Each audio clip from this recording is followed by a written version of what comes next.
500 today at 11 a.m. Eastern on 8.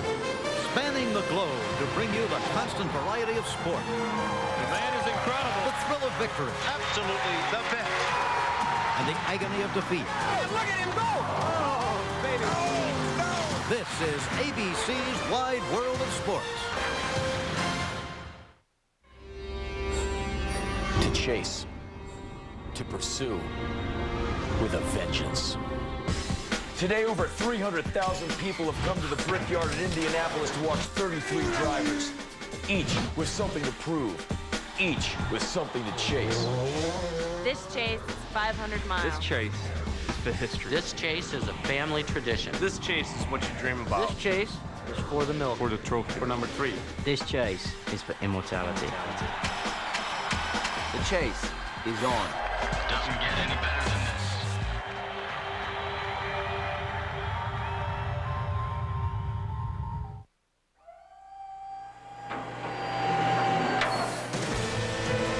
They're inches away at 214 miles an hour. I don't know how this is going to work.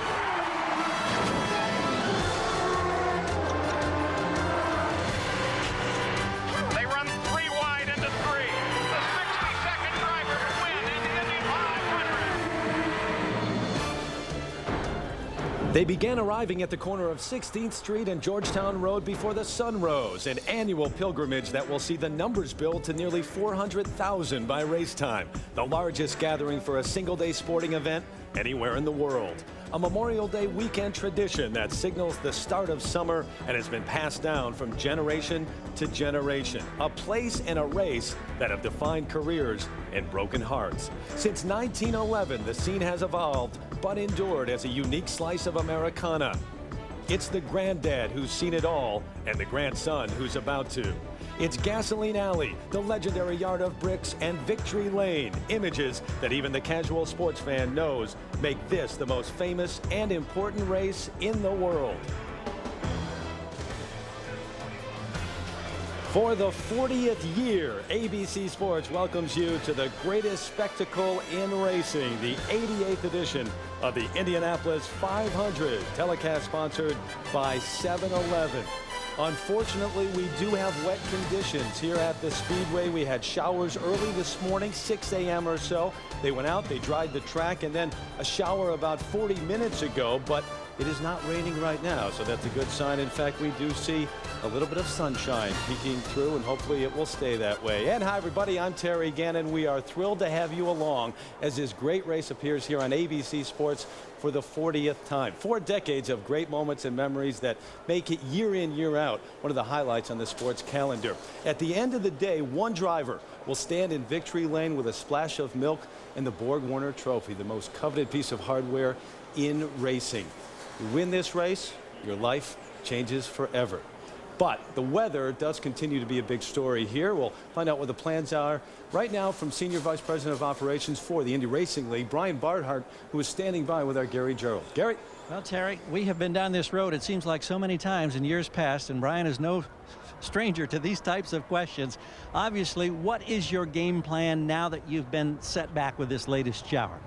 Well, southwest of Indianapolis and Plainfield, and if it comes through right now, the radar doesn't show anything else behind it. We will resume the behind that. We ought to be able to get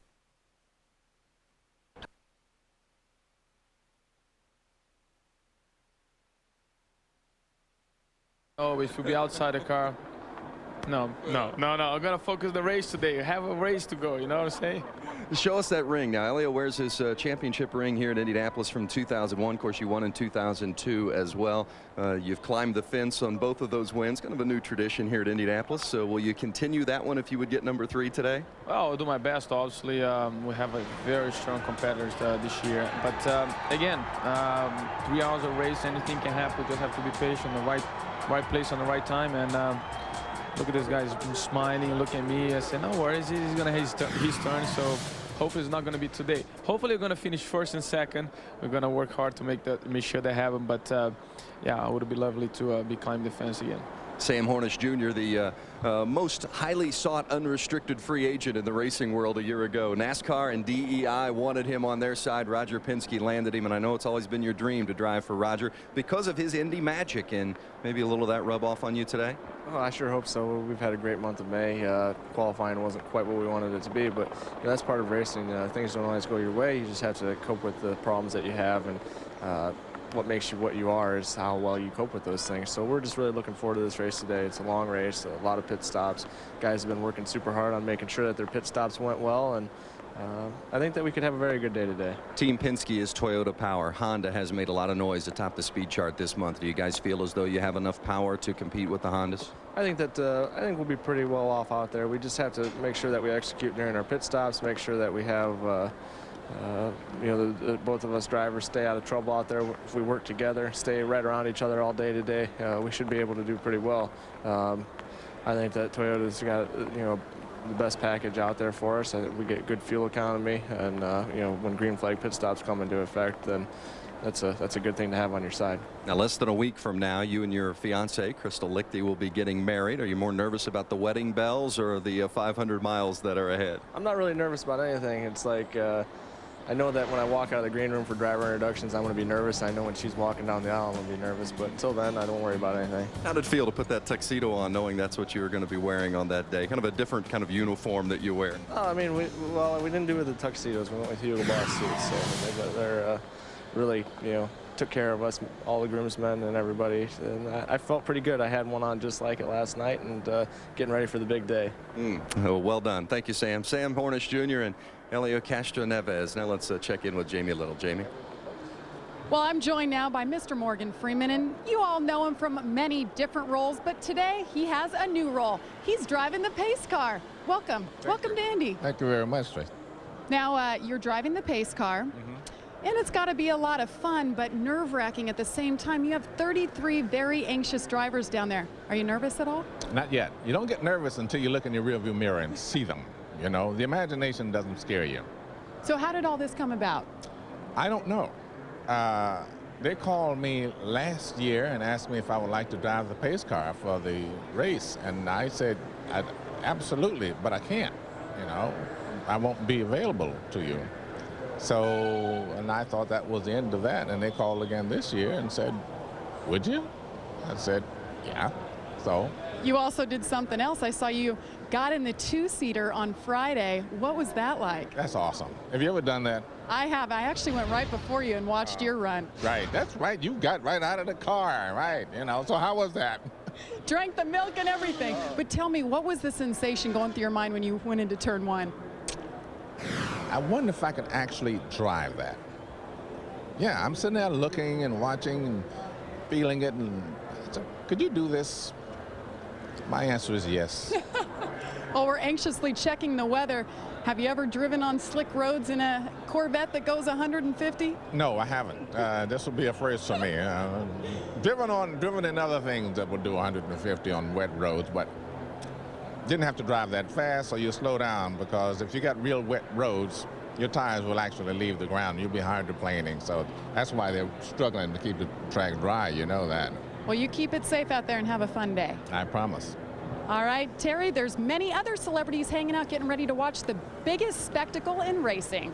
All right, Jamie, you're right. And from Morgan Freeman driving Miss Daisy to driving the pace car, not bad. Jane Pauley has been here. He's the Grand Marshal of the parade. Wolfgang Puck, who's ever with him, is eating well today, no doubt about that. Anthony Edwards, former pace car driver and former star of ER, of course, and a lot of celebrities in the house. Lights, camera, traction, the theme to this year's Indy 500. Another group of celebrities about 40 years ago, you may remember, led a British invasion over here to the U.S., landed at JFK. John, Paul, George, and Ringo, remember their names, and the Abbey Road cover. We've got the Abbey Brick Road cover for you. The UK invasion now here in racing. Dan Weldon, Dario Franchitti, Darren Manning, and Mark Taylor, who was barefoot. He was Paul, the Walrus.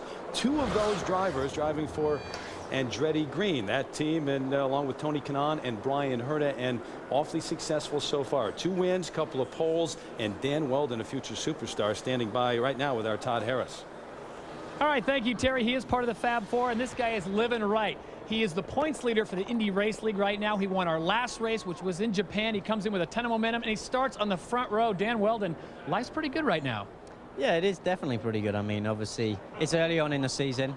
We've had some Kanan's just messing with me right here. No. But we've had we had a good first victory, and that for Honda as well. And we're looking forward to this race. Talk about the Honda, because it has been absolutely phenomenal this year. Well, I think certainly the Honda have performed very, very strongly. But again, like it's like in the position I'm in, you can't get too confident because there's so many guys and the competition that is so tight. They're going to try and catch you as quick as they can. But Honda have performed very, very strongly and just relaxed and ready to start this race. The boys at St. Vincent Sports Medicine and Ralph Reef and Shane White have kept me as relaxed as they possibly can. And so we're certainly feeling fit enough to be able to perform real highly for each one of these 500 miles. I know Tony Kanan's helping to keep you relaxed as well, which he likes to do often. Talk about your last visit here as a rookie. Did not end up the way you wanted it to.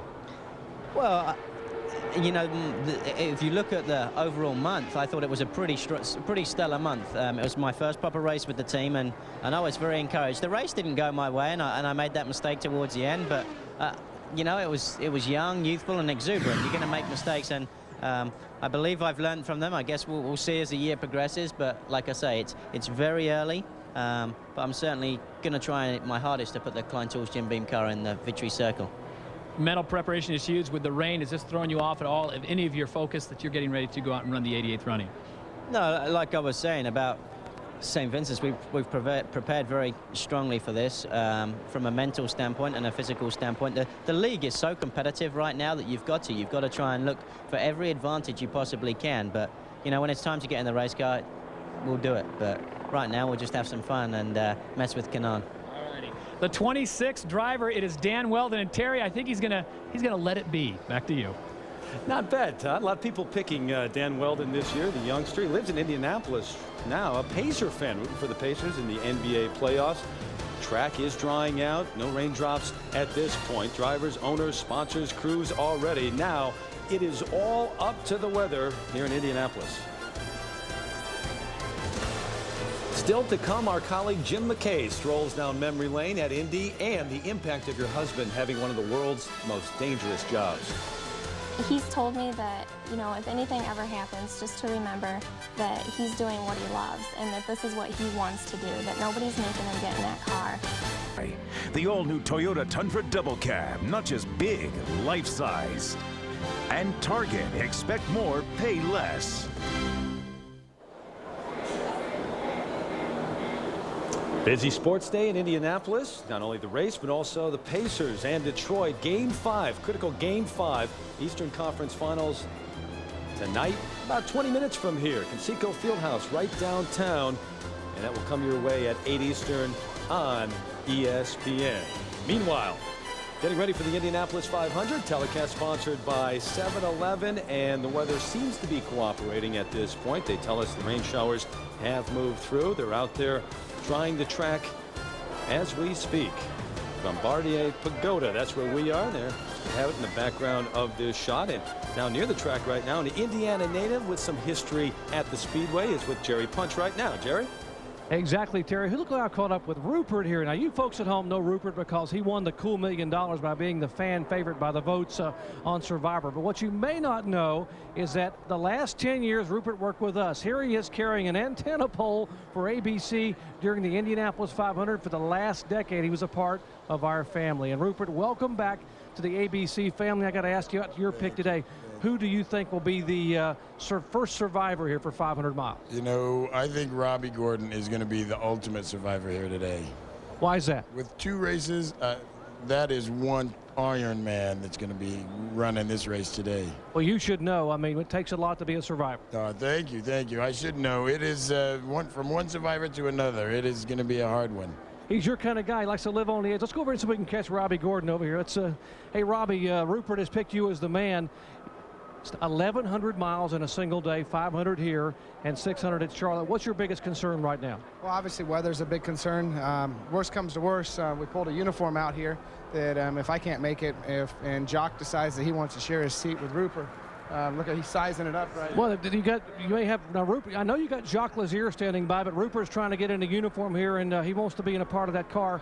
Now the weather becomes a major factor here. I saw a list you gave the crew that you had to be on a helicopter at 2:40 Eastern local time here, 3:40 Eastern time to make it to Charlotte. What happens now with the delay? Well, I think you know, it started to clear there a while ago, and they started drying the track, and I was kind of hoping they were going to make the on-time start. I think not making that and knowing that it's going to take 2.5 hours to dry the speedway with pit lane. You know, normally when it's practice session, they won't dry pit lane, but they have to dry pit lane because we're going to have people out there changing tires and stuff now. With that, you're looking at a 2.5 hour dry time from the time they start blowing the track.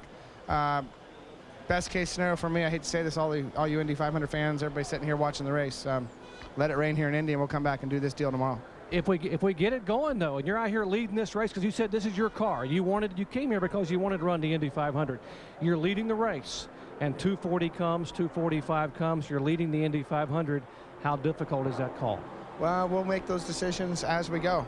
It's something we have to be in the position to win, and obviously I'm going to be at big risk if I don't show up at Charlotte, so we better win the race if we make that decision. Maybe good news for you. We're told there's maybe 40% chance of showers down south, so you may get a break down there as well. Hey, good luck to you today. All right, thanks. Actually, I need it to be clear down there. We need to race down there tonight, and we'll come back and do the Indy 500 on Monday. A couple of guys who want to survive the day here at Indianapolis and Charlotte. Let's go back to Terry Gannon. Hey, Jerry, there's nearly 400,000 people here. Robbie Gordon's the only one that doesn't want this race to get underway today. He's going to head down to Charlotte as you look at Gasoline Alley and the garage area. This is, of course, as we said, our 40th year here, the 40th time that this race has appeared here on ABC Sports. And this event is all about tradition. You walk around the track here, you can almost hear the echoes of past race calls off the metal grandstands here. And many of those calls from the voice of our own Paul Page. He is in his 25th year of calling this race. Doesn't look a day older than that picture right there in 1981. He's ready to go once again. Paul? You know, Terry, I had a lot more hair than that in 1960 when I first came to this race with my great uncle Harry Geisel, and it caught me. It became a special place immediately. Yesterday, I took my traditional walk out on the starting line, and the track still has a lot of things that will whisper to you over the years. That's the same place where Ray Haroon crossed for the first time to win the first Indy 500 in 1911. He was 32 years old then. The average age of this field is much younger. It averages at 28, and remember, that includes a 45-year-old rookie and A.J. Foyt IV, who turned 20 just this week.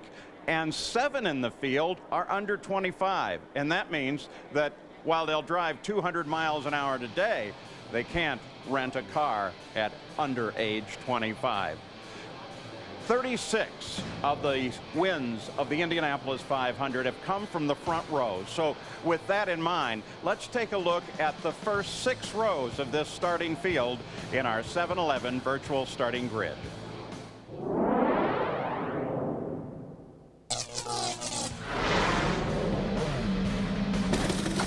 Buddy Rice, car number 15. Dan Weldon, car number 26. Dario Franchitti, car number 27.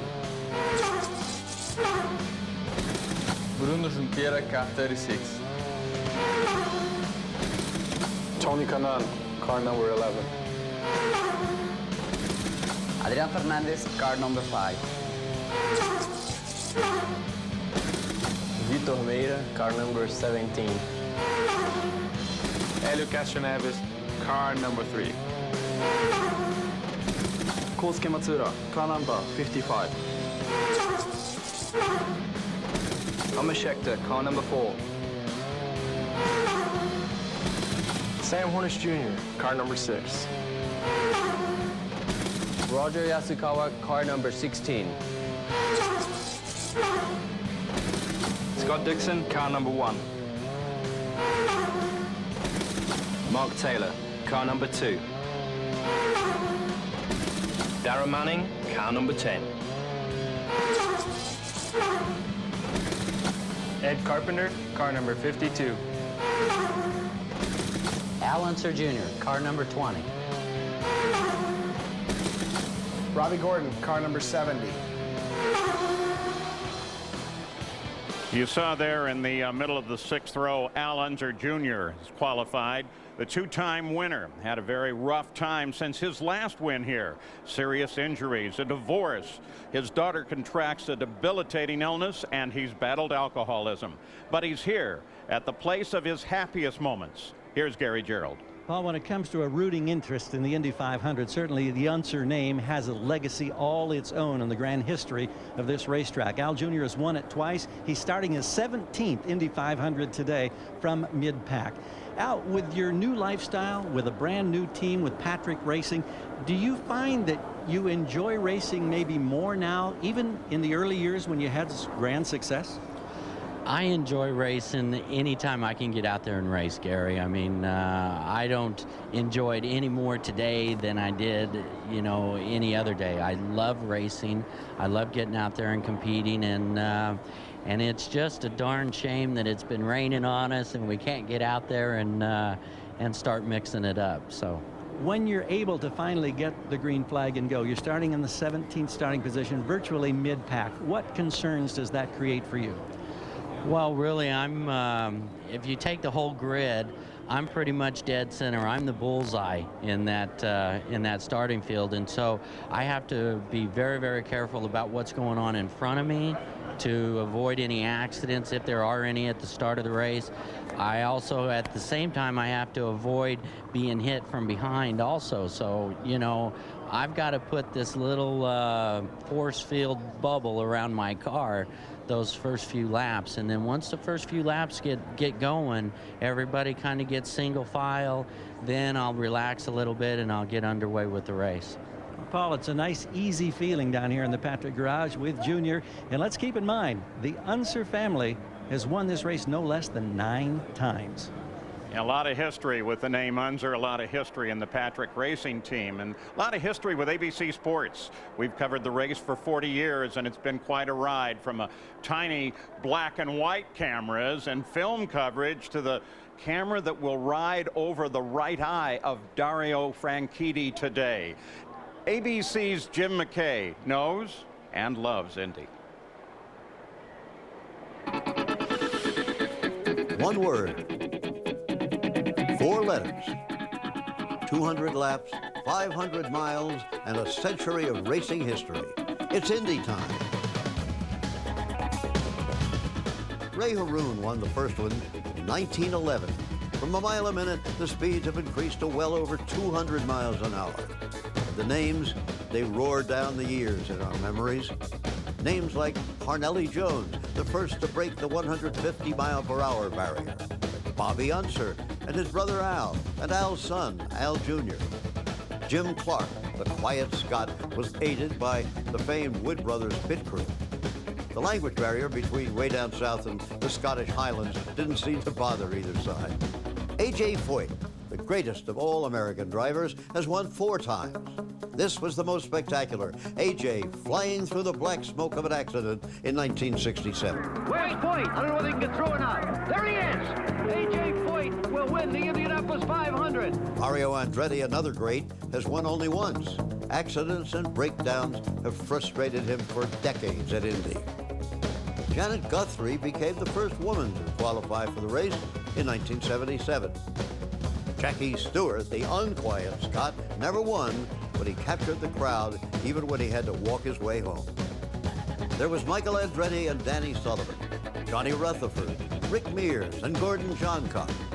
Helio Castroneves of Brazil, who won the great race back-to-back, celebrating with his spectacular fence climb each time. Castroneves goes for the fence again! I remember it all, from the kids sleeping out all night to the automotive millionaires in the suites. The cars and drivers sitting silent, awaiting neighbors. Back home again in Indiana. And then the cry heard round the world once a year. Gentlemen, start your engine. 33 drivers fly away, but only one endures to the winner's circle. Of all the moments at Indy, the one that somehow moves me the most is the leaving of the crowd. The population of a good-sized city walking together, smiling at what they've seen. It's much like life itself, really, through a magnifying glass. It's the Indianapolis 500.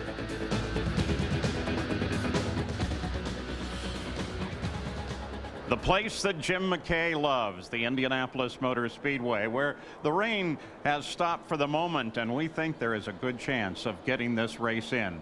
You know, one of the great things about the Indianapolis 500 and its 87 previous runnings is, even though you try and write the script time after time, it changes every time. No two Indy 500s have ever been the same. And Paul, we are seeing the changing of the guard, those young guns that can't rent a car to drive to the speedway. But when you take a look at the Indianapolis 500, experience is paramount. You need to know and how to deal with these type of delays. And you look at 3 of the former winners that are in the field today. You've got Helio Castroneves with 2 wins and a second great winning record there. And of course, making his 17th start, Al Unser Jr. looking for his 3rd Indy 500. Throw into the mix Buddy Lazier, who the last time he was here, Scott Goodyear, and won this race, did it with a broken back, but he's healthy today. And Jack, think about all the drivers and the teams. They've been here all month preparing just for this single day. But because of recent rule changes, there's a lot of unknowns. They've had an aerodynamic change, less grip on the car for the drivers as they go through the turns and also deal with traffic, a smaller fuel tank, now 30 gallons versus 35, more pit stops today, guys, and also a smaller engine, 3 liters versus 3.5, 100 less horsepower, maybe a little bit more difficult to pull out and pass. You know, you spent some time in the rain in 1997. A couple of days sitting back in the garage, and that affects different people with different experience in different ways. Paul, I can tell you that all the drivers will say right now, hey, I'm ready to go, whether it's 11 o'clock or 12 o'clock, but I can tell you inside the butterflies right now are working. You want to get this done with. You've been here all month. You want to go racing. On the outside, you say it's fine. On the inside, you're saying, guys, I want to get in that car, get in my office, close the world off, and let's take the green flag. Yeah, everybody except Robbie Gordon, Terry Gannon. Scott made a great point, too. The build-up to this race is not just all day long today, but throughout the entire month of May with qualifying and bump day. The Foyt name continues here at Indy. Larry Foyt, the son of AJ, the 4-time winner, and Larry, a rookie here in Indy, and AJ Foyt IV, just 20 years of age. He just turned 20 in his second start. He finished 18th last year, so the Foyt name lives on, as it should, here in Indianapolis as they continue to try to drive the track. When we continue here in Indianapolis, the story of love, loss, and hope. I definitely took a little time to myself when I could, and just kind of sat and remembered the good times.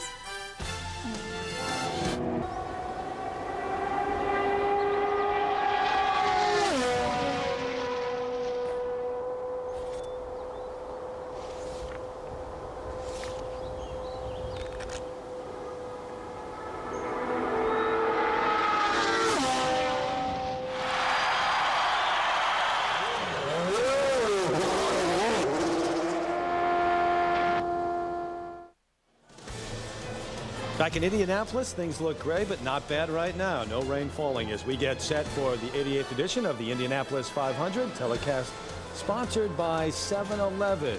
Tonight, though, Game 5, the Eastern Conference Finals, Conseco Fieldhouse, between the Pistons and the Pacers. But then Game 1 of the NBA Finals next Sunday at 8:30 Eastern Time. You got the Lakers being pushed a bit by the T-Wolves last night against the winner of the Pistons and the Pacers right here on ABC Sports Championship Television.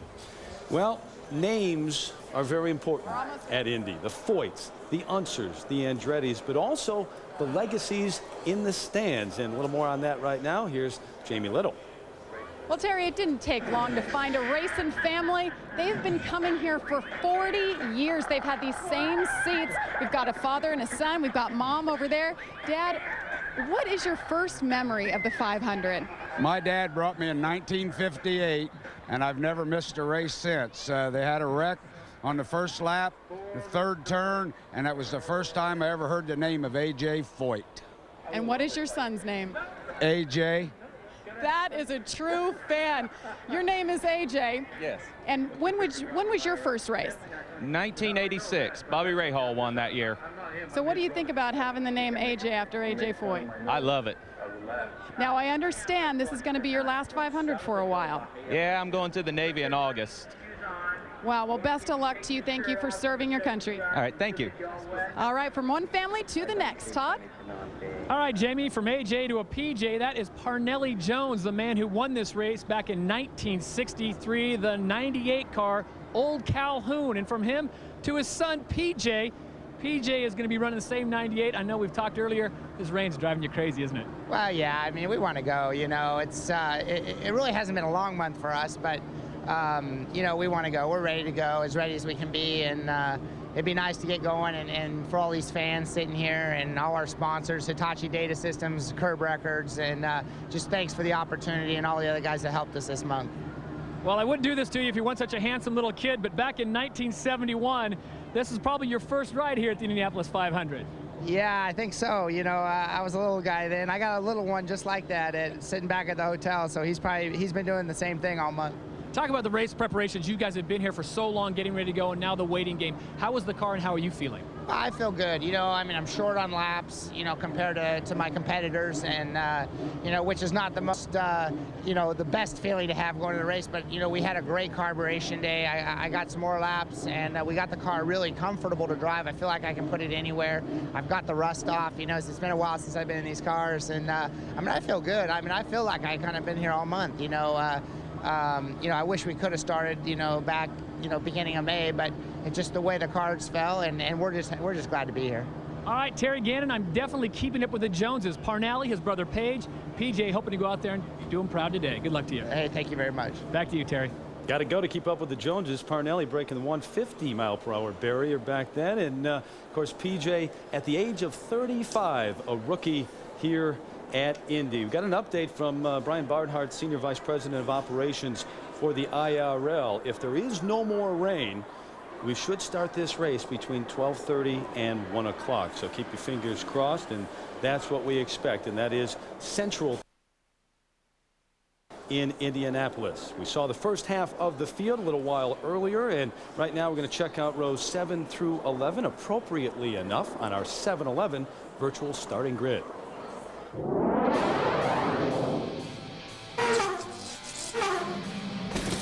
Sarah Fisher, car number 39. Scott Sharp, car number 8. AJ Foyt IV, car number 14. Larry Foyt, car 41. Brian Herda, number 7. Alex Barron, car number 51. Felipe Giafoni, car number 24. Takagi, car number 12. Greg Ray, car number 13. Buddy Lazier, car number 91. Jeff Simmons, car number 21. Richie Hearn, car number 33. PJ Jones, car number 98. Marty Roth, car number 25. Robbie McGee, car number 18. Robbie McGee qualifying 33rd. Some nervous times on bump day as he sat around, had to wait and see if in fact he was going to qualify for this race, and here he is. Well, as difficult a day as this is for the drivers, you have to imagine it may even be more difficult for their wives and fiancés, despite a number of changes made here at the Speedway over the past few years, like the safer barrier around the track and the new rules put in by IRL this year to slow the cars down. There is no doubt this obviously still is a very dangerous sport. With that in mind, this is the story of two young women, both in love with race car drivers. One who is set to marry Sam Hornish Jr.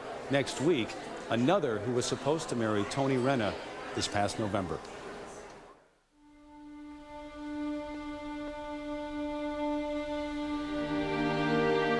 Got up that morning like every other morning. He actually was trying to get out there a little early because he was so excited. Dropped him off, you know, kind of like, oh, you know, I'll be home later. I dreamed that I would just be a princess on my wedding day. I'd have a big Cinderella dress. Had a few missed calls on my cell phone.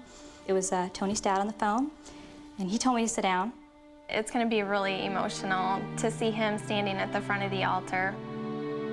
I said, I don't want to sit down. And he said, we lost him. I said, oh, you're kidding me. I mean, we've looked forward to this day for a long time. Right after it happened, we were to be married. I miss him. I'll miss him for the rest of my life. His friends miss him. So, I don't know. 3 weeks before their wedding day, Tony Renna was killed at the Speedway during a routine test run. I definitely took a little time to myself when I could, and just kind of sat not knowing how to deal with it. When Tony had his accident, that was really hard. Just was like, you know, wake up, this is real. I mean, this is no joke, and it just makes you realize even more how dangerous it is. I don't know what's worse, laying there thinking about it or actually being there watching him do it. Renna was the first to perish at Indy since Scott Brayton was killed during a practice run in 1996. Brayton's widow, Becky, eventually found the strength to move on and fell in love again with another race car driver.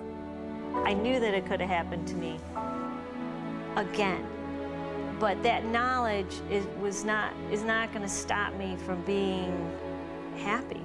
The fear can be nipping at your heels, but you have to kick it off. You have to say, I'm going to make the choice to live. Rule number 1 is that auto racing is very dangerous. Rule number 2 is I can't do anything about it. I think they have a great respect for what could happen, but they never expect it to happen to them. And I don't think the wives do either. 40 drivers have been lost at the Brickyard. Sometimes we forget in the excitement of this great race that this is a dangerous sport, and these drivers risk their lives every time they get in the car. Those that love them live with that risk every day. Admittedly, though, it is the courage and bravado of these drivers that is part of what draws us to them. They are people who want to live life to the absolute fullest. And to live life to the fullest, you go to the edge and you look over. It's like running away and joining the circus and marrying the high wire act. I mean, there's excitement, there's a thrill of it, and with the thrill comes the danger. You know, there's no net there. I mean, it might be knots, but there's nothing wrong with that. It's worth it. I mean, I can't give you a reason why. I can just tell you that if you love a person and you love the sport, which I definitely do, then it's worth every minute of it. 2 young women both chose to join this circus, a choice that has profoundly affected each of their young lives. In an instant, their paths diverged. Today, one is filled with the joy and blush of waiting to marry her fiancé. The other is working on rebuilding her life, a life impacted forever by a terrible loss.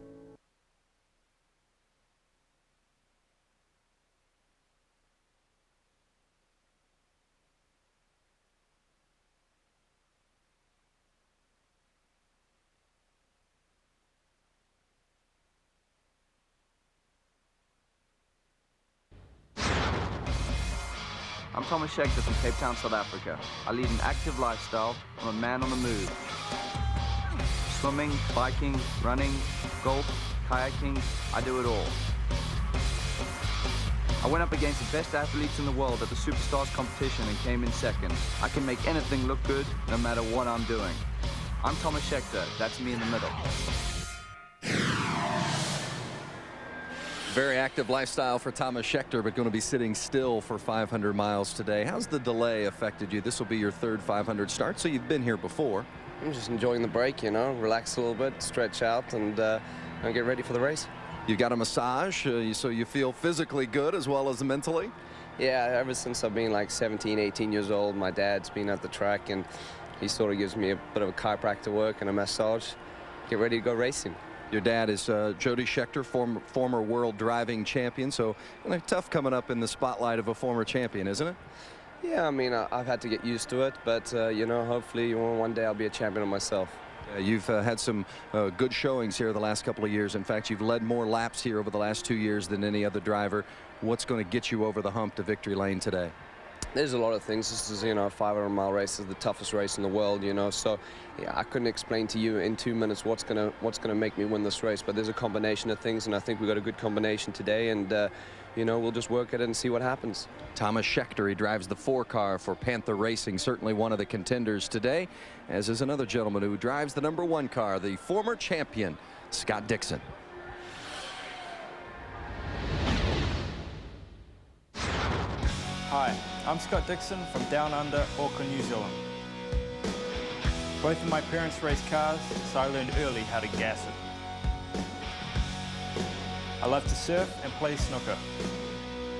Did you know there is a racehorse in New Zealand named Scott Dixon? He's a winner too. I like to go out and get a little wild occasionally. Mostly I'm known as the Iceman, and I'm a champion. And 23-year-old Scott Dixon, the reigning IRL IndyCar champion, will start inside of row 5. And Scott, it has been a very quiet, almost unusually calm month of May for the Target Ganassi cars. Is that the calm before the storm of race day? I hope it is. I don't know. We pretty much had a good start to the month, and then qualifying was a bit of a letdown for the team, I think. But I think Toyota's come back strong. I think our engine's going to be a lot better for the race, and I think we'll be very strong. You know, in carburation day, we did like 8 laps, I think, and the car was straight up the top. So I think they've pulled back a lot, and you know, this team's always strong in the race, so it will be fun. A lot of discussion about gearbox reliability. How many times a lap do you shift? It depends. You know, most of the cars, I'm sure, have got about 3 top gears, and especially when you're in traffic, you're going to use all 3 of those. So that's up 3, down 3, and you probably do that maybe 2 or 3 times a lap. So it's going to be 12, probably on average around 12 a lap. You know, by yourself, it's definitely a lot less. You know, maybe 4 or 5 a lap. But they're going to get a bit of a workout today. But you know, hopefully the engine's tuned properly, so it cuts everything out, and you should be fine. You said you wanted to do what Montoya did for your boss, Chip Ganassi. He won a championship one year and won the 500 the next? That'd be nice. You know, that's definitely what we want to do here. Darren the same. You know, we've got a strong team here, and hopefully one of us can take the cup away today. We wish you well. Thanks. Let's go over to his teammate, Darren Manning, who will start outside of row 5. And Darren, a rookie here, an impressive rookie, we should say. Your thoughts on your first month of May here at Indianapolis? Well, it's all going pretty well. It's quite nice having a teammate like Scott to back you up. It's and a team like this to hold your hand through the month of May. It's pretty an individual kind of month with regards to, you know, you've got so much testing time. You know, you've got a week's testing before pole day, then pole day's a whole other experience, and then another week's testing before you come racing. It's just when we're normally used to just 2 or 3 days for a race weekend. So it's been good though. And when you got this ride at Target Ganassi Racing, you dedicated this season and a lot of what happens to the memory of Tony Renna. We just saw a very compelling story about his family and his story. I mean, it is very special in your heart because they are very supportive of what you're trying to do. Yeah, absolutely. They're behind me 100%. In fact, Joey's dad was at my very first test down in Homestead, so that was good, seeing as my father couldn't get down there either. So he had a lot of supportive words, and you know, it's a pretty individual circumstance. You know, there's only a few of us have had to, fortunately, only a few of us had to deal with this sort of situation. But no, hopefully I'll have a bit of help from Tony today. We wish you well, Darren Manning, rookie at Indianapolis. Thank you very much, John. Let's go over to Gary Gerald. Gary? Well, making the walk out toward the line is Brian Herta. It's been 9 years since you've experienced this. What are the emotions right now? You know, it's Indy, so you know, it does feel different than all the other races, and yeah, I think especially when you walk down there under Gasoline Alley, and you know, that's when it really hits you. That's what I remember, is walking out under Gasoline Alley. So you know, just looks like we got a break in the weather, and I'm happy about that and excited to get this race going. As a second-day qualifier, you and your teammates had a lot of speed, but you have to start deeper in the field. Does that create problems for you? Are there any apprehensions? Well, I wish I wasn't, but you know, that's the cards we drew for this race. So, you know, I mean, yeah, it's going to be a little harder for me early in the race for sure, and you know, that's just the way it's going to be. But we've got a good race car, and you know, hopefully I'll do a good job with it, and we'll get it up in the front pack there, and I'll be racing with my teammates for the win. Hey, wish you well. Have a good, safe day. All right, thank you. And a quick update on Sarah Fisher, guys. She has been ailing this morning, not feeling good at all, but she has now left the garage area and is headed out for driver introduction. So it may be a tough day for Sarah. And boy, we know there are an awful lot of people that follow her very closely as the fan favorite of the IRL the last 3 years. All right, Gary, and Sarah Fisher, of course, only the third woman ever to qualify for the Indy 500 and race here. But look at Tony Kanaan, one of the teammates of Brian Herdick, and Michael Andretti couldn't win here as a driver, and last year it was his last race, the Indy 500. But can he win as a team owner? He's got 4 entries and 4 pretty solid entries: Weldon, Franchitti, Kanaan, and Herta. So what would that mean to the Andretti family, huh? They still are, well, they're not drying the track at this point. It's fairly dry. Some of the troops coming back from Afghanistan and Iraq being honored. But don't forget, tomorrow night, 8 Eastern, 5 Pacific, the Stanley Cup on the line. Calgary Flames looking to win Canada's first cup in over a decade. Tampa Bay trying to win its first. That's 8 Eastern, 5 Pacific. The Stanley Cup Finals presented by Nextel. Game 4 tomorrow night here on ABC. Todd Harris standing by with Dario Franchitti right now. Todd? All right, Terry, we just passed the famous yard of bricks here with Dario Franchitti as he gets ready to make his way out the line. Dario, your thoughts as we've had this rain delay as you get prepared for the running of the 88? Gives you a little bit more time to think about it, but I'm glad we're going to get the start, and I hope the race goes the whole distance. You're on the front row going into that first turn when the green flag drops. What's going to be going through your mind? I don't know. I'm sure we'll be plotting about something, how to get up the front. I'm sure the RKX guys can do it, and have a good car. We'll see. You've had a good month of preparation. You talked about your speeds have been right there. No reason for those not to carry through today. No, I think everything will be cool today. I think we have had a good month. The car's been great. The Honda engines have been fantastic. So hopefully everything will continue and go according to plan. But the Indy 500, really anything can happen, and that's, you can never plan too far ahead with this one because there's so many different variables. Have a good, safe ride. Hey, thank you. Let's check in with Vince Welch. Yeah, with Michael Andretti, car owner for Dario Franchitti, Brian Herta, Dan Weldon, and Tony Kanaan. You got 4 pretty good shots at winning this thing. I know you weren't able to do it as a driver, but winning as a car owner, would that help ease some of that pain of not getting one here as a driver? Absolutely. When I retired at the end of the year, at the end of this race last year, I thought, well, maybe I'm not supposed to win it as a driver, and maybe I'm supposed to win it like a bunch of times as a team owner. So hopefully it'll start here this today. How do you feel? Different? In this mode today, because you're not making the walkout to be introduced. Very different. It's a little strange, but it's nice. I'm really enjoying it. I've really enjoyed this month of May, where normally as a driver, you really don't enjoy it. It's so tense, there's so much pressure, and for me now, I just don't feel those pressures, and I'm having fun with it. So many times when a great athlete who has been successful in his career steps away from the game, there's always talk about him coming back. That talk has been very quiet surrounding you. Have you not had any thoughts at all about getting back into the car? Not at all, actually. I know now that I definitely made the right choice. I was just ready for a new path for my life and new challenge, and this is it. It was getting to be too much, and I'm very happy in my new role. Congratulations on having 4 very strong cars in the field. Good luck today. Let's go back upstairs to Terry Gannon. Terry? Well, you saw just a moment ago Morgan Freeman, who will drive the pace car, talking to some of the drivers. James Gardner there in the crowd, and he's one who comes back year after year to the Indianapolis 500, become part of this legacy here and the great tradition. Well, the drivers have made their way out. They'll be put in a little waiting room, holding area, and hopefully that means we're getting close to race time as our coverage of the Indy 500, telecast sponsored by 7-Eleven, continues after this message and a word from our ABC station. Telecast sponsored by 7-Eleven continues. What a great scene. Nearly 400,000 here. You see the golf course that meanders through the infield here at the Speedway. 15 Rose Bowls could fit inside the Indianapolis Motor Speedway. Immense size strikes you the first time you come here. And those pictures we just saw, courtesy of AmeriQuest Airship Freedom, high above the Speedway. And it's a good sign. It is up and flying. That means that we don't expect any threatening skies. And if you're just joining us early today, we had showers about 6 o'clock local time, Central Time, and then they dried the track. Showers again at about 9:20 local time, and we are still in a weather delay, but hopefully we are approaching the green flag. The drivers have made their way out. The cars are out, so that is a good sign, and we are standing by. We send it down to Jamie Little right now. Well, I'm here with Dario Franchitti's family. We heard from Ashley Judd earlier. This is her sister Winona and her mom Naomi. So nice to have you guys here. I know there's a lot going on, but how excited are you watching Dario? He just walked by. He's on the front row. He's been through so much. And last night when I hugged him, I just embraced him extra hard because I know he's been waiting a really long time. It's probably seemed like a lifetime, but it's, you know, God's timing is right on. You know, he's never early, never late. And here he is today because it's meant to be. So, and it's my birthday. I'm 27 today. Dario's number.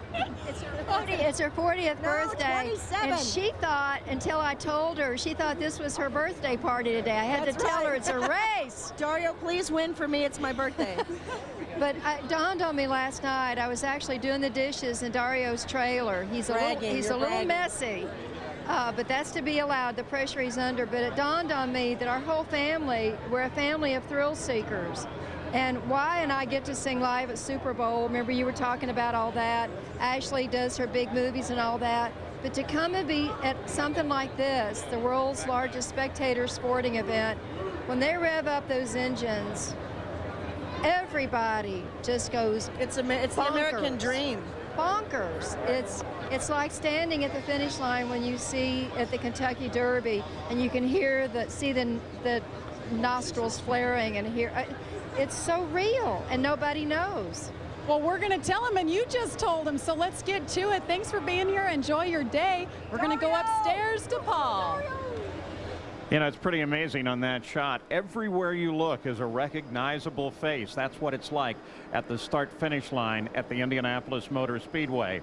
You know, the race is about drivers, teams, and technology. And over our 40 years at ABC Sports here, we've had some technology for you.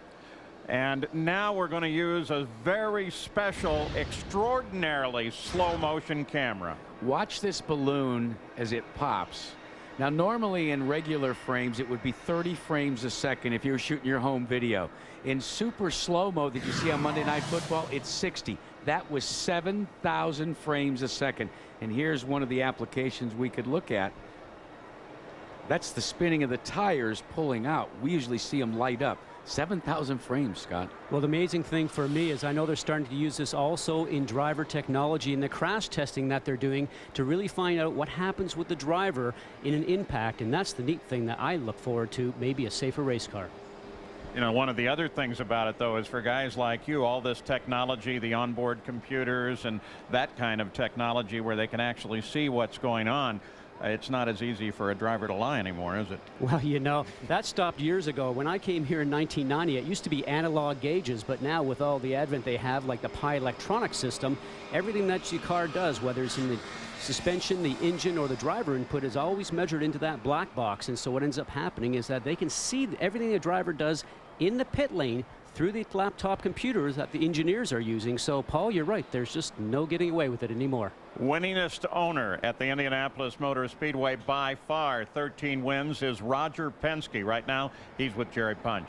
Exactly, Paul. 12 pole positions. We mentioned 13 wins, including the last 4 races. He's had cars in here, and the 3 in a row here with 2 with Elio and Gilles de Ferran. And Roger, today you'll be calling the race for Sam Hornish Jr.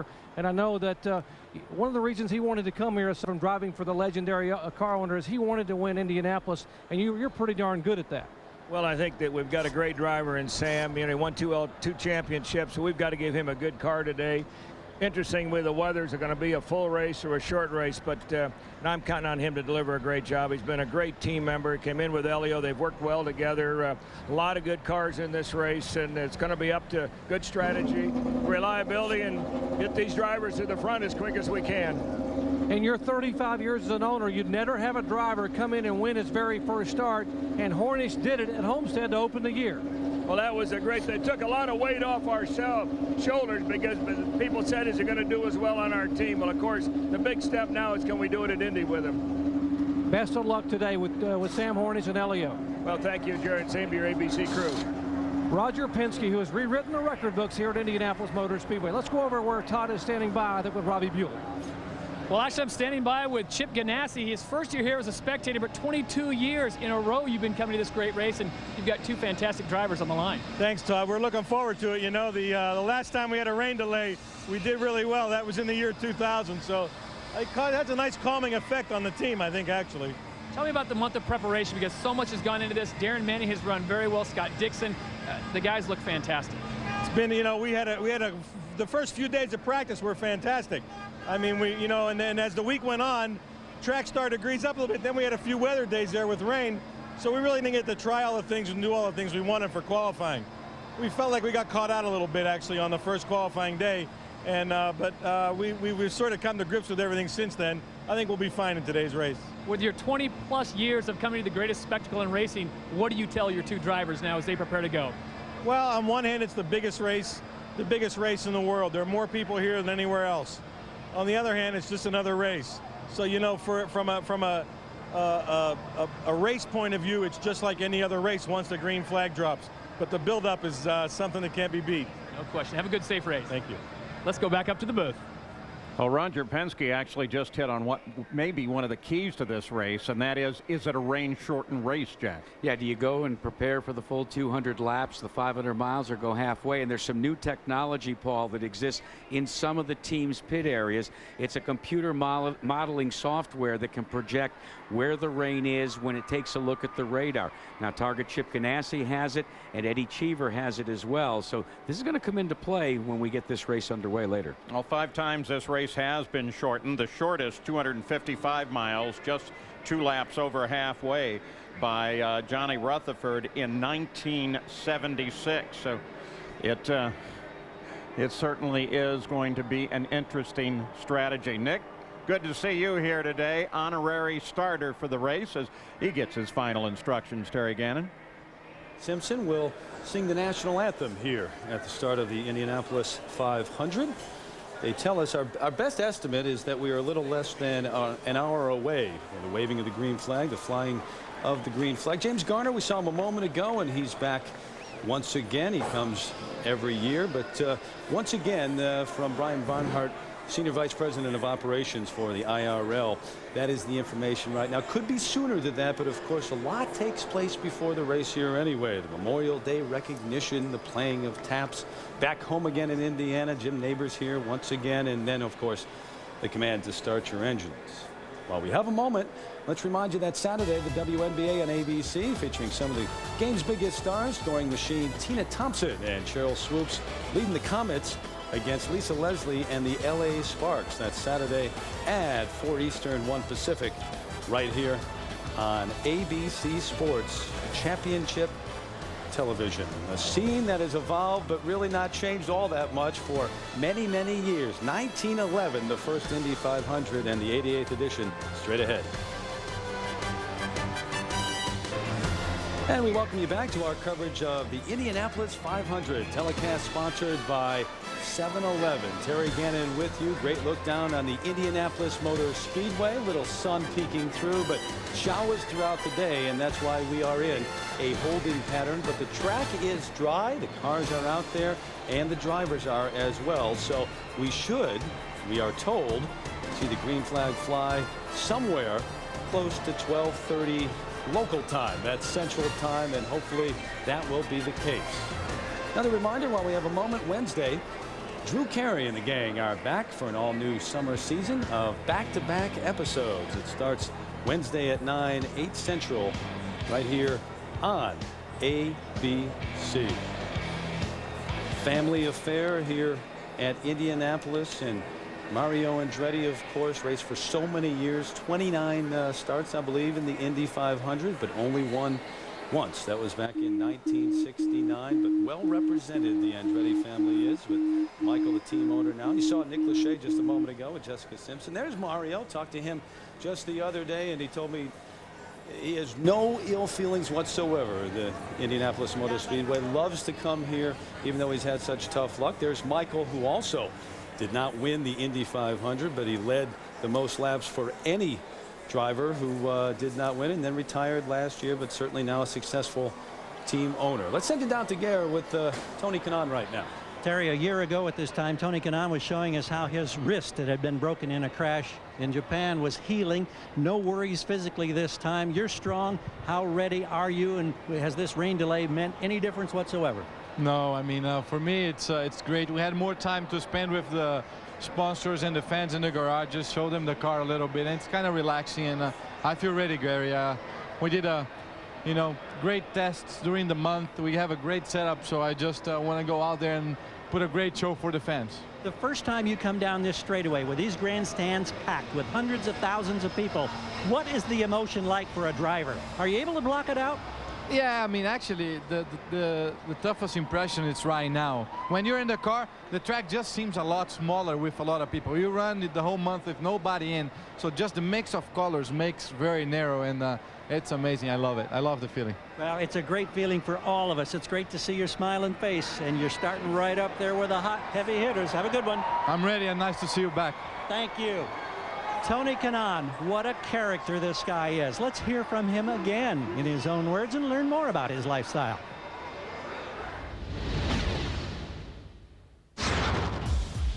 Hello, I'm Tony Kanaan from Brazil. South Beach in Miami is where I hang out. Like most drivers, I run to stay in shape, but I'm also a triathlete. It's tough to look good after a swim, but I will pull it off. I pedal and pedal on two wheels. It may not be 220 miles per hour, but nothing clears your mind like a good ride. I'm Tony Kanaan. I do have the best conditioned body in the Indy Racing League. Have you seen my feet? I won't let you, because my right one is my secret weapon.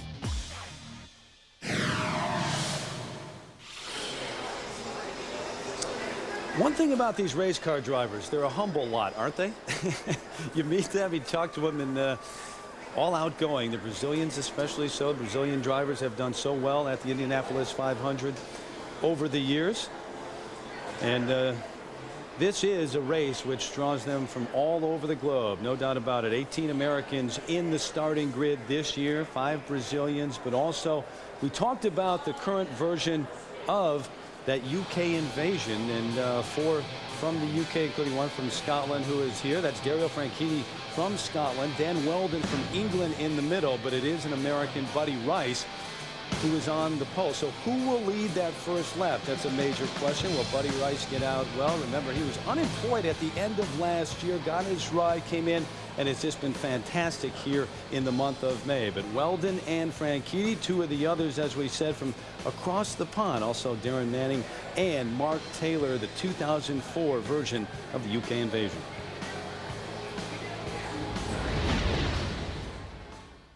Here he comes, and here is the checkered flag for Jimmy Clark of Doon, Scotland, winner of the 1965 Indianapolis 500-mile race. World driving champion pulling close up to the photographer's stand, jazzing the engine one more time, being presented with a bottle of milk, the Borg Warner trophy. I think the English just rock. Maybe the old-timers wouldn't like me saying that word, rock, but a lot of motorsport history has come from England. They just brought a new technology. Instead of these front-engine cars, you've got these little sleek, slimline, rear-engined bullets. It's like any young guy, there's the people of that era that are very, very good, and you want to aspire to be like them.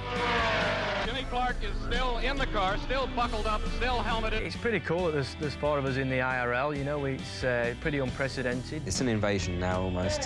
What have we got? 3, 4 Brits out there. The thing that's really special about that is every one of us is in a good team, so that bodes well for British drivers. And there's the checkered flag for Graham Hill, winner of the Golden Anniversary Indianapolis 500-mile race.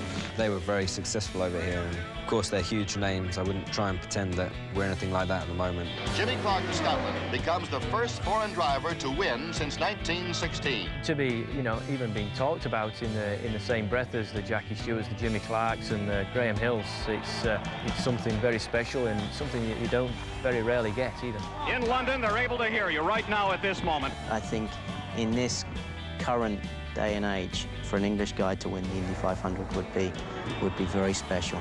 That's what it's all about. To be winning Indianapolis, to be winning the championship in every race along the way if you can. You never know. There's 4 of us out there. There's a pretty good chance for us to have some success this year, hopefully with DM at the top.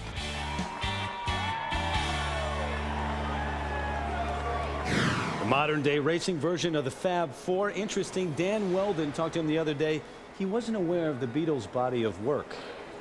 Kids these days. Weldon starting right next to Buddy Rice on the front row, standing by with Jamie Little now. Well, we wanted to talk to Dan Weldon as well, but he's taking a nap right now. So Buddy was there. He's awake and smiling. And Buddy, what happens on days like this? There's a little bit of a delay. Does that change your focus at all?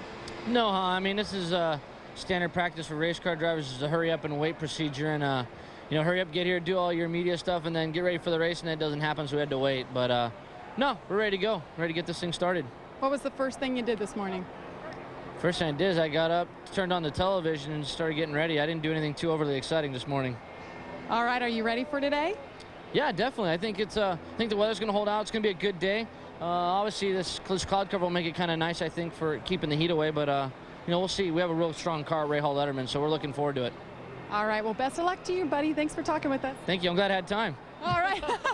All right. Todd is with a former champion. From one Buddy to another, the '96 winner, Buddy Lazier.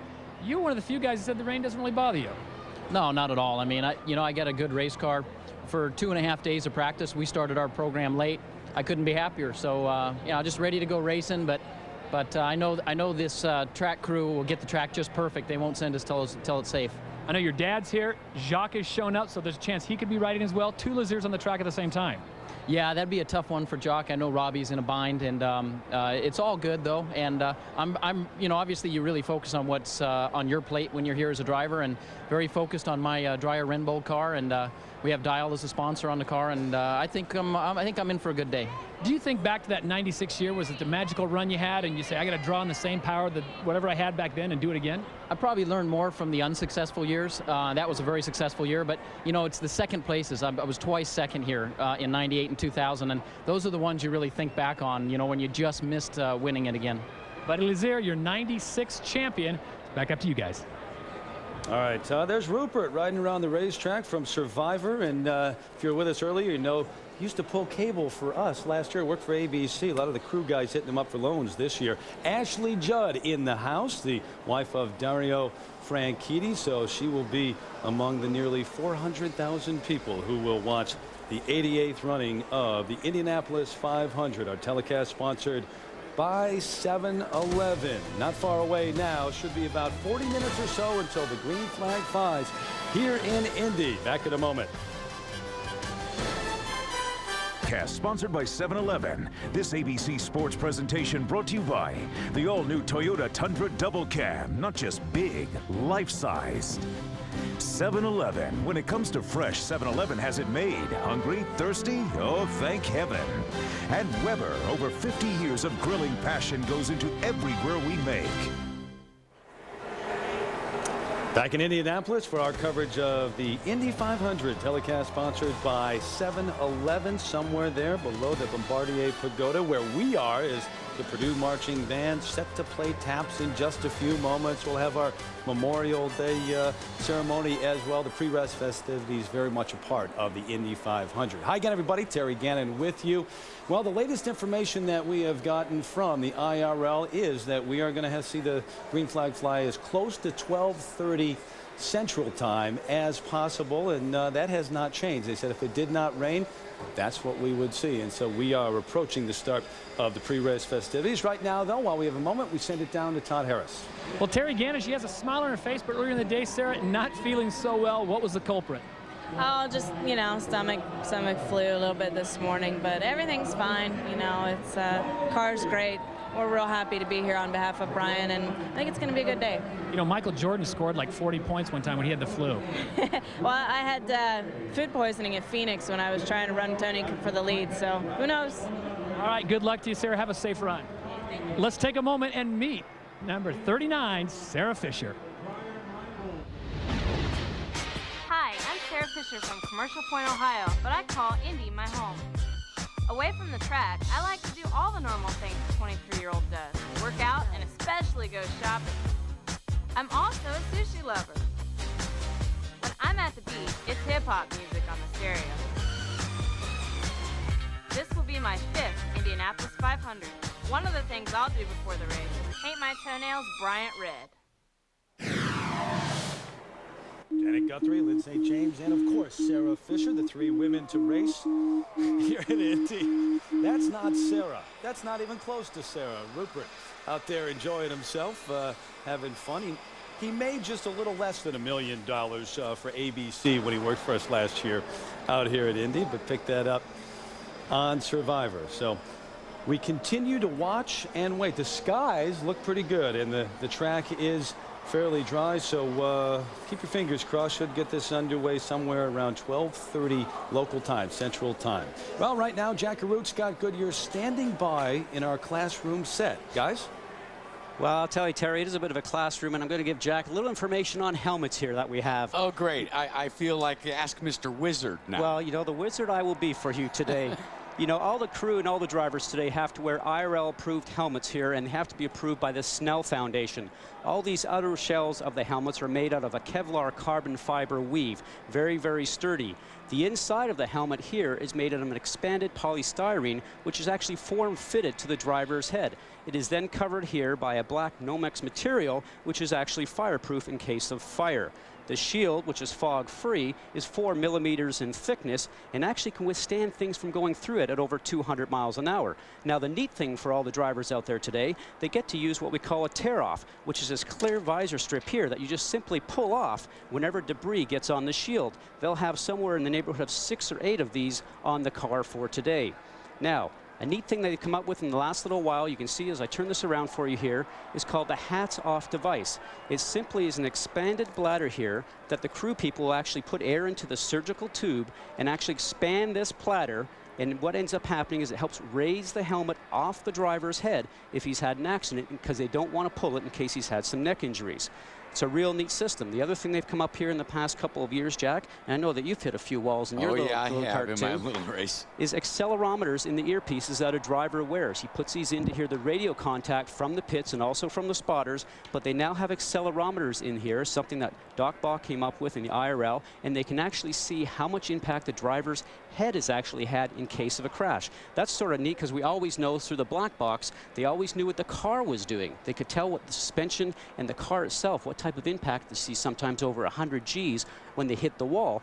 They never knew what was happening to the driver. Now with this new safety device, they're actually being able to read some of that information through the PI system that's on those cars, Jack, what they call the black box. The same technology that's actually used on an airplane. Yeah, and let's put into perspective what the G forces are. We talk about 100 Gs. If you were actually fortunate enough to fly, Scott, in an F-16, maybe they'll pull 16, 17 Gs and wear a special G suit.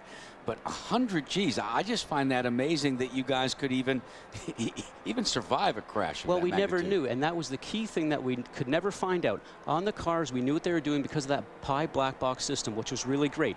The IRL's also come up with a new system. It's a lighting system that goes on the car, so when the crew gets to the crash site, they actually get to look at 2 lights, either a green or a red. If it's over 50 Gs, they know actually the car has had 50 Gs.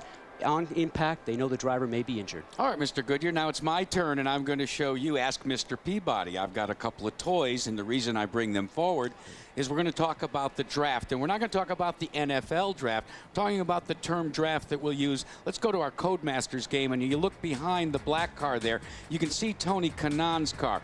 Now, at this point in the race, or actually in the distance, these teams actually have the ability to pick up the draft. And let me explain to you what the draft is. If you've ever been on a boat ride and you've been water skiing, you notice the wake on the water. Well, imagine the wake of air. It comes off the car in front and right into the vortex of the car traveling behind him. Now, what that allows these two cars to do is run faster together than they would apart. But here at the 500, we're going to be talking about a draft, Scott, that goes all the way back to 20 car lengths when the car first begins to pick it up.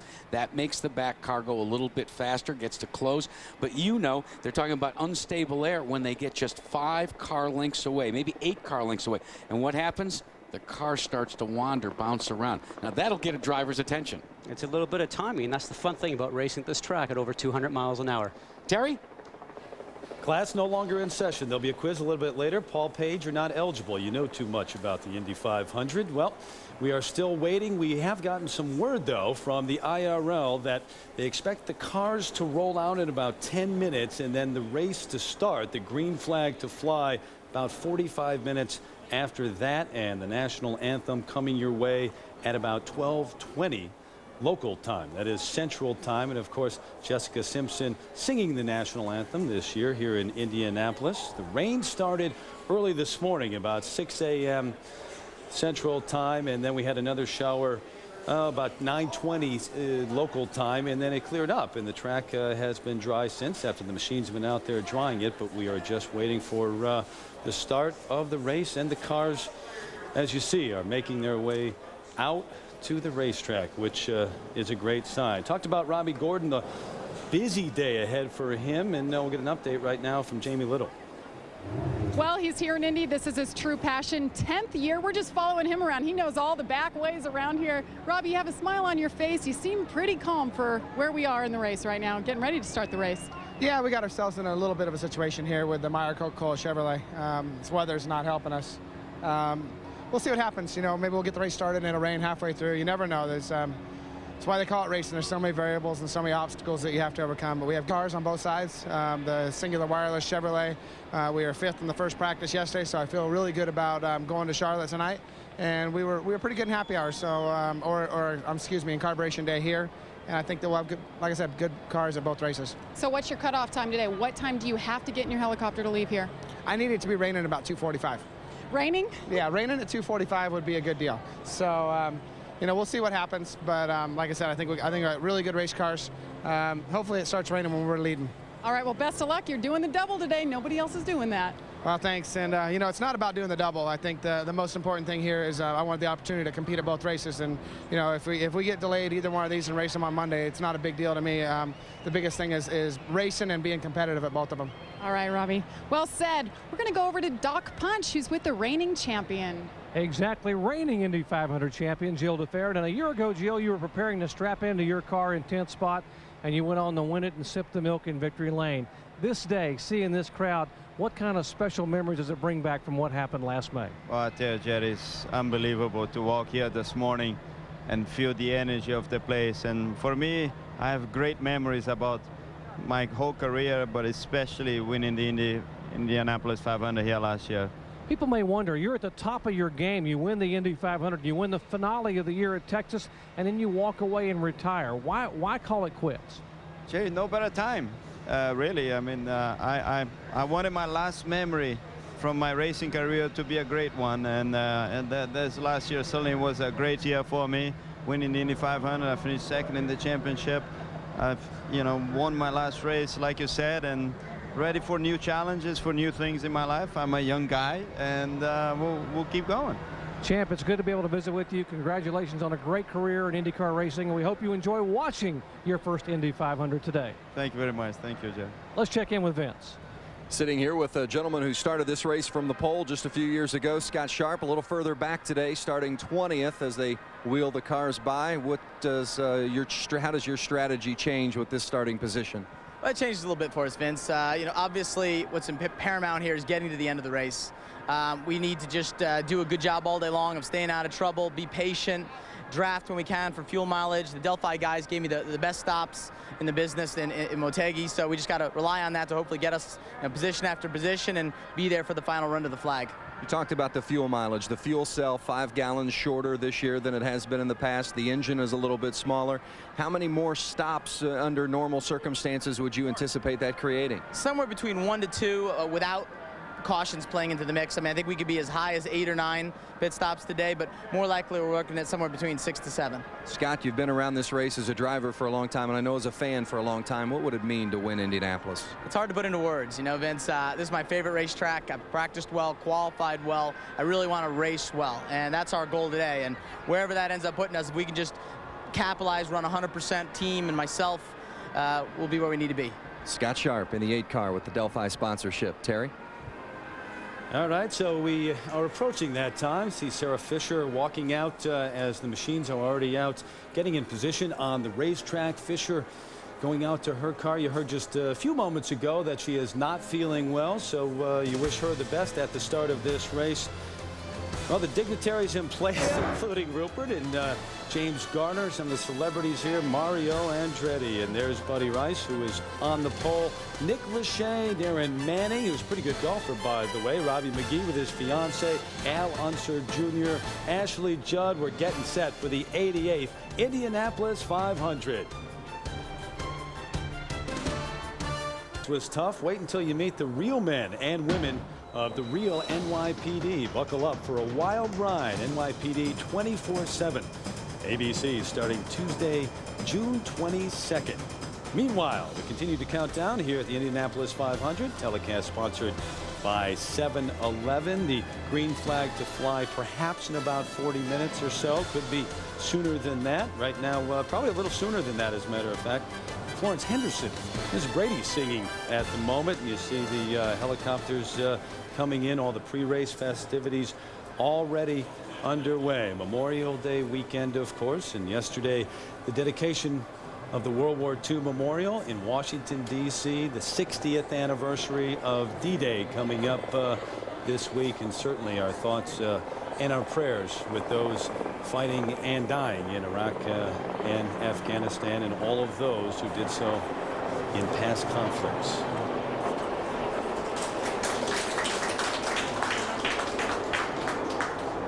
If you've been with us to this point, you know that it is our 40th year here on ABC with the Indianapolis 500. Throughout the day, we'll revisit some of the great moments throughout those 4 decades, including one right now. Back in 1992, Al Unser Jr., Scott Goodyear, what a finish. Paul Page had the call.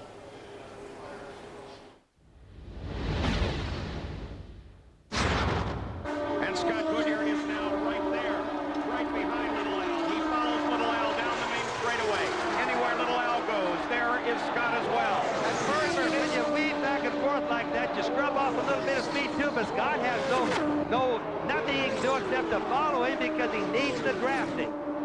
Scott Goodyear, of course, a Canadian early in his career. You see him setting up Little Al now. He seemed to kind of give you the feeling that things were coming easily for him. Then he had a long period there, 2-3 years, where just couldn't get any result at all. Suddenly he's vaulted back to this moment. He can see the possibility of winning the Indy 500 if he can make one pass. But he has got to pass one of the savviest, canniest, and most determined drivers in the business. A lot of that's going to come from the old sprint car days. That's where Little Al came from, was go-karts and sprint cars. He's got a lot of savvy on how to keep somebody from passing. The 198th lap in the record books. On this lap in 1989, Emerson Fittipaldi and Little Al touched wheels. Little Al hit the wall. Fittipaldi went onto the west. Scott Goodyear still trying to catch him.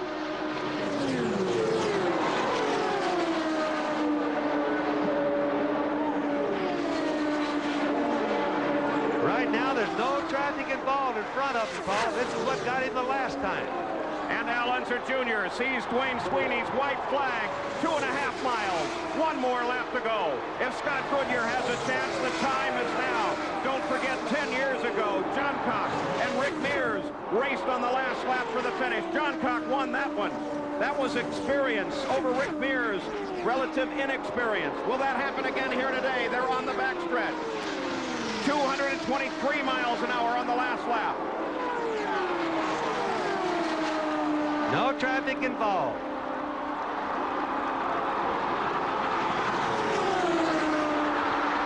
They make the turn for home now.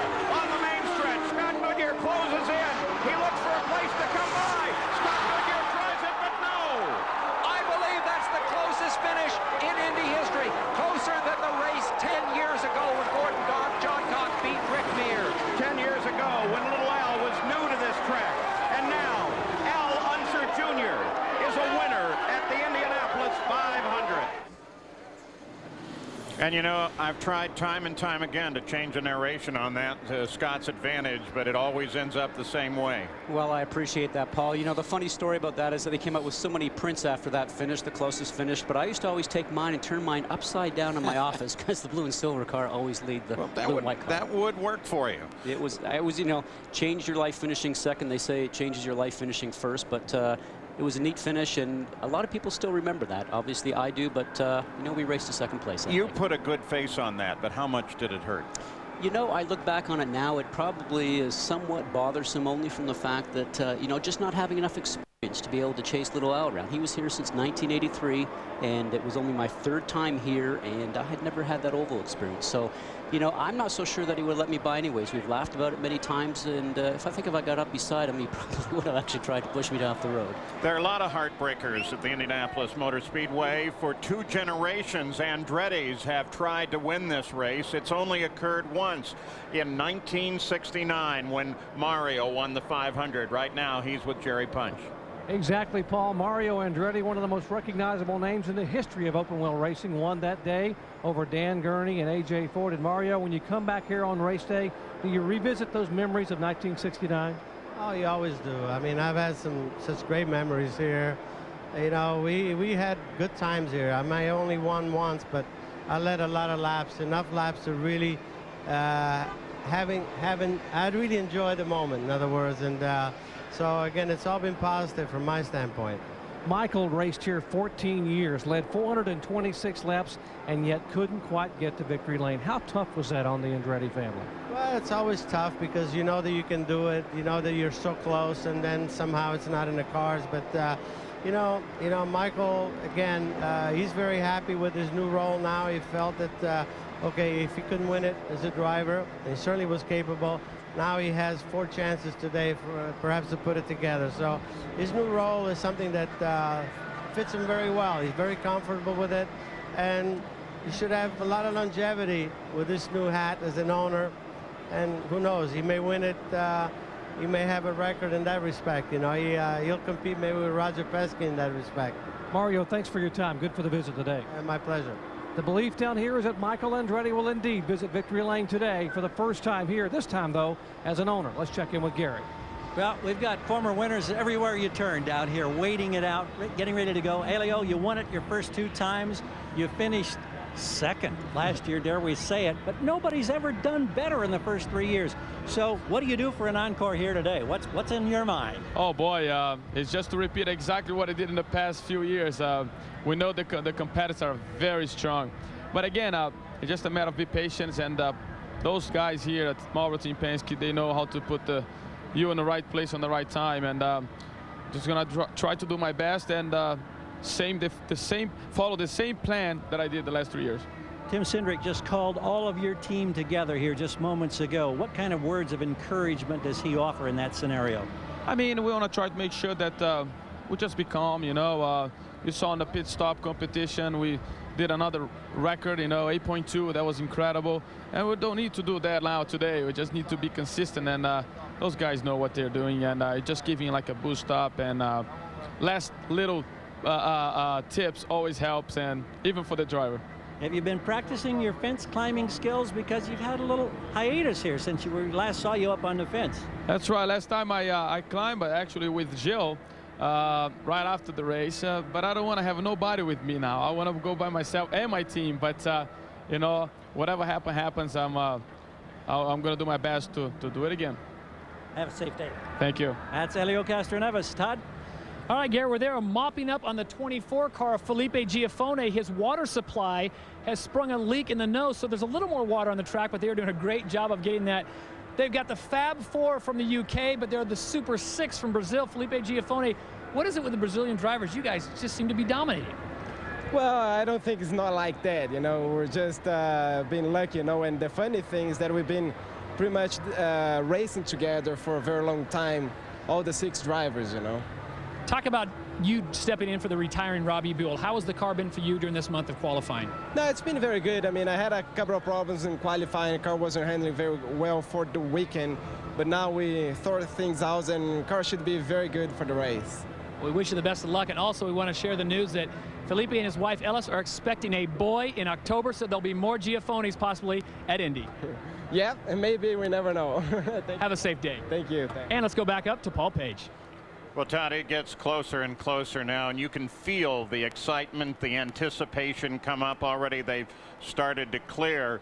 all but non-essential people off of the main straightaway where the cars are sitting now poised for the start. We talk about these Brazilian drivers and how they do not seem to succumb to pressure. Maybe one of the reasons is because in the Indianapolis Star earlier this week, a reporter reported that several of them had been subjected to kidnappings back in Brazil or attempted robbery, Scott. And Felipe Giaffone's father, Jose, kidnapped and held hostage for 23 days. So they know pressure. You know, I think there's a lot of respect for what we have here in America, and I think that we all need to be very thankful for everything that we have in this country. And I know coming here many years ago to the Indianapolis 500 and seeing this sea of people, it was just a sea of emotions for me, and to represent Canada was a great thing. And for those drivers there to come here and represent Brazil, just a great rich heritage of motor racing from that country. The 88th running of the Indianapolis 500, the crowd waiting, we're waiting, you're waiting. In fact, we think there's going to be plenty of clear weather to actually get the full 500 miles in. But of course, all of that becomes part of the fun of the day because, as you've heard, many of the teams have very high technology to plan what the weather is going to do and when they will sprint for the front. That having been said, let's review once again the 11 rows of 3, the starting field for the Indianapolis 500 on our 7-Eleven virtual starting grid.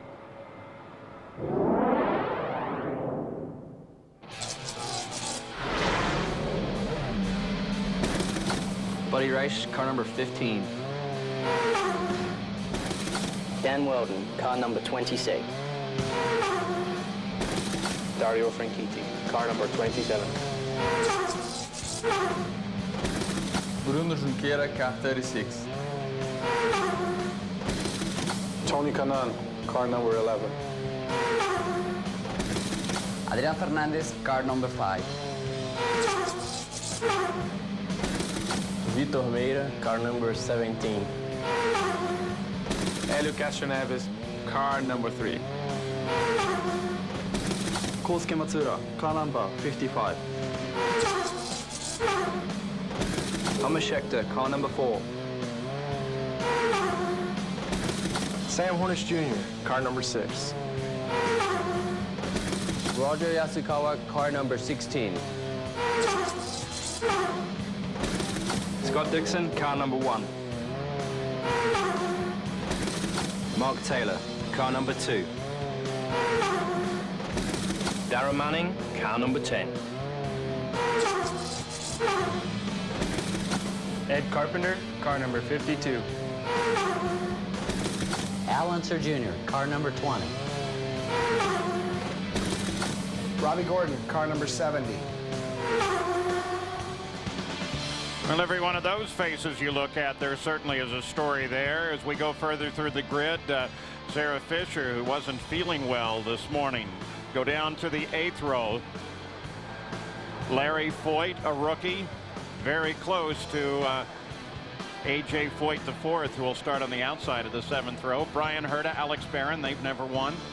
Back in the 9th row, there's Felipe Giafone, Tora Takagi, and Greg Ray, who has been incredibly fast despite very short practice time.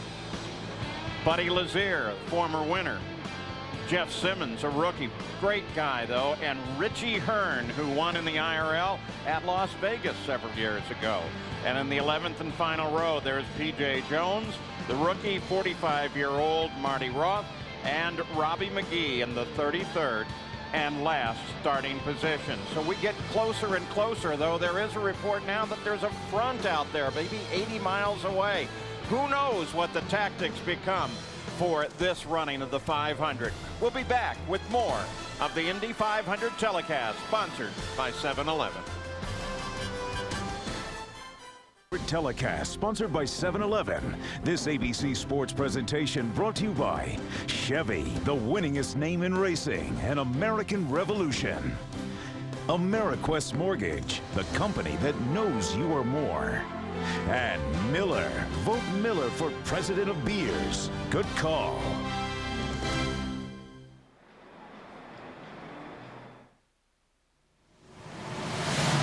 The Indianapolis 500 is a Memorial Day tradition. There is no bigger crowd in any sporting event on any day than comes to the Indianapolis 500.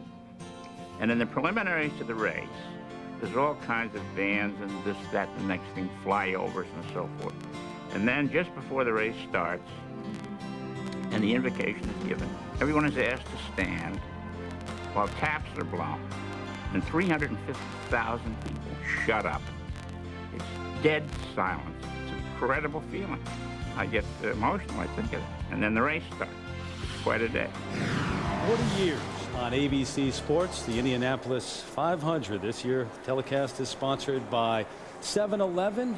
Hi again, everybody. Terry Gannon back with you. Some of the memories from Chris Economaki, who spent many years here at the Indianapolis Motor Speedway, and certainly the pre-race festivities as much a part of this as the race for many fans, and the playing of taps, and back home again in Indiana, something that started back in 1946. Jim Neighbors here once again. He has been here since 1972, missed a few years, I think 6 years in between, but he is here once again to sing that famous song here in Indianapolis. And we are just a few moments away. There you see the drivers, Weldon getting ready, and the cars are out there, the machines in position right now. The rain that came through earlier in the day is through. You heard Paul Page talk about the front that may be 80 miles from here or so. Not going to think about that right now. We're just trying to get this underway. And Tony Kanaan waiting. These must be agonizing moments for these drivers and the crews and the team owners who have been here throughout the month of May preparing for the Indianapolis 500. Right now, we send it to Jamie Little. Well, Greg Ray, this whole deal has come together last minute. By far, he has had less laps than anybody else, less than 50 laps. I know you guys are still putting stickers on. How are you feeling right now, and have things come together the way you'd like it? Well, we know we have a great team, and we know this awesome Honda power is the best package out there, the G-Force and the Firestone tires. So, you know, it's Indy is very exciting, and it's been an exciting month for us. And you know, we didn't know this until Monday that we were going to put Rent-A-Center on the side of the car, University Loft, and before MasterCard. So hopefully we'll have a great showing here and be able to take them on for the rest of the ride this year. All right, Greg Ray, 8th start. Jamie Jessica Simpson will sing the national anthem with, boy, that must be a daunting task with almost 400,000 people here in the Indianapolis Motor Speedway. And that is just a moment from now. That's a great scene.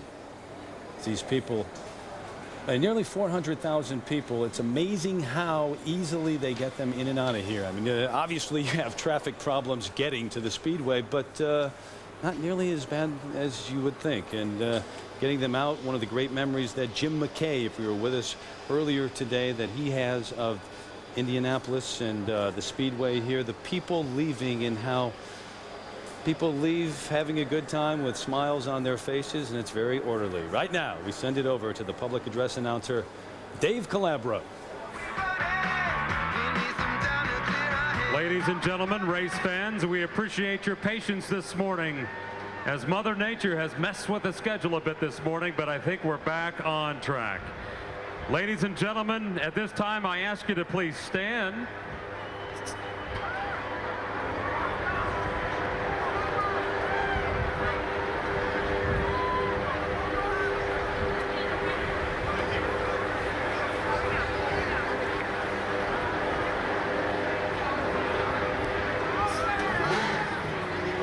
Ladies and gentlemen, I ask you to please stand. Remove your hats at this time.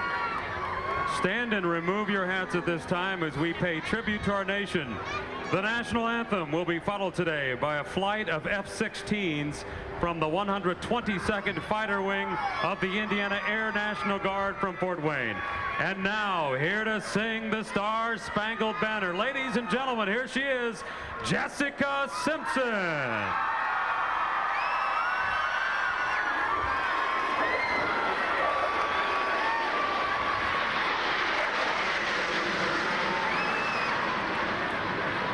Oh, say, can you see by the dawn's early light what so proudly we hailed at the twilight's last gleaming, whose broad stripes and bright stars flight, or the ramparts we watched were so gallantly streaming, and the rockets' red glare, the bombs bursting in air, gave proof through the night that our flag was still there. Oh, say does that star-spangled banner yet wave o'er the land of the free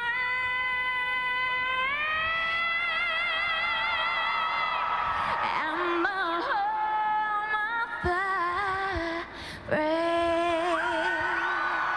Jessica Simpson.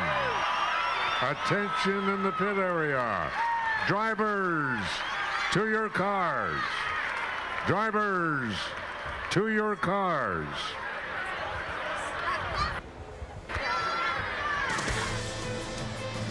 Well, from the cover of nearly every magazine on the stands these days, right to the Indianapolis Motor Speedway, Jessica Simpson with the national anthem. We're getting close at Indy.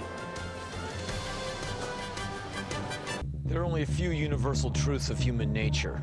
This is one of them.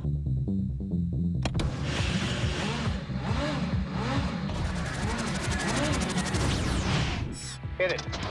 Let's get something straight. Yeah, we love the speed, we dig acceleration, but we're all about the chase.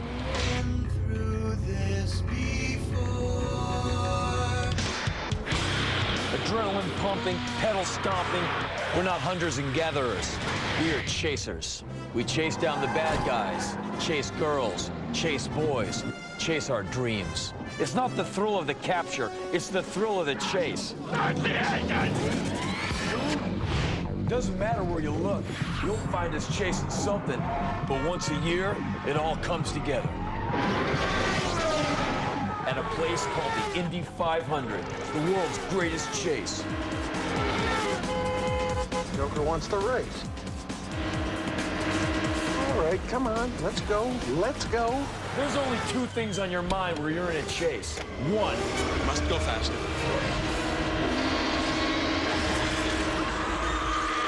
And two. Better win, that's all I know. Better win.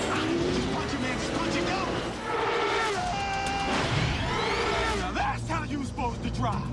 From now on, that's how you drive. But this is Indy, the Big Daddy. Everything is amped up and these drivers are getting after it. On green, I'm going for it. Chasing immortality, chasing the odds, chasing street. They've been chasing here at the Brickyard for a long time, and they'll be chasing here well into the future.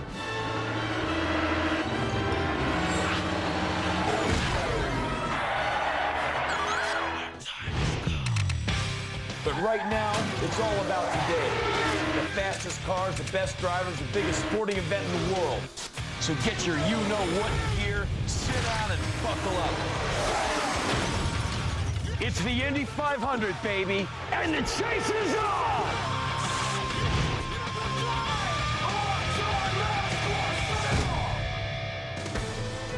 Nearing the start of the 2004 version of the Great Chase, the 88th edition of the Indianapolis 500, telecast sponsored by 7-Eleven. Getting close now to the green flag. Back to public address announcer Dave Calabro.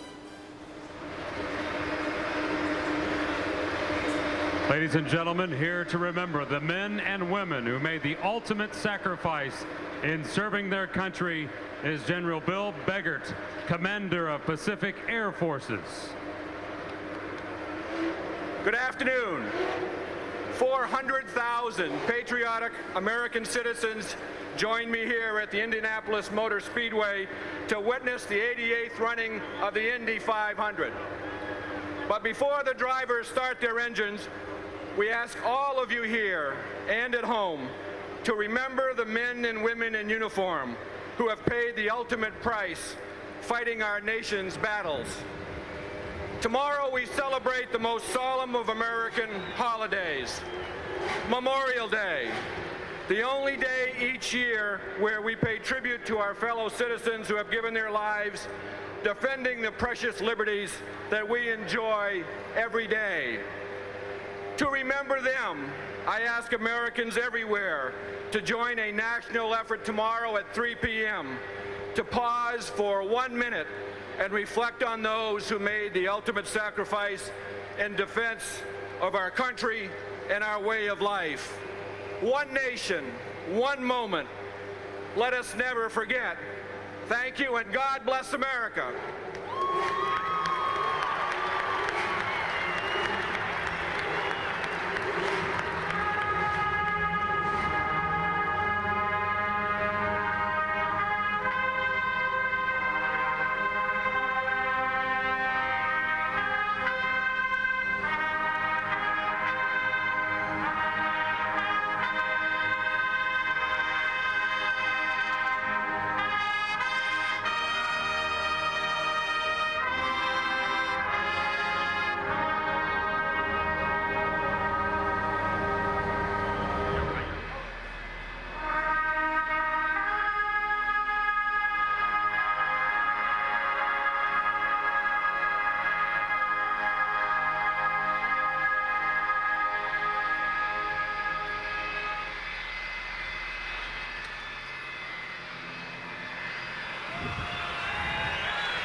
The playing of taps by the Purdue University marching band, always an emotional moment here at the Indianapolis 500, but taking on added significance, obviously, with the situation in the world today. We pray for the return of all of those representing us around the world. Right now, let's get the latest on track conditions and when we can expect the green flag to fly from Todd Harris. All right, Terry. Well, from the outside, the track looks pretty dry, but when you get down really close like this, there's small, minute cracks, and those cracks have water in them. They're called weepers. Unfortunately, it's just the nature of the beast. We've gotten so much water, so they've enlisted the greatest track crew in the world down here on their hands and knees with terry cloth towels, and they are literally absorbing the water in those cracks. Now, they will do that all along the straightaway. The problem, I'm told, is in turn 4, there's excessive amount of water. When you're going 220+ miles an hour, you cannot have any water on those wheels. So the problem here is water in the cracks. The weepers the problem. But they have told me this problem will be rectified because after the Brickyard, the last NASCAR race, this track will be entirely resurfaced. So that doesn't mean we'll have no more rainouts here, but there will not be any of these minute cracks for the weepers. Let's go back to the booth. Well, there they are continuing to work on several areas of the track, and Scott, this whole stop and go thing, it's got to be driving the drivers just crazy. Well, Paul, it certainly takes a lot of toll on the drivers. Now, they've been told to go to the car a few minutes ago, and obviously they thought they'd have these weepers solved. So, you know, your mindset is just to let's get going. You want to get in the car, get in your office, as I call it, and take the green flag. But I spoke to Brian Barnhart's group, and they said, you know, we cannot let anybody go out if there's any dampness on the track whatsoever. Now, they say that the dampness is probably off the racing line, but on the parade laps, and if anybody goes 2 or 3 abreast, because it's in the lower area of the racetrack, it could become a problem. As Todd pointed out, over 220 miles an hour with no grooves in these tires because they're slicks, there's absolutely no way you can have any moisture in the track whatsoever. During the rendering of taps, you heard an engine in the background. That was Mark Taylor's car. They were doing a final check on his engine. Apparently they were a little concerned about something, Terry Gannon. Well, final preparations underway. There you see machines being put into line, 3 abreast for the start of the Indianapolis 500. We're back with our coverage right after this message from your ABC stations.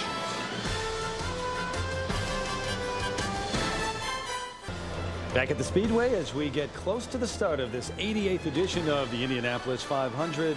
Telecast sponsored by 7-Eleven. Great aerial views courtesy of Ameriquest Airship Freedom. Appropriately enough, on this Memorial Day weekend, the festivities underway, maybe 10 minutes away or so from Jim Neighbors singing Back Home Again in Indiana. While we have a moment, a reminder, Los Angeles, it's a city of dreams and murder. And you've seen it from a helicopter on the 5 o'clock news, but now Peter Jennings takes you to the street. Don't miss LAPD, Tuesday at 10, 9 Central on ABC. The The gentlemen who will call this race, Paul Page, Jack Root, and Scott Goodyear. We send it to them with the second most important phrase in racing. Who do you like? Well, and maybe the most dangerous time for the broadcast team during the running of the 500 miles. What's your picks? We chose several categories, actually. The winner, the dark horse, and the rookie of the year. Now, the rookie of the year is, in fact, a subjective decision, so it's a little harder. That, oh my goodness. My pick is sound asleep, but that's the way Rick Mears used to handle tension, too, and he, after all, won 4 of them. Koski Matsura, that would be my dark horse. And then I think Darren Manning is going to be my guy for the rookie of the year. He's been around. He talks to everybody. He's just so friendly, so personable. That's the way I'm going. Well, I'm going to go really with the favorite. For my pick for the winner, you got to go with Dan Weldon. He's had such a great early part of the season. This is the 4th race, and he's had a 2nd, a 3rd, and a win. And then for my long shot, Roger Yasukawa, making his 2nd start here, said he learned an awful lot on how to deal with the pressures of the Indianapolis 500. And then, of course, you've got to go with the rookie of the year, Scott. It's got to be Ed Carpenter. Well, you know, the way I look at it right now, my pick to win has to be Adrian Fernandez. I know he came into the series late. He's got the Honda power. He's matured, 40 years old. I know it's only his 3rd start, but you know something? I just feel good. He's been fast all month, along with his teammate, Koski Matsura. To come in, I would say, for a dark horse, Buddy Lazier. You know, came here late. 5 laps, though. I'll tell you what, this guy was up to speed very, very quickly. I like his lines on the racetrack. He's smooth. He's got that classic Rick Mears lines. And for a rookie, Ed Carpenter logged a lot of miles underneath Eddie Cheever. And I have to say that he looks very strong also. We'll see if the Chevrolet power can keep him up front. Yeah, count on the Canadian to have all those kind of specific reasons, and Jack and I are just out here flying free. Well, you always have to worry we don't get the opportunity to re-bracket like you do after the 1st round of the NCAAs. Okay, rookie Terry Gannon, how about you? Say it with feeling. Do you really care who I like today? I'll tell you anyway. Yes. Thomas Scheckter is due. He's led the most laps the last couple of years without winning. So forget about the rookie, forget about the dark horse. It is all Scheckter today here at Indianapolis. Going to take that splash of milk and get his face carved into the Borg Warner Trophy for the very first time. Watch out for Sam Hornish Jr. too. As you look at my dark horse there, Vitor Meira is that one. Very dangerous rider here at Indy. And again, they are continuing to try to dry this track. We thought it was dry, but then you heard the report just a few moments ago from Todd Harris. Some little bits of water still on the track. As you look at David Letterman, Buddy Rice, of course, on the pole and driving for the Ray Hall Letterman team. But Tony Kanaan, we saw him sleeping just a moment ago. Right now, let's get on to Dr. Jerry Punch. Well, thank you very much. You know, whether Tony Kanaan wins the Indy 500 today or not, he has already made a huge difference in someone's life here in the month of May. On Thursday, May 20th, Tony Kanaan went to Methodist Hospital to visit the children there. He was deeply touched by the story of a 15-year-old girl from Decatur, Indiana, who was in a coma by the name of Andrea. Before he left that day, he went to her father and took off his special charm, a necklace he had worn for 5 years in racing, and said, "This is what gives me strength. It makes me strong. It allows me to win. She needs it here today." He gave the necklace to Andrea. A couple of days ago, that father came here and told Tony Kanaan that his daughter is now awake and will make a 100% recovery. Andrea will be fine, and we are told she will be watching Tony Kanaan here today. If you needed a reason to cheer for Tony Kanaan in this race, you now have one. That is just one of the many stories we'll be following as we get set for the 88th running of the Indianapolis 500. 500 telecast sponsored by 7-Eleven. This ABC Sports presentation brought to you by 7-Eleven. When it comes to fresh, 7-Eleven has it made. Hungry? Thirsty? Oh, thank heaven. Honda, proud sponsor of the Indy Racing League IndyCar Series. And Firestone. For more information on Firestone tires, visit your local Firestone retailer.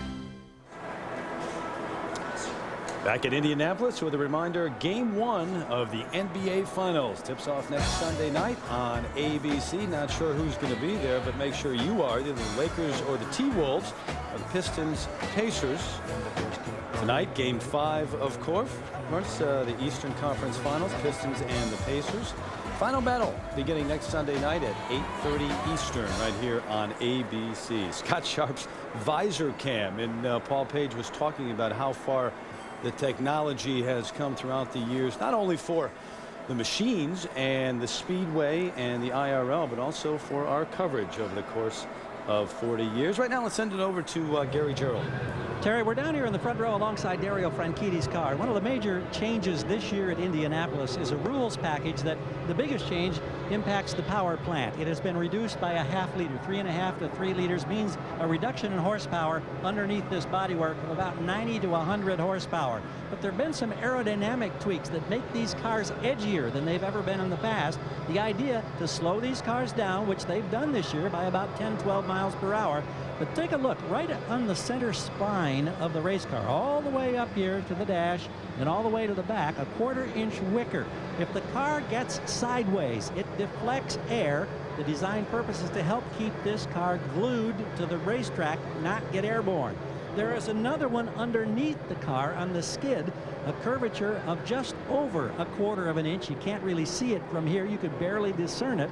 That also designed to deflect air. If the car goes sideways, it keeps these cars on the ground.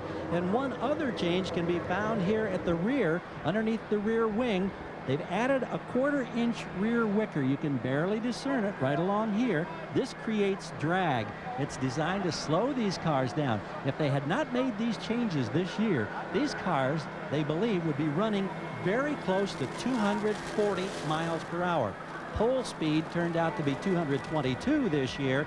Race pace, well, a lot of conjecture with the changing conditions. It may be somewhere around 211 miles per hour. So significant changes, primarily designed to keep these drivers safe. Vince? One of the great driver stories here, and guys in the booth touched on it as maybe one of the Rookie of the Year favorites, Ed Carpenter. He has dreamed of running this race since the first time he got behind the wheel of a 1/4 midget at the age of 8. And it's a special story. This is his backyard, literally and figuratively. His stepfather is Tony George, his mother Laura George. They own the Indianapolis Motor Speedway. And Ed, finally realizing the dream as you sit in the car strapped in, ready to go. What are the emotions you're experiencing now? I've been waiting for this day for a long time. I'm really excited. I mean, I almost got tears in my eyes when I came out after driver announcements, and I'm just ready to get this thing going. Hopefully the rain will stay away. We can put in 500 miles. What are your thoughts as you get ready to look at this 500 miles? What's the part of the race that concerns you the most? I just want to hang around and be there at the end, position myself to be in a position to make a run at the end. And the first part of the race is just strategy. Ed Carpenter in the 52 for a former winner here at Cheever. Todd? Well, the 51 driver right now is Alex Barron, strapped in, very comfortable. The 2002 IRL Rookie of the Year. Alex, your final thoughts as we get set 5 minutes out. Well, it's been a little bit of a delay, but I'm happy to see we're going to get the race off today, and we're going to try to move forward as quick as we can. The Red Bull car is extremely fast. You've had some good qualifying this month, a few incidents, put all that behind you. Now it's just time to go. Yeah, we've got a good race car. We've been working on race up quite a bit, and you know, we're going to try to pick them off as quickly as we can, and you know, obviously try to be in the top 5 at the end of the race. Good luck to you. Have a safe one. Thank you. And let's send it back upstairs to the booth.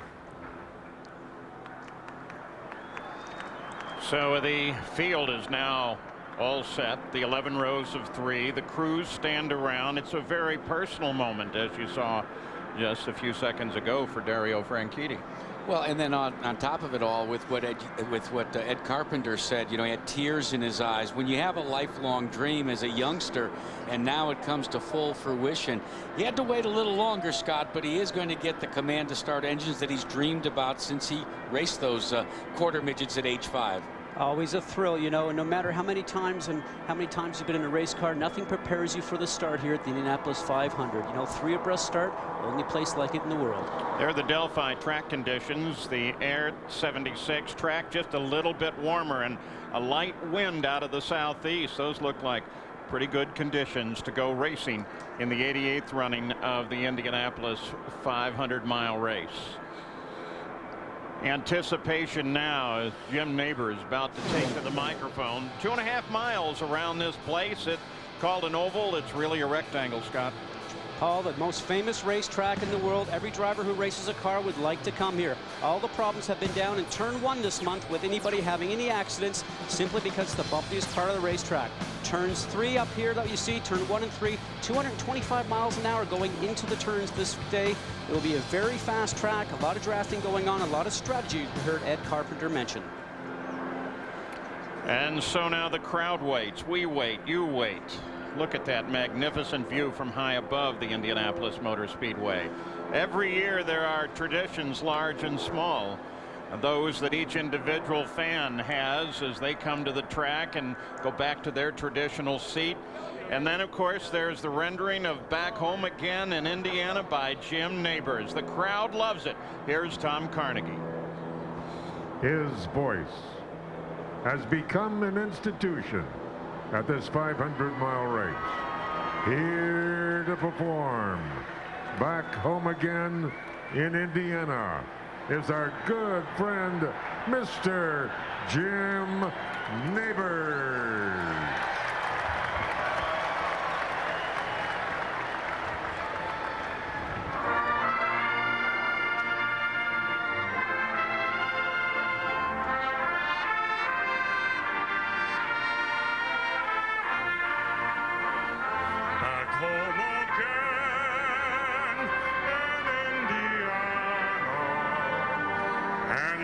Seems that I can see the gleaming candlelight still burning bright through the sycamores for me. The new mown hay sends out its fragrance through the fields I when I dream about the moonlight on the Wabash, how I long for my Indiana home.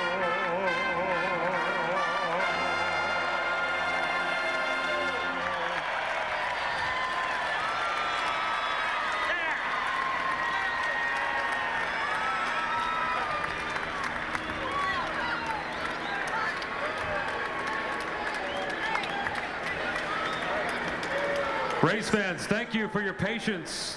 It's the moment we've all been waiting for. Here she is with the most famous words in all of motorsports, the chairperson of the board of the Indianapolis Motor Speedway, Mary Holman George. Ladies and gentlemen, start your engines.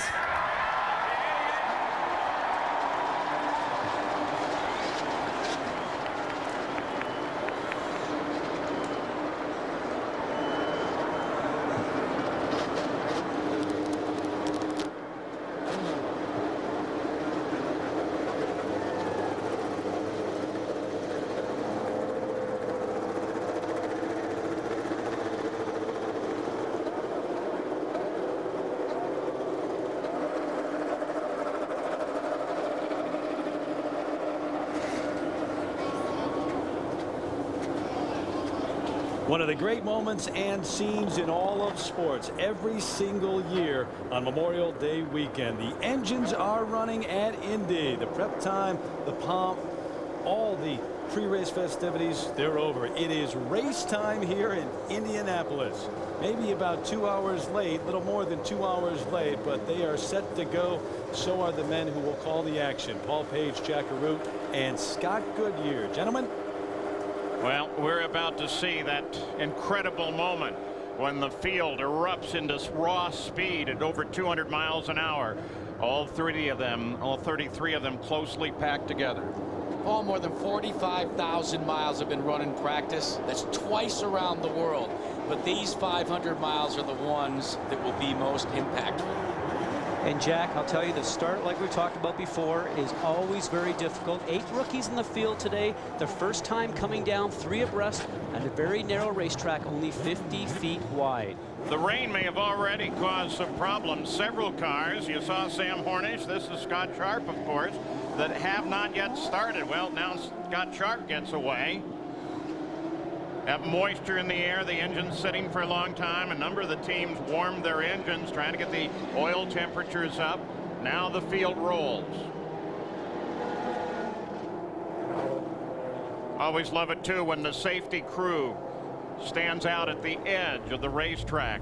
Morgan Freeman, the Corvette convertible, the official pace car of the 2004 Indianapolis 500, and Morgan Freeman is at the wheel. There is the field. He mentioned earlier what it must be like to look back in those rear view mirrors. He's doing it now. I want to give you a long shot that you want to watch, guys. Number 13, Greg Ray. Jamie Little talked to Greg, talked about the fact that he only had 30 miles of practice before he made it into the field. Financial woes have befallen the Access Motorsports team.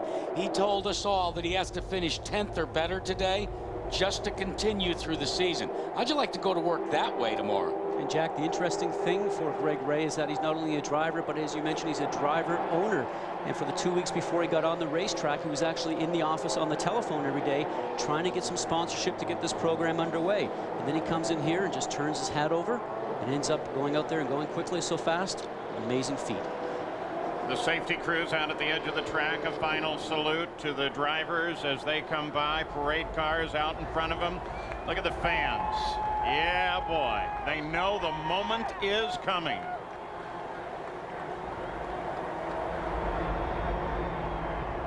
Morgan Freeman will increment up 60 to 80 and finally come to 100 miles an hour. This is where the calming effect comes into right now, because you're in the car, you finally get that opportunity to put all this month behind you.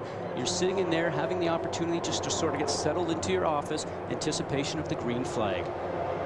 Here's the Budweiser race analysis for you.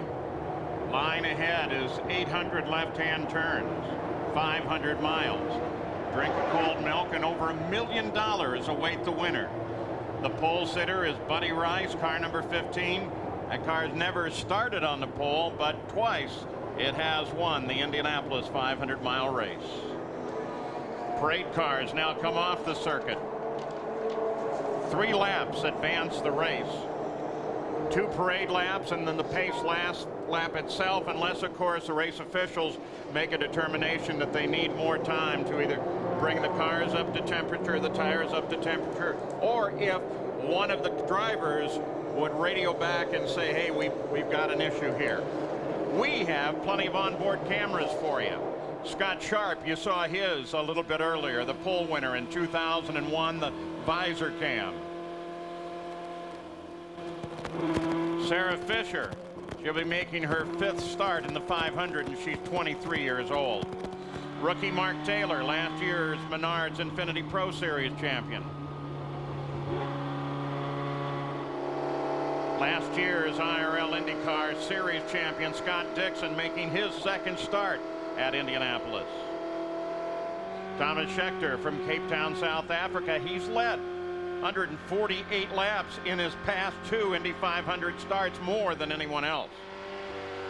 Tony Kanaan, he's led in each of his 2 starts in the 500 and one earlier in the season at Phoenix, Arizona. And Dario Franchitti, he hopes to become the first Scotsman since Jim Clark in 1965 to go to victory lane. Again, the camera, the right side of his right eye looking across to the pits.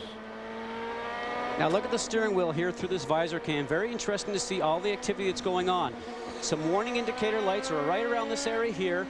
You can see the RPM lights, the shift lights keep illuminating here. There's green, yellow, and red up on the top of the steering wheel. Right in the very center of the steering wheel will be the gear indicator that he'll be watching, because these guys will be actually shifting quite a few times per lap. They'll be using 4th, 5th, and 6th gear. There is a headwind right now going into turn 1, so that means they'll be using 4th or 5th into turn 1, up to 6th gear going down the straightaway you're riding along right now, which is all the way down to turn 3. And there's Dan Weldon, the pan cam taking a look over from the middle of the front row over to the pole sitter. Now Dan Weldon, you may remember, got upside down last year. Dario Franchitti will occupy that space, and we have pan cams available to give you all the action of the Indy 500. The pace car just ahead in race control by Brian Barnhart. You met him earlier. Mel Harder stands there. They're watching the field as it comes into formation. 11 rows of 3, 32 men, 1 woman, 8 rookies, 3 former winners, and 500 miles to go.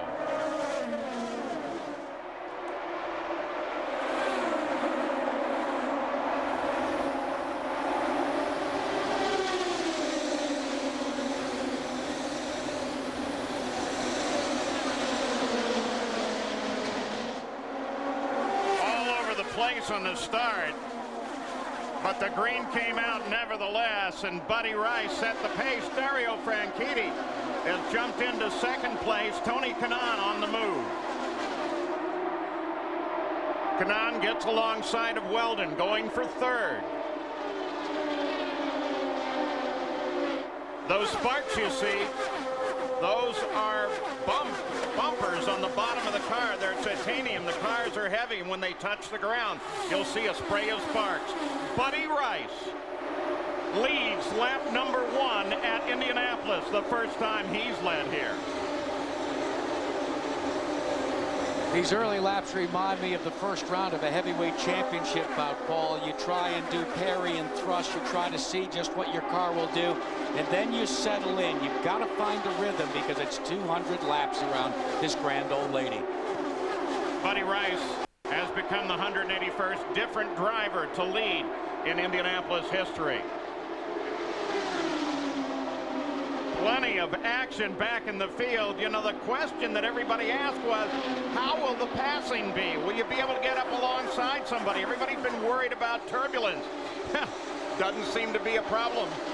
Might this be an indicator that some of these guys think that this race won't go 200 laps?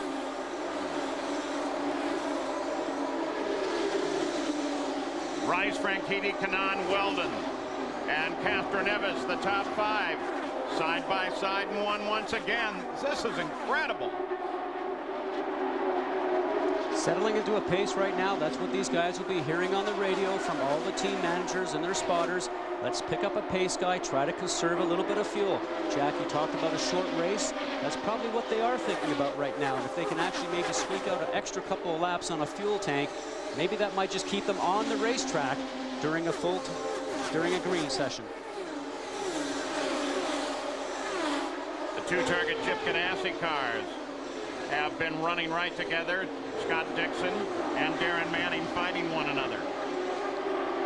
Already, Access Motorsports car number 13 at Greg Ray, a report that the engine might be going sour. He's got to finish in the top 10.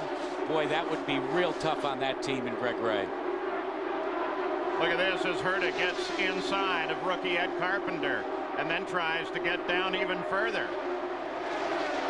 But Brian Herta told us before we went on the air with the green flag that he was going to try and get up with his teammates. He didn't get to qualify on the first day. He is really rolling along. But what you saw right there is the one thing you have to worry a little bit about. You take a run on somebody, you can't get it done, and you're going to lose momentum.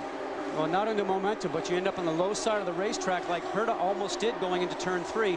We saw what happened last year with Dan Weldon, where the car actually got too low in the race course. Tight line going through the turn and end up going upside down. Out of nowhere, here comes Tora Takagi. He's on the fly, the 12 car. I don't get it. I thought we were all supposed to settle in. Scott Sharp goes to the inside of Brian Herta. A.J. Foyt IV trying to do likewise.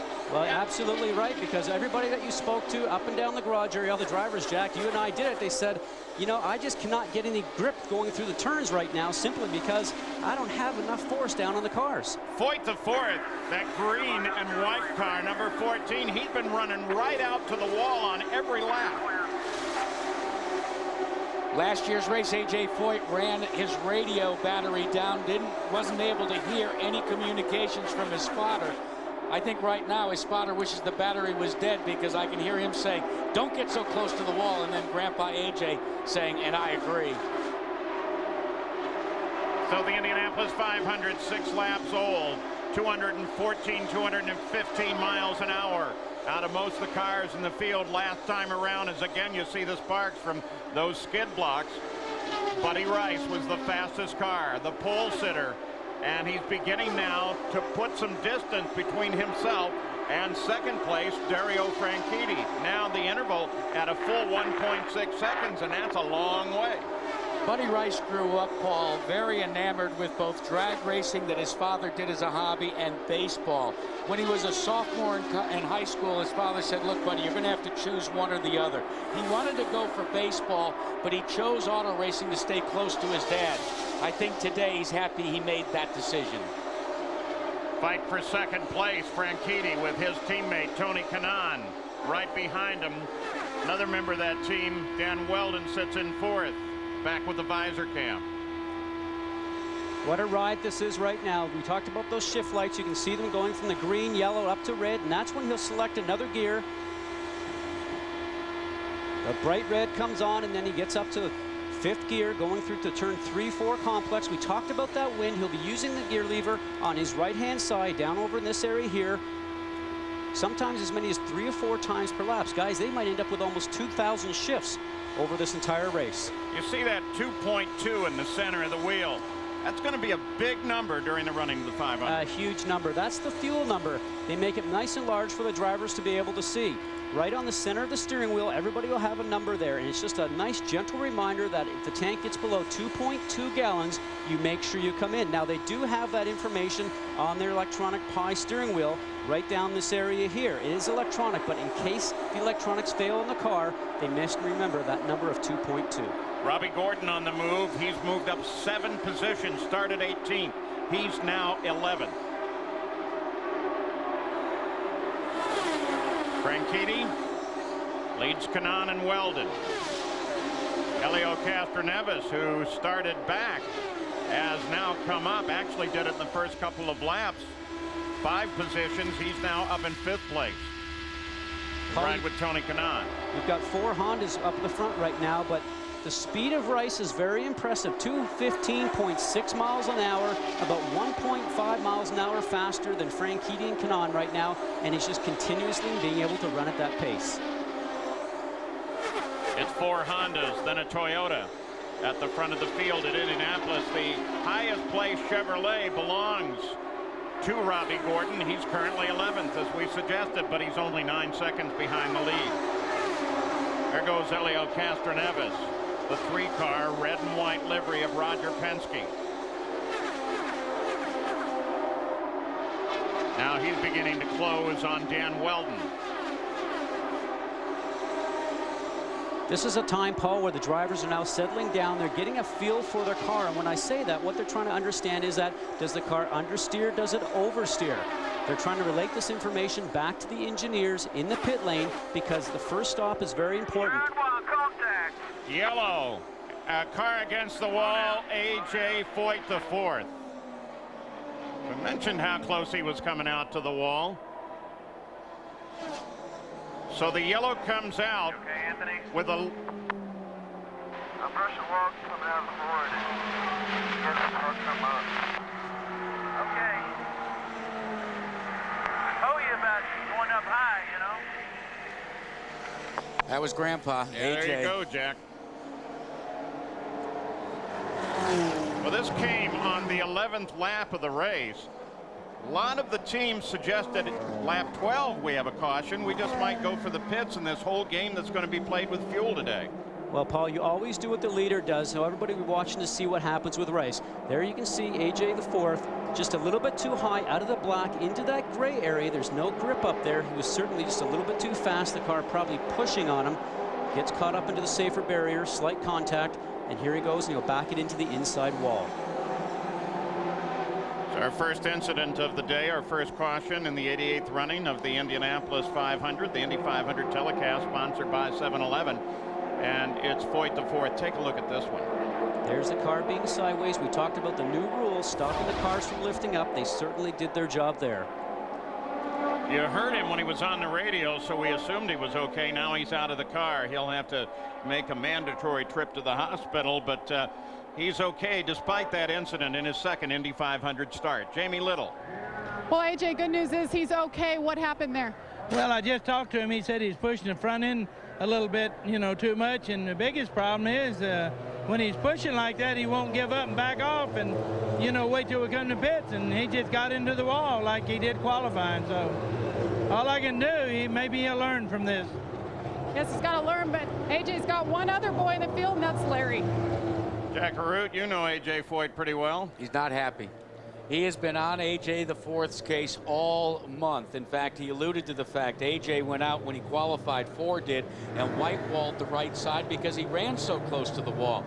He scolded him for that, and now I just wouldn't want to be on the plane going home to Houston with Grandpa A.J. tonight. Well, let me ask you this. You've got a son and a grandson in the race. The grandson just hit the wall. Is there a rivalry there? Does a ride eventually go to Larry? I don't think the ride would go to Larry. Maybe there's the possibility there would be two cars from the A.J. Foyt stable, because A.J. Foyt has said he likes race car drivers, and he said then there's just drivers, and he said A.J. Foyt the Fourth is a race car driver. He's a true racer. There's Larry, a little bit older than A.J. Four, but he's showing a little bit of poise, more than A.J. the Fourth did. All right, let's set the stage now for the potentiality of all of these pit stops. You have 5 fewer gallons in the fuel tank than you did last year. You have half a liter less in the engine size, and most of the teams have suggested they actually can go maybe as many as 32, 34 laps on a single tank. But that's really going to play into the strategy, Scott. And Paul, this is a little bit of what's been going on in the garage area all month. There's obviously 3 engine manufacturers here, but everybody's sort of playing games with how long they'll be able to actually stay out on a green stop. We came in underneath yellow right now. If it's full green next time, I'm going to watch the engine manufacturers see how many laps they can run on a full tank. The tension now shifts over to the pit area. All of the crews appear to have their wheels out and they're ready to go, just as we suggested. Now the question, the only question, is going to be who is going to decide to keep their car out and pick up the lead of the Indy 500. Here they come. You copy that, Case? Going to have you trigger it. Jerry Punt. Buddy Rice wanted a half a turn up front wing. They just made it. Ricardo not made the adjustment. But Dan Weldon will beat Buddy Rice out. He said we've got to be the first off pit road in spite of the wing adjustment, and they were not. It was Weldon and then Buddy Rice. Problem for Larry Foyt. Oh, Paul, he just ended up coming in the wrong pit box right there. Something that's new to every driver coming here. Let him go right back out. Start him up. Start him up and let him go out and come back in. What he wants him to do is get the car under fire, send him out so he does not lose a lap with the other cars that are on the racetrack. And as we suggested, who's going to stay out? Well, Barron and Herta both did. Greg Ray had some problems. That sour engine that he was reporting back to his crew before the caution, now they'll have to take all that carbon fiber off and see if they can troubleshoot what the problem is. Todd Harris. Well, they talked about a broken header, Paul, but right now they're thinking it's something electronic. And they've got to pull those side pods off to get to the electronics, so they're having all kinds of problems you can see right now. Well, they were going to try and send it out and around once they got the body panels out. You can do that, at least so he doesn't lose a lap, but oh, it's not going to go at all. So we've had the first caution, also the first pit stops of the Indianapolis 500, and Alex Barron is our leader. Will he stay there? Here comes the green flag. And they're back running again as Brian Herta goes for the front. 2 teams have split their strategy. Red Bull Cheever and Andretti Green Racing by not stopping their cars, Brian Herta and Alex Barron. Paul, I think we got a good indication of the Honda horsepower on that restart. 3 abreast, almost going 4 abreast. Almost down on the grass. And Weldon comes around Herta.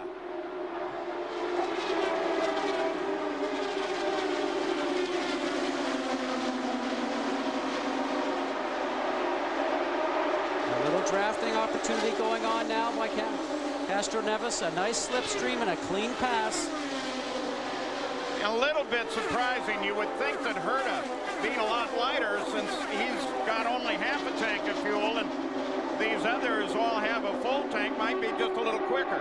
But we've watched the first risk of the day with Brian Herden not going into the pits along with the 51 car of Alex Barron.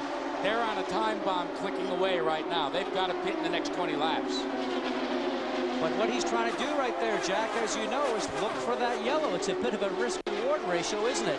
If a yellow comes out in the next 20 or 25 laps, well, you know, maybe they got to be up front and lead and gain some positions. If it doesn't, pitting under green, as you know, is just a bad situation. Thomas Scheckter moving on Scott Dixon. We interrupt our regular program schedule for a special report from ABC 7. This has been a special report from ABC 7 News. We now resume our regular program schedule. When it came out, it was awesome. Michael Andretti, team owner of the current leader, Weldon. Paul, I spoke to Dan Weldon the other night, and he said, you know something? I think my car works real well in traffic. He says, I think we're ready. And he's one of the few guys that I talked to that did not seem to be worried about this new rules package and maybe having to run in traffic. Let's go to Jerry Punch. Guys, Michael Andretti made the call for no tires in Dan Weldon's pit stop. He wanted Danny to be able to beat Buddy Rice and the Penske cars out of the pits. He said, when you go back to green, dispense with the two cars that didn't pit, take the lead, and back off and conserve fuel. But right now, the concern down here, as Michael Andretti holds one pile up a moment ago, we are feeling a few raindrops. Oh, we hope that doesn't go very far. Weldon, Catherine Evans fight for the lead. Coming out of the pit. It was a great pit battle all up and down pit road. Only two of the cars did not stop, and the caution comes out. Yellow flag. And this is for exactly what Jerry Punch mentioned.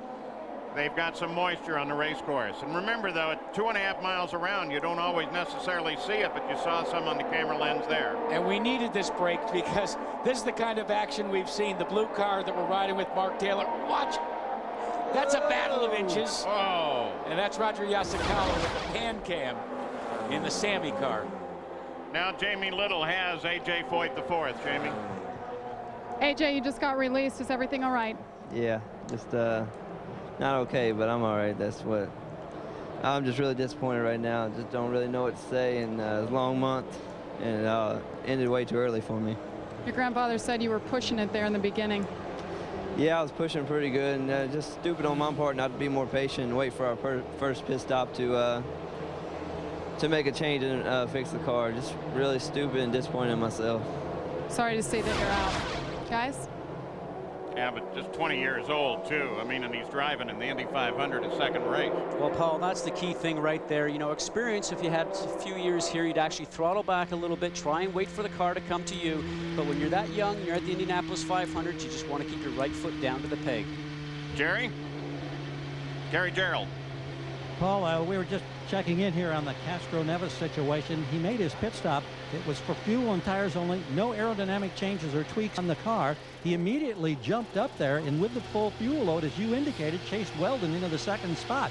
I would think that the Toyota folks would be very excited about that because we've heard so much about Honda, their alleged horsepower dominance here at the Speedway. But Castro Neves, the wily veteran who has the 2 wins and a second last year, finding himself in second under this yellow flag parade right now.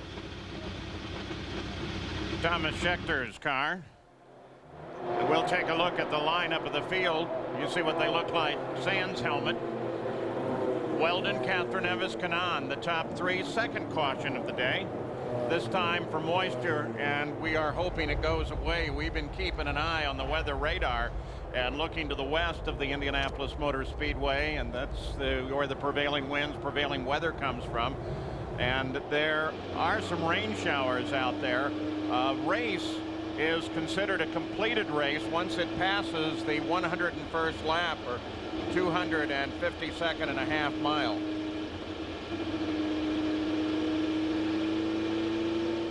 And the teams will be looking out to the west with a number of different techniques to try to figure out what the weather guessers are going to do about the whole thing, and whether or not they should sprint, go fast, use a lot of fuel, try to get to the halfway point, or do they think the race is going to go for 500 miles and then they have to throttle her back. After this message and a word from our ABC stations, we'll return. Terry Gannon back here in Indianapolis. A reminder, tomorrow night, 2 hungry teams battling for the Stanley Cup. The Flames taking on Tampa Bay. Stanley Cup Finals presented by Nextel. Game 4 tomorrow night at 8 Eastern, 5 Pacific on ABC Sports Championship Television. Under yellow right now here in the 88th running of the Indianapolis 500. Telecast sponsored by 7-Eleven. Dan Weldon, the youngster from England, is your current leader. Helio Castro-Neves, the 2-time champ, right behind, and then Tony Kanaan currently in 3rd spot. The visor cam, good look at what it's like to be behind the wheel of a race car. Send it over to a man who knows all about that, Scott Goodyear. Well, Terry, you saw the hand moving of Scott Sharp right there, and what he was doing is he's pushing the button right now and talking to his engineer, telling him what the car is doing. Well, he had a little bit of English going there because he was actually starting to talk with his left hand as he was driving. Now, the yellow light you see flashing on your left-hand side here, that's the yellow caution light that comes on whenever the track goes yellow. You can have an opportunity to watch the flag stand with the flagger, actually with the yellow flag, or some yellow lights that are sometimes located on the fence around the racetrack, but the IRL actually designed and made this yellow light system that's on board all the cars out there so they'll know anywhere they're on the racetrack when the yellow light comes on. Weldon, Castro-Neves, Kanaan, Honda, Toyota, Honda. Those are the top 3. There's the lap leaders thus far. The pole sitter, Buddy Rice, leads the first 12. Let's go down to Jerry Punch. Guys, with Danny Weldon leading, let's lead over and talk to his car owner, Michael Andretti. And Michael, I know it's not raining very much here right now, but what is Danny saying about some moisture over on the backstretch and then turn 3? Yeah, it seems like it's a little wetter on the backstretch, but from what I hear, it's going to be raining pretty hard in about a half hour, so we probably won't get it all in today. You made the call not to change tires on that first stop. Did you have this in mind when you didn't change tires? You wanted to be out front? Well, I didn't make the call. I'll give them the credit, but yeah, it was track position is going to be king today, so you know, I think, you know, with the way the weather is and stuff, you want to be as far up front as you can be. All right, Michael Andretti put his car out front, but we are currently having some moisture being reported from over in turn 3. Let's check in with Gary.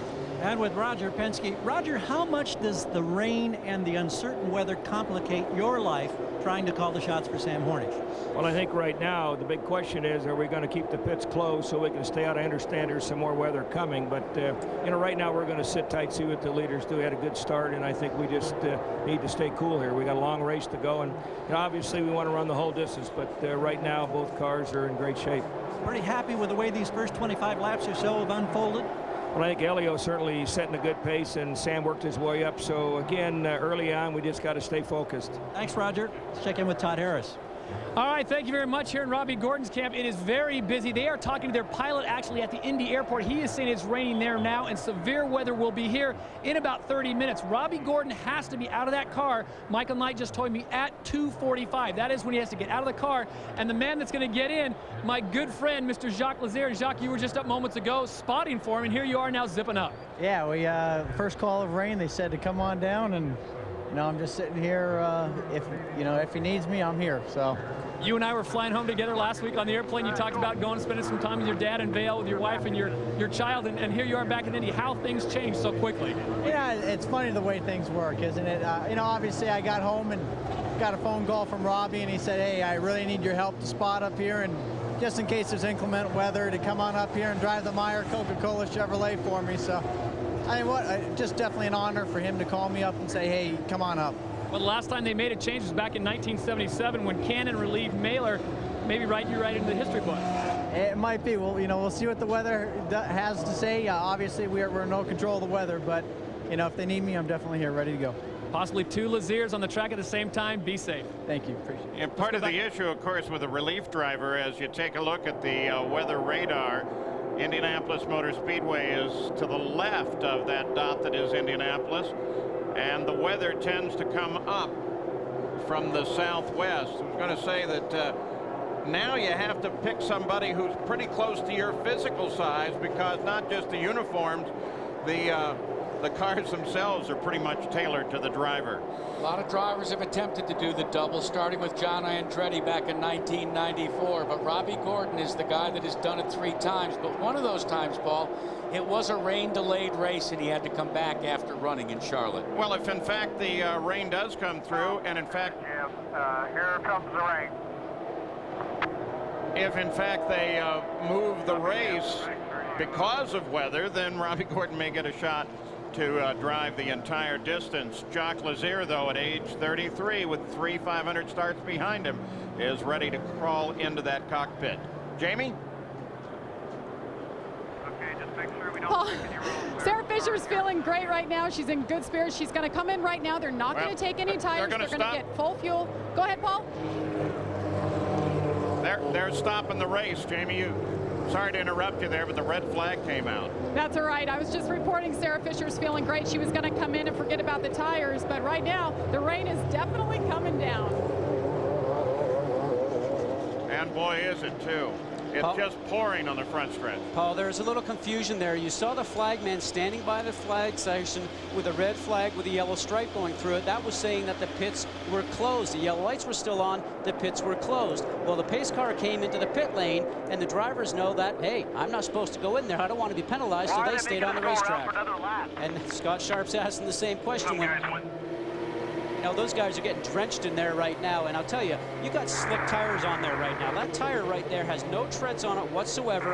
It can hydroplane very, very quickly. So the key thing for these guys is just to keep it slow and steady. You just don't want to slide off and have a slight graze with the wall in a situation like this. Paul, you remember when Bobby Unser won that rain-shortened race, and the thunderstorm came down, and everybody was slipping and sliding on those slick tires. And as a matter of fact, the way they are, even at the reduced speed that they're running now, they can spin those cars pretty easily because, as Scott said, there is no tread. Again, if the fans are the indicators, certainly the umbrellas are up, and some of them are going to go down underneath the grandstand where plenty of concession, but also it keeps them out of the rain. A red flag is out after 29 laps of the 88th running of the Indianapolis 500, our Indy 500 telecast sponsored by 7-Eleven. A look at some of the skyboxes, the VIP suites where everybody is headed inside, and those are so luxurious inside. Now they can have lunch and figure out what we're going to do. What did we learn in these first 29 laps, guys? I think we learned that what we were told all month, that you can't pass. Well, we learned that you can pass. What did we learn? We learned that the drivers will lie to us yet again when they say, well, you just want to spar. You want to find your rhythm. You don't want to really get racy until the last 50 miles. Oh, we didn't I'm not believe talking that. to drivers ever again. No, we didn't believe well, that. Come on anyway. now, guys. Give us a little bit of credit here, you know, because sometimes you're out in the racetrack with 4 or 5 other cars. You don't get the full story. 33 cars in the track might make a little bit of difference. So you can't rain down on us that hard. He's lying to us. Yeah, he's a driver. What can I say? Even retired, he's still, you know. Let's go to Vince. Well, this man has been a driver, an owner. He's won the Indianapolis 500. He's won championships. And you've actually driven in a rain delay here at the 500 before, right, Chip Ganassi? Well, it hasn't been since 86, I think, Vince. But, you know, it's part of the game. Everybody's got to go through it. You know, this is the glamorous world of big-time international motor racing. You know, it rains every once in a while. Did you change your strategy at all coming into this day, expecting a shortened event? Well, not really. You know, your strategy, you know, the strategy you have to have at a place like this is one that can change. And, you know, we're ready for all eventualities, we think. It was asked about the drivers going around an extra lap or so after the rain finally started to come in. Did you get any indication as to why that happened? I think Weldon missed the pit entrance. Weldon missed the pit entrance? I think. Okay, it's follow the leader even when the guy misses the pit entrance.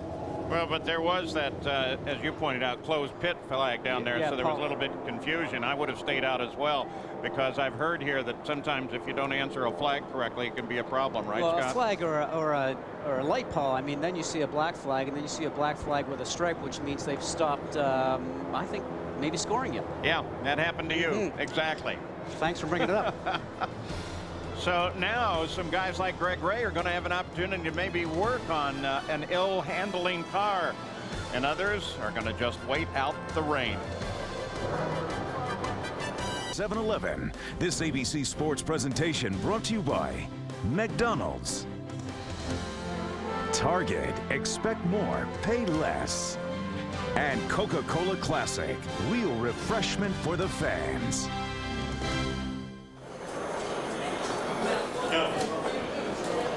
Back here in Indianapolis, Terry Gannon with you for the 88th running of the Indy 500, telecast presented by 7-Eleven. Unfortunately, the umbrellas are back out and the rain jackets are back out. We've had showers throughout the day early this morning, one that moved it through about 6:30 a.m.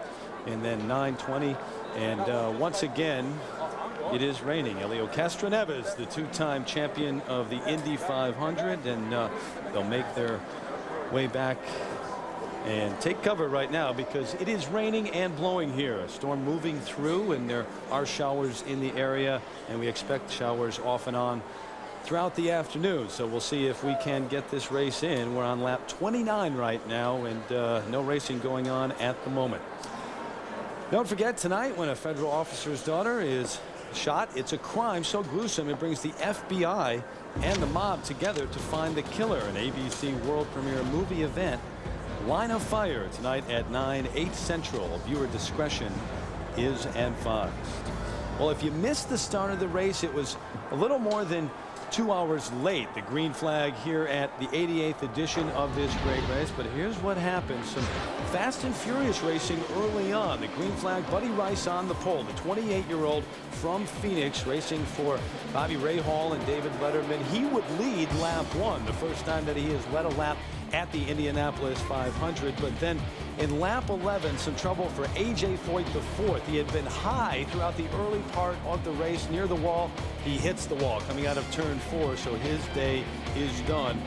And his grandfather was not happy about it at all. Caution on lap 22, and then on lap 29, the red flag comes out here at Indy because there is moisture on the track, and it continues to rain, so we are waiting. We are hoping that we will be racing, well, in the not too distant future. Right now, let's go down and check in with Jerry Punch. Well, Danny Weldon is headed back to the garage area, try to get out of this rain, and we are walking along with Danny. And Danny, I got to ask you, first 29 laps, what did you learn about your car? Obviously, you had a pretty good ride. Yeah, it's certainly not too bad. It's always difficult to lead an Indianapolis 500, but it's very early. We had a very good pit stop by the boys, and I think that's what got us in front. So we'll see how we pan out when we get back to racing again. Obviously, the car handles awfully well. There was some concern there would not be a lot of passing, which you proved differently on that restart. Just on a restart. Let's see when everybody's up to speed. And what about the no tire change on the first stop? That was purely by design for track position? We didn't change tires? That was news to me. I just leave when they tell me to leave. But no, the boys do a very good job in the pits, so I was very proud of them. A great start. Thank you very much. And Weldon will head back in. They're going to talk it over about what happens with maybe the track changing now, becoming a little more green and worrying about the grip. They will make some adjustments there. So he goes back inside, and we go back upstairs to Terry Gannon. And Jerry, obviously the strategy very important all the time, but maybe even more important today if they can get out there and race once again. Remember, got to go 101 laps to make an official race, and the shorter the race, maybe the more important that strategy. And the guys have already talked about the smaller engines and the changes this year, which it makes the pit stops even that much more important. Maybe the strategy as well. Let's go over, check in with Gary Gerald right now. Terry, Tim Cindric was the president of Penske Motorsports, just checking with his driver, Helio Castroneves. You're talking about how frustrating it is when your rhythm gets broken. So how do you deal with this? What do you do? Well, we had this situation in 2001, basically, and but obviously we did not even left the cars. The track didn't get that much wet. It's a little tough. It's the same for everyone, but it's a little tough. The rhythm seems to be right, especially myself. I mean, everything seems to be good, but part of the game, and just have to go back and it's a new day, start all over, and hopefully we're going to be in a good shape again. Well, we hope so. I think Robbie Gordon's about to leave the racetrack. Jamie, can you give us an update? All right, Gary Gerald, we're getting to him, and we are. No, this is actually the best thing. Local news is getting in there. This is the best thing that could have happened to us because of the weather. So, we got put in a situation where weather held us out, and it looks like weather's going to save us here. We can always come back tomorrow and race. Did you feel like you had a good car while you were racing? We had a great car. We went from 18th to 9th on the first lap, and we had a bad pit stop. We lost some positions, but we'll learn from our mistakes and be stronger later on here today. Robbie, what's your plan right now? No, the weather's not going to keep us from Charlotte. We should be able to get to Charlotte okay, and I think we got good race cars on both ends. The Meyer Coca-Cola car here was very fast. disappointed that we lost, what we lose 7 positions in pit lanes. So we'll get those back. We got a car that handles right up underneath cars, and we were able to get through some Toyotas and through some Hondas. So pretty happy with the Chevrolet. What'd you say to Jacques Lazier? Well, I told Jacques if he gets in to drive it, he's got a good race car. Very, very happy with what kind of car the guys gave me. Thomas Knapp, the engineer. We worked hard all month long, and I knew we weren't going to have the speed for qualifying, but I thought we'd have a car for the race. All right, Vince, that's what's happening here with Robbie Gordon. With Sam Hornish Jr. now, and the first thing Sam did after he got out of the car is made a pit stop of his own. You know, people always wonder about that. You know, what do you do when you got to go to the bathroom? You hopped right out of the car and went right to the restroom. It was on my way back. How were the early laps? We were pretty happy with the way the car was handling. That early caution came out. We decided we'd stop and fuel up so we could make it a little bit further. And you know, we picked up a couple spots in the pits, came out, and the car was handling really well. Probably could have been up a little bit farther, but we figured it was early in the race and no need to make any mistakes right now. Team Penske always preaches patience. That was always Rick Mears' motto, and I know an idol of yours. Is it a little more difficult to keep the patience when there's the threat of rain? You know, you always want to try to get up towards the front the best you can, plus the less accidents that usually happen up there. So we're just we're trying to move up, get to where we need to be, and you know, there's enough rain going around here. It'd be nice to be up a little bit further right now, but you know, we're not to lap 100 yet, so not going to call the race. So we'll be back either the rest of the day or tomorrow. What do you do now to kill the time and waiting for the official call as to whether or not they go back racing today? I'm going to go take a nap. That's what I'm going to do. No, it's get something to eat. You know, the race is supposed to start at 11, so you don't want to eat right before you go out, and you know, you got to take care of stuff. It's getting late. It is. Sam Hornish Jr. Thank you, Sam. Let's go to Todd. All right, Vince. Well, if you're going to be in a rain delay, you might as well be in good company here with Michael Andretti. Michael, congratulations. Your first official rain delay as an owner. What's next? Yeah, right. Yeah, it's just what can you do? It's Mother Nature. You know, it's Indianapolis. This happens a lot, but you know, we're okay. You know, we got a long way to go yet, but you know, Dan's happy with his car, and the only one, Dario, I think has a little bit of a problem right now that they're working on. So hopefully he'll be okay. But other than that, you know, so far so good. But I've been here too many times, so I'm not even thinking about it. You know, so. Were your drivers telling you anything about the track conditions, the weeping? Was there any problems? I know there was a lot of concern about turn 4. I don't think so. I think everything was fine. Yeah, they had good racing. I mean, there was some passing going on and stuff, so I think the track's good. Good luck and be patient. Thanks. Let's go back up to Terry Gannon. All right, Todd, thank you very much. Back to Robbie Gordon for a moment as he heads from Indy down to Charlotte to try to race in the Coca-Cola 600. There is rain in the forecast in Charlotte, by the way, but Jacques Lazier steps in for him.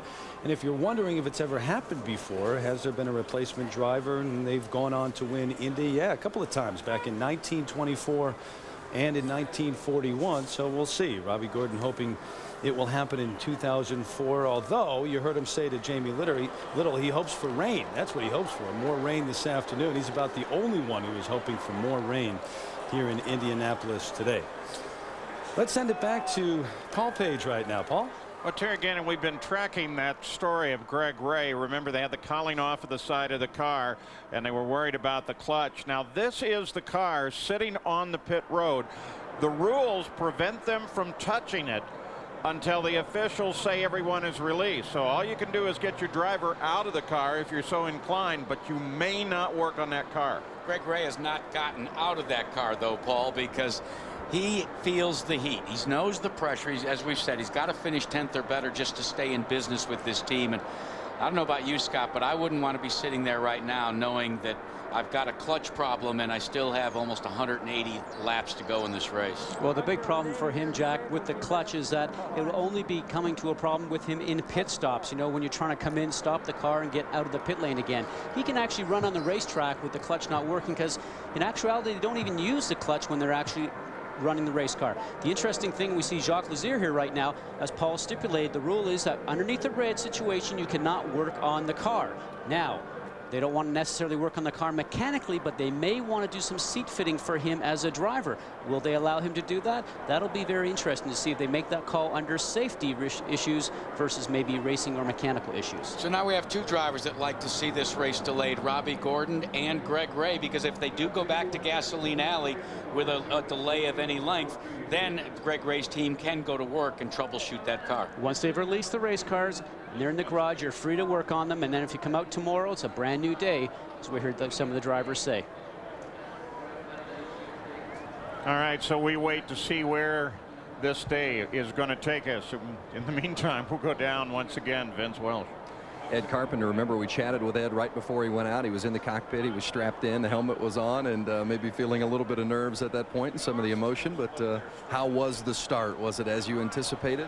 Oh, it was definitely an experience. I mean, there's a lot of stuff flying everywhere, and you go through that first tear off real quick, but that helps. I mean, I still have the great car that I've had all month, so I just can't wait for it to dry up and get out there and keep racing. Is there any way to describe that? I'm sure others try to describe to you the feeling that you would experience of the methanol in the eyes and the smoke and so forth, but is there any way to really explain it, or do you have to live it a first time? I think it kind of feels like you're getting picked up by a vacuum and all the rest of the crap that's all over the track. So, I mean, everyone's just funneling into that vacuum. That's what it's like. Your team, the Red Bull Cheever Racing team, kind of took a split strategy there with that first pit stop. You came and took the stop. Alex Barron stayed out. What was the team's thinking there? We were just following the leaders and staying on sequence, and they opted to take that gamble and get off sequence early. I mean, right now, so far it's paid off. I mean, he's picked up more spots than he would have by passing cars, so he's going to have to pit at some point, though. Thanks a lot. Ed Carpenter, guys.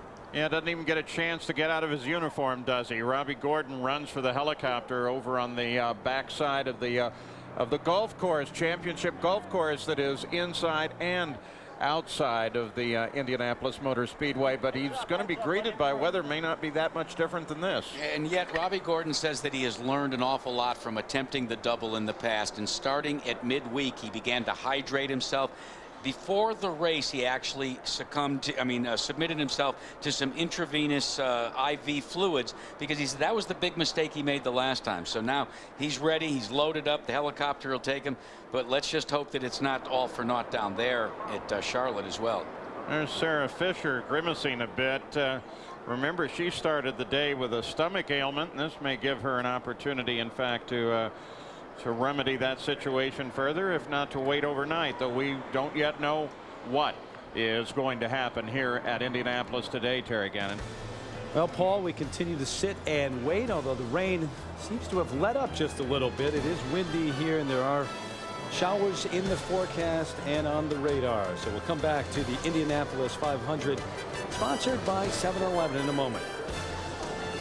The Indianapolis Motor Speedway. A reminder, ABC Wednesday, 4 couples chose to test their relationship's biggest issues to see if it's truly meant to be. The series premiere of the Ultimate Love Test at 9 Central on ABC Wednesday. It continues to be wet here in Indianapolis, and as it has been throughout the day. Showers early, and then another batch of showers coming through about 9:30 or so. They dried the track. The start of the race was about 2 hours late, 2 hours plus late for the green flag. Got underway.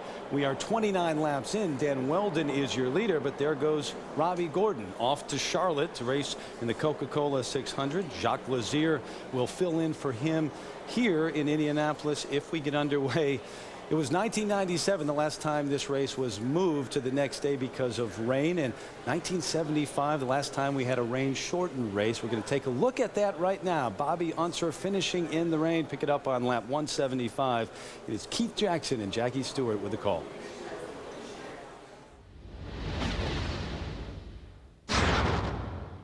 There is that rain.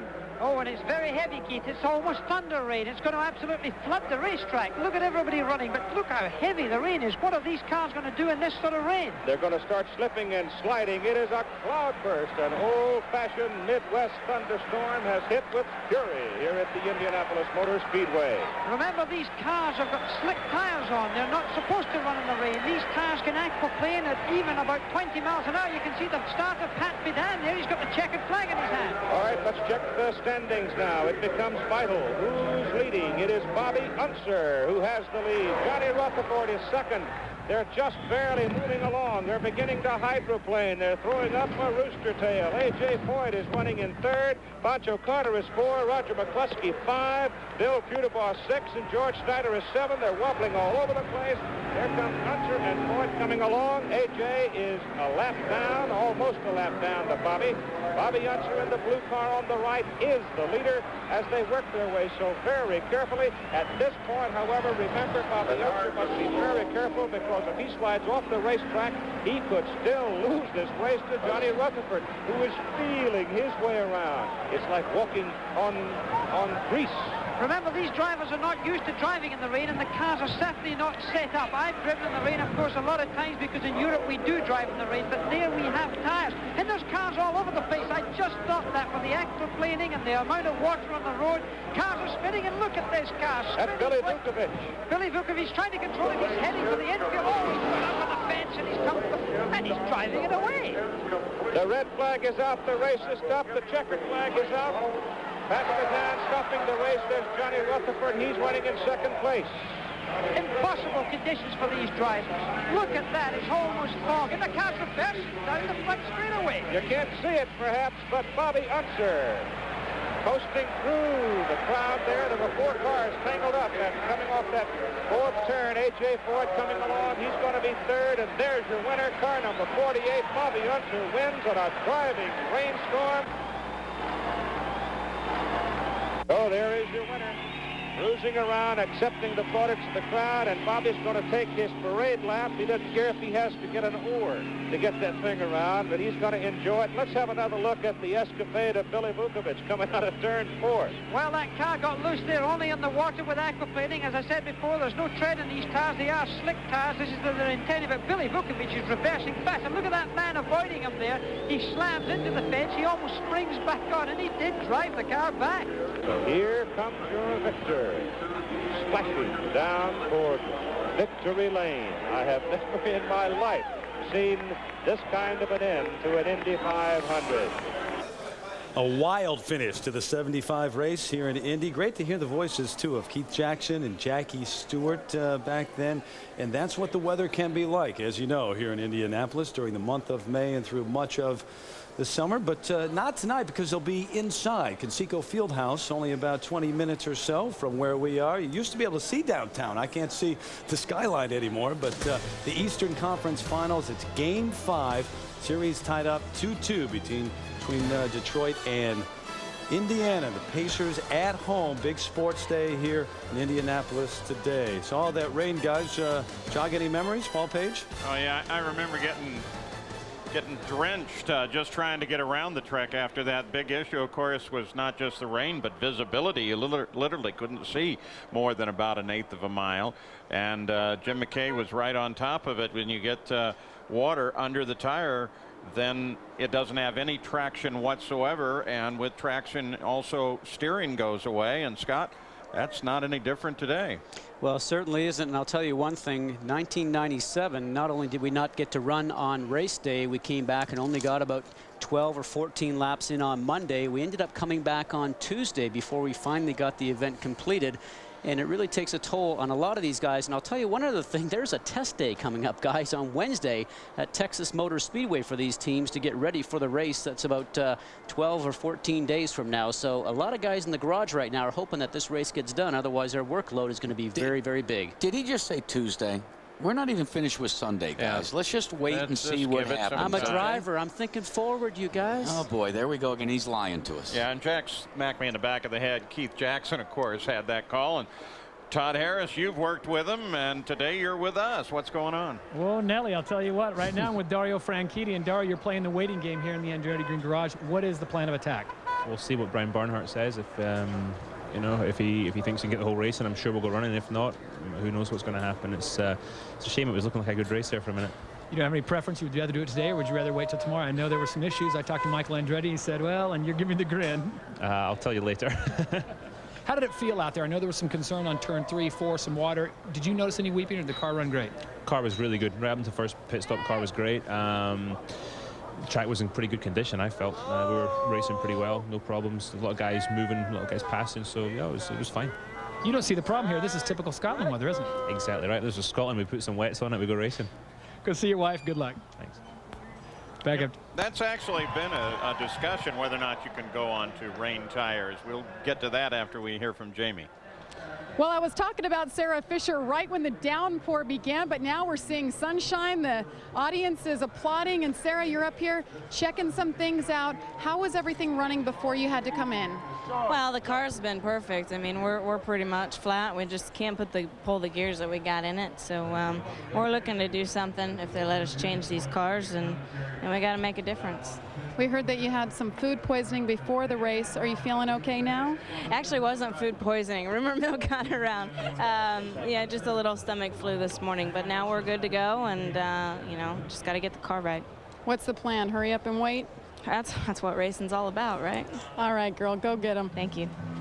Upstairs to you guys. And Sarah Fisher, we were talking about the rain tires, and as we look here at the rain-shortened Indianapolis 500s, Johnny Rutherford is thankful for one of those there, and he's the driver of the pace car and brought it across the line after Morgan Freeman got done with it, and he'll carry the pace car duties the remainder of the day.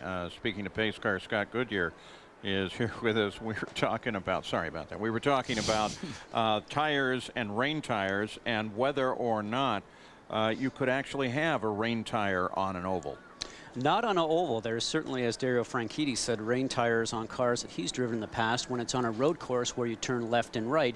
And the speeds are not quite like we have here at Indianapolis at over 220 miles an hour. And on the other side of that, in a road course, guys, there's usually not a wall that's sort of lurking right beside you when you're going that speed. So here at the Indianapolis Motor Speedway, it's a slick tire. That means it's smooth completely all the way across. It does not have grooves in it to dissipate water or get rid of any debris that might be on the track, for instance, much like our road tires are all grooved. And obviously we have to run all different types of conditions. But here's a set condition. We want maximum grip, so we want as much tire contact patch on the track as possible. That's why we have a slick tire and no grooves. And I'll tell you what, the sun's coming out here, guys, and we just might get this underway. You're just trying to suck us right in. Tried to tell you, Scott, but you just wouldn't listen to me. You already had us to Tuesday.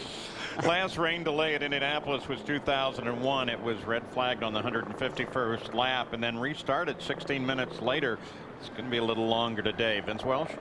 Well, the sun is shining here in the garage area, but you look off to the south, it is very dark, and if that weather is coming our way, we may be in for another delay. Thomas Schechter, you were running 10th at the time of the red. From a driver's mindset, would you rather go out and get back in the car, even if there's a chance that maybe you have to climb back out again, or would you rather just start afresh and anew tomorrow?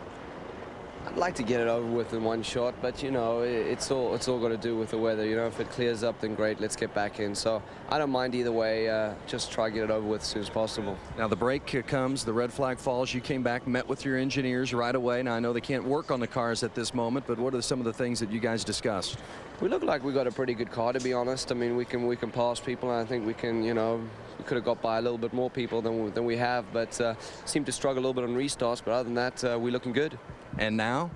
And now? And now you're going to do what? I'm going to go to my motorhome and relax and, you know, wait till they call me out to get my helmet on. Now, there were about 20 people in there, I heard. Can you really relax in there with 20 people hanging out? No, I kick them out when I get in.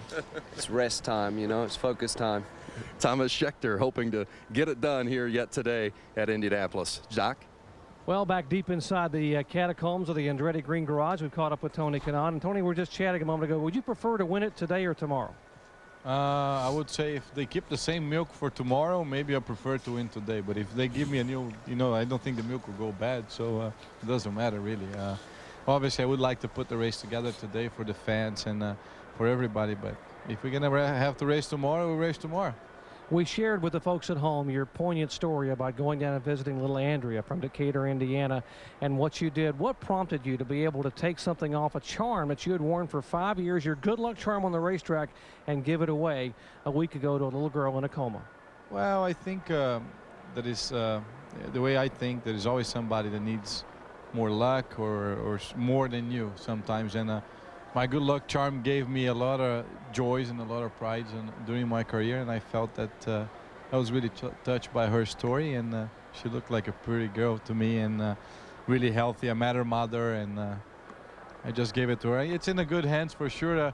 Doesn't matter where it is. It's not with me now, but I know she has that, and probably she's tearing up for me, so that's good enough for me. She's awake, alert, watching the race. Now let me ask you quickly, your car, 30 laps, are you in good shape sitting there third in the field? Oh yeah, I mean, definitely. I think we have a good car. I was just getting saddled and trying to, you know, wait for the right time to make a move. We have a good car, and it's a long race, still 171 laps to go, so we'll see. He finished third a year ago. He sits third right now in the rain delay at Indianapolis. Tony Kanaan focused on getting a first Indy 500 win. Terry? Jerry, thanks. So Tony Kanaan kicking back. Thomas Scheckter said he was going to go relax, and Sam Hornish Jr. said he was going to go take a nap. Unfortunately, it's because of the weather here at the Indianapolis 500. Telecast sponsored by 7-Eleven. Take a look at some of our technology, our onboard cameras and microphones. See what it's like at the start of the Indy 500. Indianapolis Motor Speedway helping to dry this track, at least for the moment, as we welcome you back. We are in a rain delay, 29 laps in the books, and red flag came out at that point, but we had early rain throughout the day, and it's certainly played with all the festivities today and the race itself. Let's check in right now with Vince. Well, A.J. Foyt, Anthony had an incident earlier. Now you can work on the car a little bit. What will you try to get done here during this red flag? Well, actually, we got the other rear suspension and all that. We're going to try to put it on there, and the under tray and all that. But he just run out of brains today. His foot's heavier than his brains, and it's making him so mad I could beat him to death. He thinks all the time. I just told him when he said that he's pushing, I said, wait till the first stop and we'll put some wing in it. But he's 19 years old or 20 years old now, and he's just eager, wanting to go up front, and it's just really hurting him. That's the biggest thing. Now, you weren't hard-headed at 19 or 20, were you? Yeah, I probably was, but you know, I had to fix him myself. He's doing a hell of a job. I just got to get him to settle down a little bit more and concentrate on winning. That's the biggest thing, you know. And things ain't right, sometimes you just can't make it up. You know, he did the same thing Scott Sharp did last year. He hits the wall, and the suspension's broke, and that's what made him go to the other end and spin the car. You're talking about fixing it. Now your team is trying to do that. So in a lot of these garages, the weather is not their friend. But right now, the rain and the delay is a friend of A.J. Foyt. Well, he'll be way behind, but I want to get him as many laps as he can and just get him out there running. Okay. Thank you, A.J. Let's go back upstairs as the A.J. Foyt racing team continues to work on this car. Now, let me see. Your brain is connected to your foot. That's a new lesson in anatomy for me. But for A.J. Foyt the fourth right now, this has got to be a terrible time, because you could see on the face of A.J. Jr. he wasn't at all happy with what Anthony had done there, and said, wait till the first pit stop. Why did we have to have that kind of ragged edge driving early on? I think that's youth and enthusiasm and a lack of experience. You didn't see A.J. the fourth hanging around anywhere, did you? He's probably off somewhere like in the motorhome or somewhere like that. If I was him, I wouldn't have gone back to the garage yet. You could see that the IRL, the Indy Racing League officials, are optimistic about getting this thing back going before this day is out. They have the vehicles out to try and dry the track, and that's the best technology there is to do that. That and the jet dryers, of which there are 6 around here. An empty flag stand at the moment, though, while we're under red conditions at the Indianapolis 500. It was right from that stand where the green flag first came out. Here was Dan Weldon's view from the front row. And that's Franchitti coming up alongside to give chase to Buddy Rice. Dario Franchitti, this is his view. There's Weldon. Watch how close this is, right between the wall and your teammate. Boy, that would have been trouble with Andretti Green if that had been connection. Tony Kanaan wants to try to go to the inside of Dario Franchitti and do as Weldon was trying to do. Goes down in there and says, I think I'm going to wait. Thomas Scheckter started back in 10th place. A lot of traffic ahead. Watch his hands moving there. He's not very happy with the car. Very nervous on the entrance into 1. Scott Dixon started 13th, and his teammate got him right away. But the worst start goes to Sarah Fisher. Obviously, she told us she has a gearing problem. Just listen. Time to shift. She does. And still gets passed by more cars. Yeah, now watch, he's going to even look down and check to make sure it's in the right gear. Larry Foyt on the right side, very close there. Sparks off titanium skid blocks coming from the front. Towards Takagi going around the outside. Jeff Simmons following in behind. Nothing more frustrating as Buddy Lazier actually tries the inside. That was Felipe Giafoni on the inside and Buddy Lazier on the outside. Yeah, so Sarah Fisher got really pulled under there. and she was reaching for a gear, but it was just not available. So Terry Gannon, they still try and dry it, and there has been some sunshine peeking through from time to time.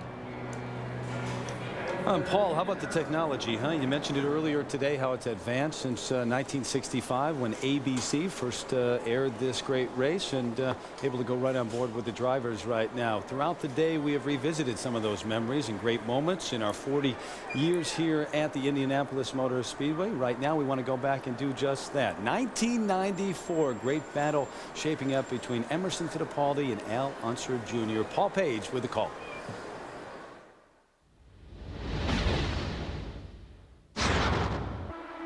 Just moments ago, Emerson Fittipaldi came up inside Al Unser Jr. and just blew him away. And now Fittipaldi is the sole occupant of the lead by a full lap, a full 2.5 miles. And what this means, Paul, is that the most Emma would lose like on a real quick splash stop is about a half a lap. So Emma's in the best position. Yeah, but look at this, Bobby. Look at this. Here's little Al and Emerson. The Penske car is drag racing into the corner. And remember what happened here in 1989 when Emerson had been leading and Al came up from behind. They touched with a lap and a quarter to go over in turn 3. And after that big accident, which put Al into the wall and Emerson into victory circle, little Al came out and gave Emerson a big thumbs up. He bore him no ill will for what happened. And now they're teammates, and I think that cementing of that relationship then is key to what's happening right now. Sam, 18 laps to go. He certainly woke him up. That's for certain sure. You can see that. Yeah, but Bobby, I think that's great racing, and that shows the competitiveness of little Al. He knows that the only chance he stands is he's got to stay on that lead lap. He cannot go a lap down. You know, to these drivers, winning is really the only thing. Bobby, they only would put one person on that winner's podium. What's the strategy now? Let's go to Jack. Well, Paul, it's beginning to develop. There's a set of computers in both pits. They can read each other's vital information. This is Emerson Fittipaldi's computer. They know that little Al could maybe stretch the fuel mileage if he conserves fuel. The window's about 2 laps. For Emerson Fittipaldi, this will be the most important device all day. This is the stick that they'll tap the fuel man with as they take their time stop about lap 194. This is the stick right here, gentlemen. Well, of course, if little Al was conserving fuel, Jack, he should be drafting Emerson Fittipaldi, not leading him. But Sam, the idea there is... Oh, that's Emerson. Yellow comes out. That's Emerson. And I just started to say the problem is he can't afford to be down a lap and have something like this happen. He's got to be ahead, and that's the way it turned out. As we suggested, within the last 20 laps, the last 50 miles, and Emerson Fittipaldi brushes the wall on lap 184. You should hear the crowd.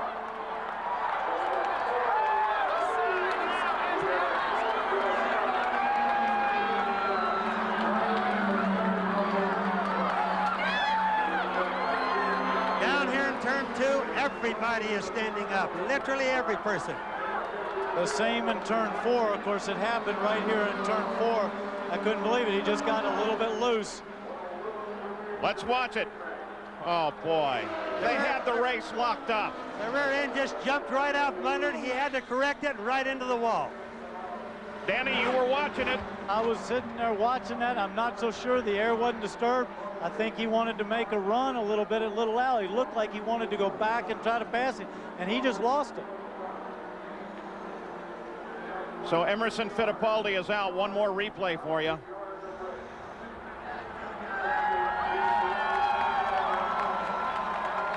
You know, I have to say that there's a real good chance that he had a sudden puncture in the right rear. You watch that car. It didn't let loose gradually. It let loose just really quick. Really quick. And, you know, Bobby, his angle didn't look bad. It didn't look like he got down on the apron or anything. It just looked Absolutely like not. Danny, all of a sudden went wrong. I think he really had a puncture in the tire. Something that happened really quick because you could watch him feeding that front end to it. So he obviously felt something very sudden. The 6th yellow of the day for the leader of the race. In that instant, Emerson Fittipaldi's $1 million and 3rd Indy win go out the window.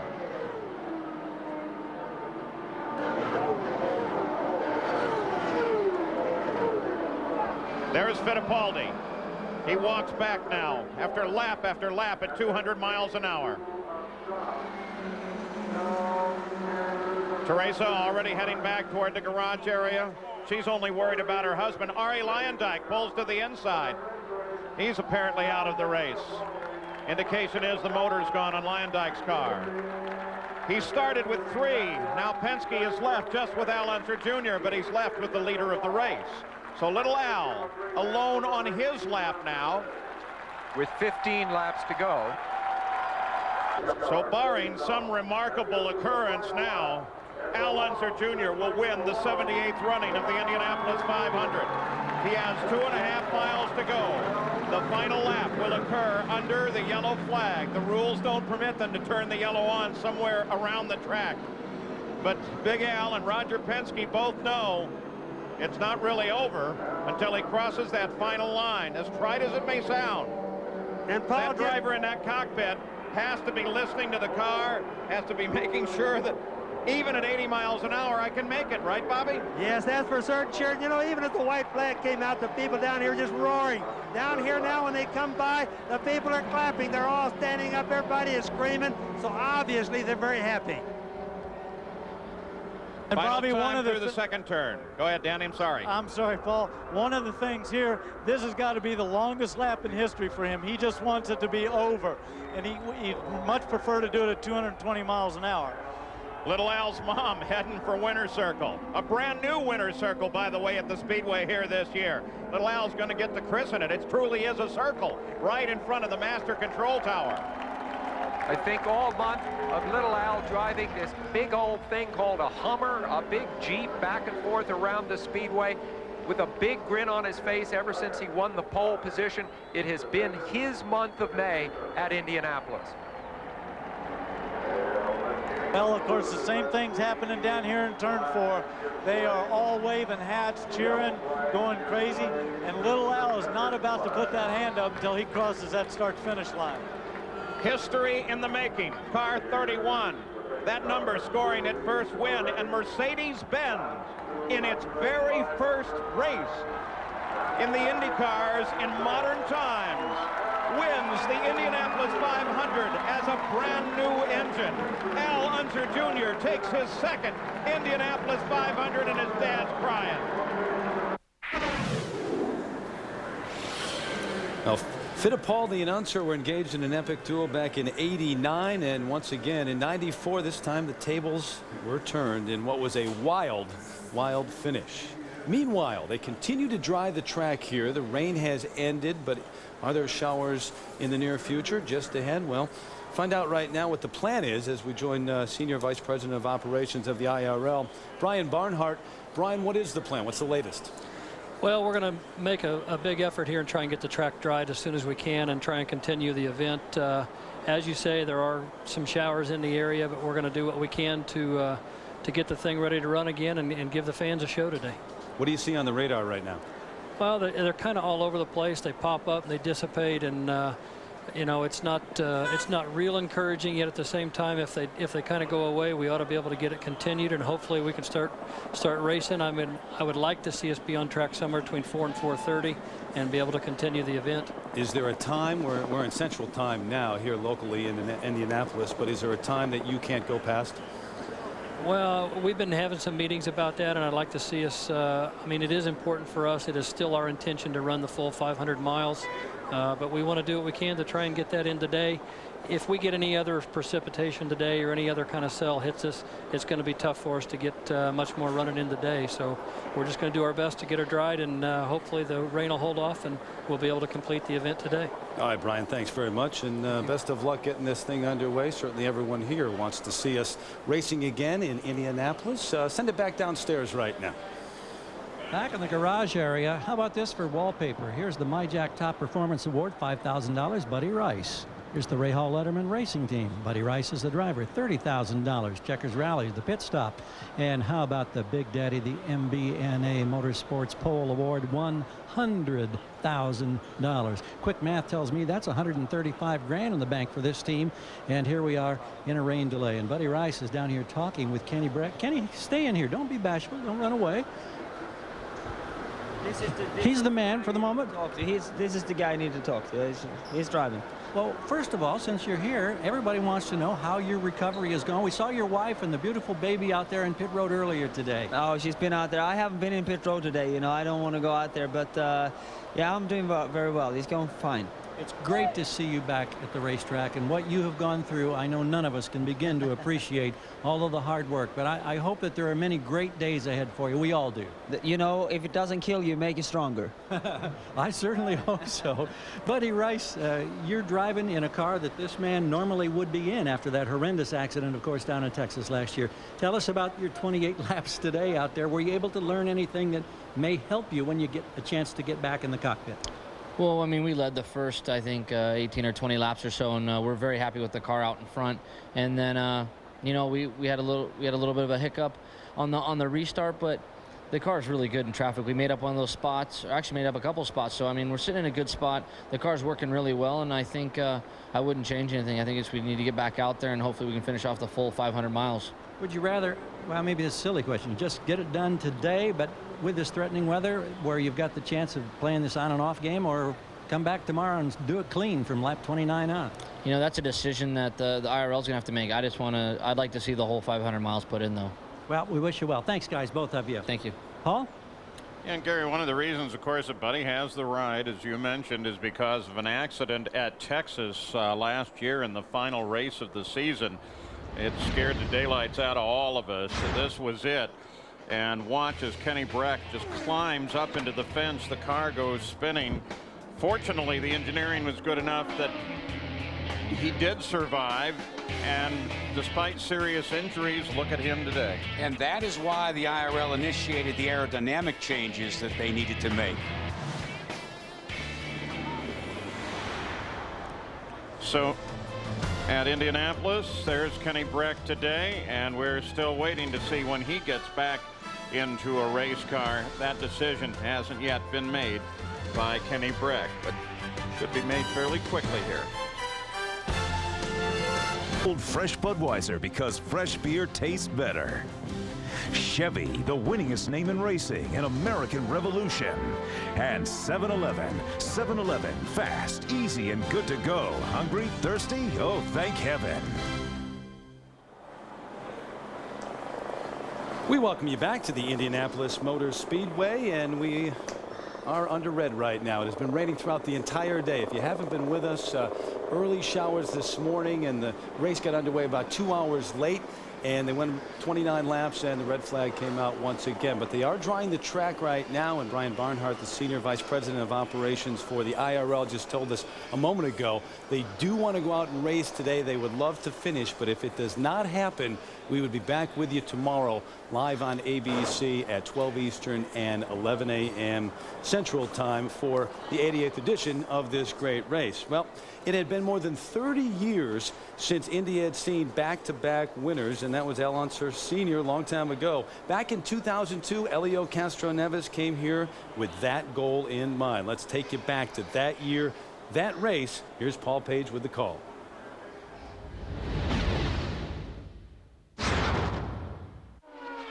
And all Elio Castroneves can do is try to adhere to the rules set down by his crew.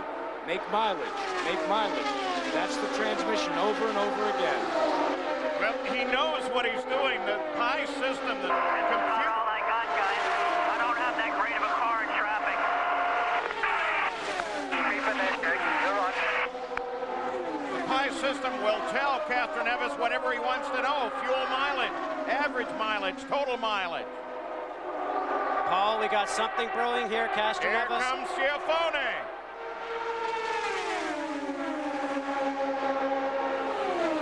Picks up the toe off of Franchitti. Can't make it work.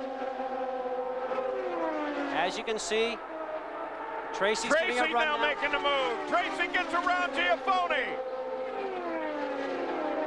Tracy now second. Castroneves just ahead. Franchitti gives them both room. That was the radio contact from Barry Green saying, get to the left, get out of the way. They got a team car that might have an opportunity to win the Indy 500. Castroneves in a car that has to be running on fumes now with Paul Tracy all over the back end. And you heard Paul's radio before, go full rich, and what that means, full rich, the fuel's getting all the motor's getting all the fuel that it needs. It's going to produce maximum horsepower. Full rich is power. Onto the front stretch in Indianapolis. Tracy. Point flag next time. That's it. Leader's been told to use full rich if he has to. He just said that's the guy. And in the Penske pit, Paul, they are sweating bullets, literally. They know the white flag's up next time die as Tracy stalks and closes. Tracy looks to the outside. Whoa, and the car in trouble. Right on against the wall. White flag, yellow flag are going to come out together.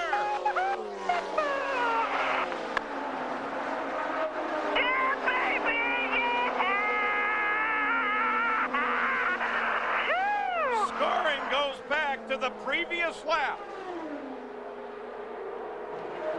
Unbelievable, but he does have to finish. Gonna say, Paul, that's the key. He's got to get around even under yellow, and they're still concerned.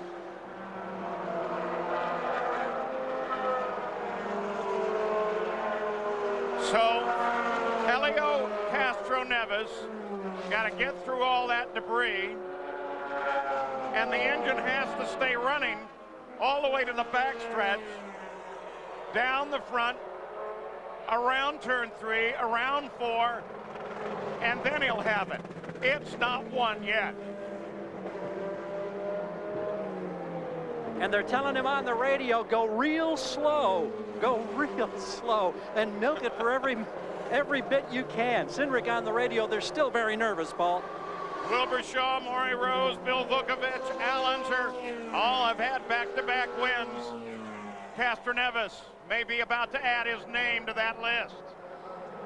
Oh, agonizingly slow.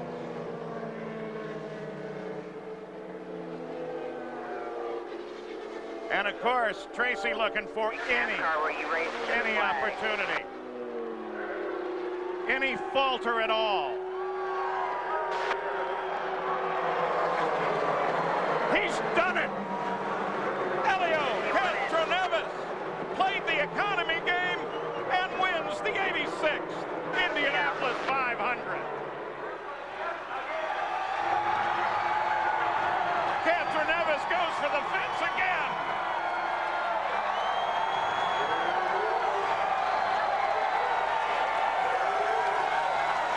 He may have been running out of fuel, but he made it to the finish in the extra lap and victory.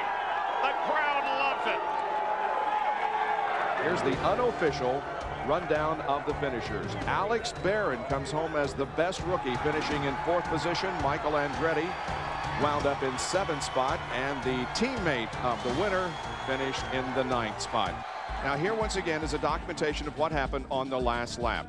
You see the cars of Helio Castroneves and Paul Tracy coming out of turn 2 and coming down the backstretch. Now we'll roll the tape here and show you when the crash occurs. On the left, watch Laurent Redon crash.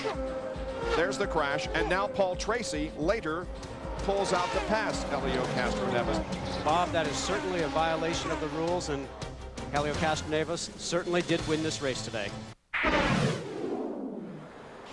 So Helio Castroneves with the fence climb for the 2nd straight year back in 2002. We'd love to make that a tradition that it repeats year after year, but he's in the field in this 88th edition of this great race, but he's going to have to wait a while because we are once again in a rain delay. Going to send it right over though to Paul Page. What about those fence climbs in 2001 and 2002, Paul? Well, of course, that second one set off quite a controversy because they were trying to appeal based on when the yellow actually came out, and there was some television footage at first that was offered up that said, well, the yellow light came on at a different time than everybody thought. That turned out to be one of the yellow shirts the safety patrol here at the Speedway just making a turn toward the camera, but still it was discussed and broken down to foot by foot by foot.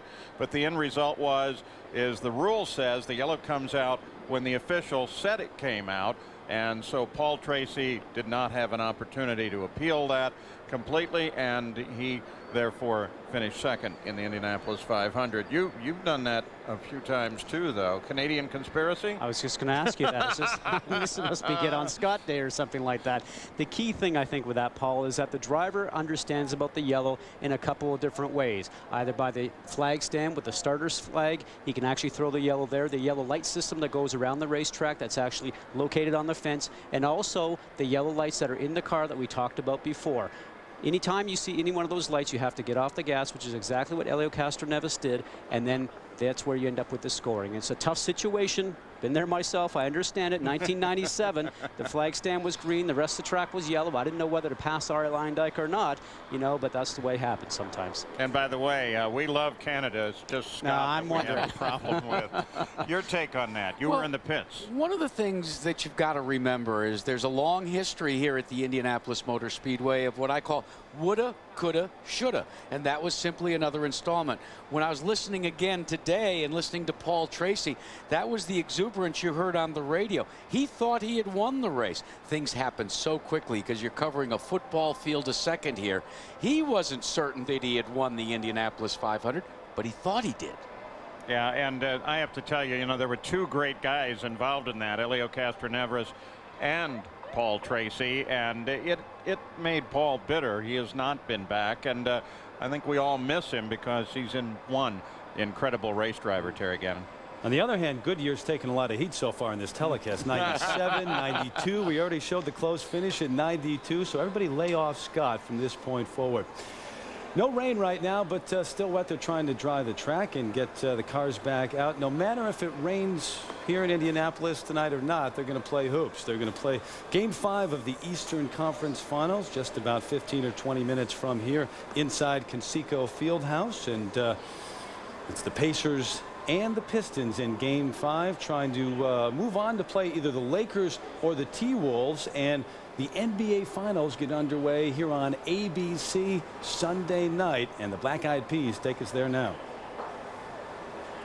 Telecast sponsored by 7-Eleven. Not raining right now. In fact, the sun is shining, so they're out there drying the track, and a little sunshine never hurts to dry the track either. But while we have a moment, a reminder tonight, when a federal officer's daughter is shot, it's a crime so gruesome it brings the FBI and the mob together to find the killer. An ABC world premiere movie event, Line of Fire, tonight at 9, 8 Central. Viewer discretion is advised. I hear that class is in session once again, so let's send it back to Scott and Jack. Well, thanks, Terry. And yes, it is. You know, a driver, the biggest worry, besides hitting a race wall actually in the race car, is actually catching on fire. And I got to tell you that we got some neat things here to show you today. A driver that's out there today has to wear fireproof underwear top to bottom. This happens to be the top. You have to wear long johns also, and also a pair of socks. Then goes a 3-layer quilted suit that actually is here for fire retardant purposes, usually made of Nomex, and this one happens to be made by Bell. Great products. And then a fireproof hood that goes on before the driver puts on his helmet. Slide the helmet on, gloves on, and you're ready to go once you put on a pair of shoes. So that's the key thing for drivers today. Make sure you stay away from any fire that's going on. Remember, we use methanol so you can't see a flame. Now, my buddy Jack here wants to try and set himself on fire. Well, actually, what happens is when you're on pit road, like on this rain delay, you want to work on your car. Well, a lot of the parts are really hot. So the folks at Impact have put together what they call the hot hand. And let me see if I can start this. And so, you know, you're just kind of going along, Scott, and you've got all that heat. And this special space-age material leaves you in a situation where, even though it's about 1,000 degrees right now, I feel no heat right here. I can smell that. But Man, the one thing I thought, Scott, is, hey, put her there. Oh, yeah, thanks very much. We'll pass.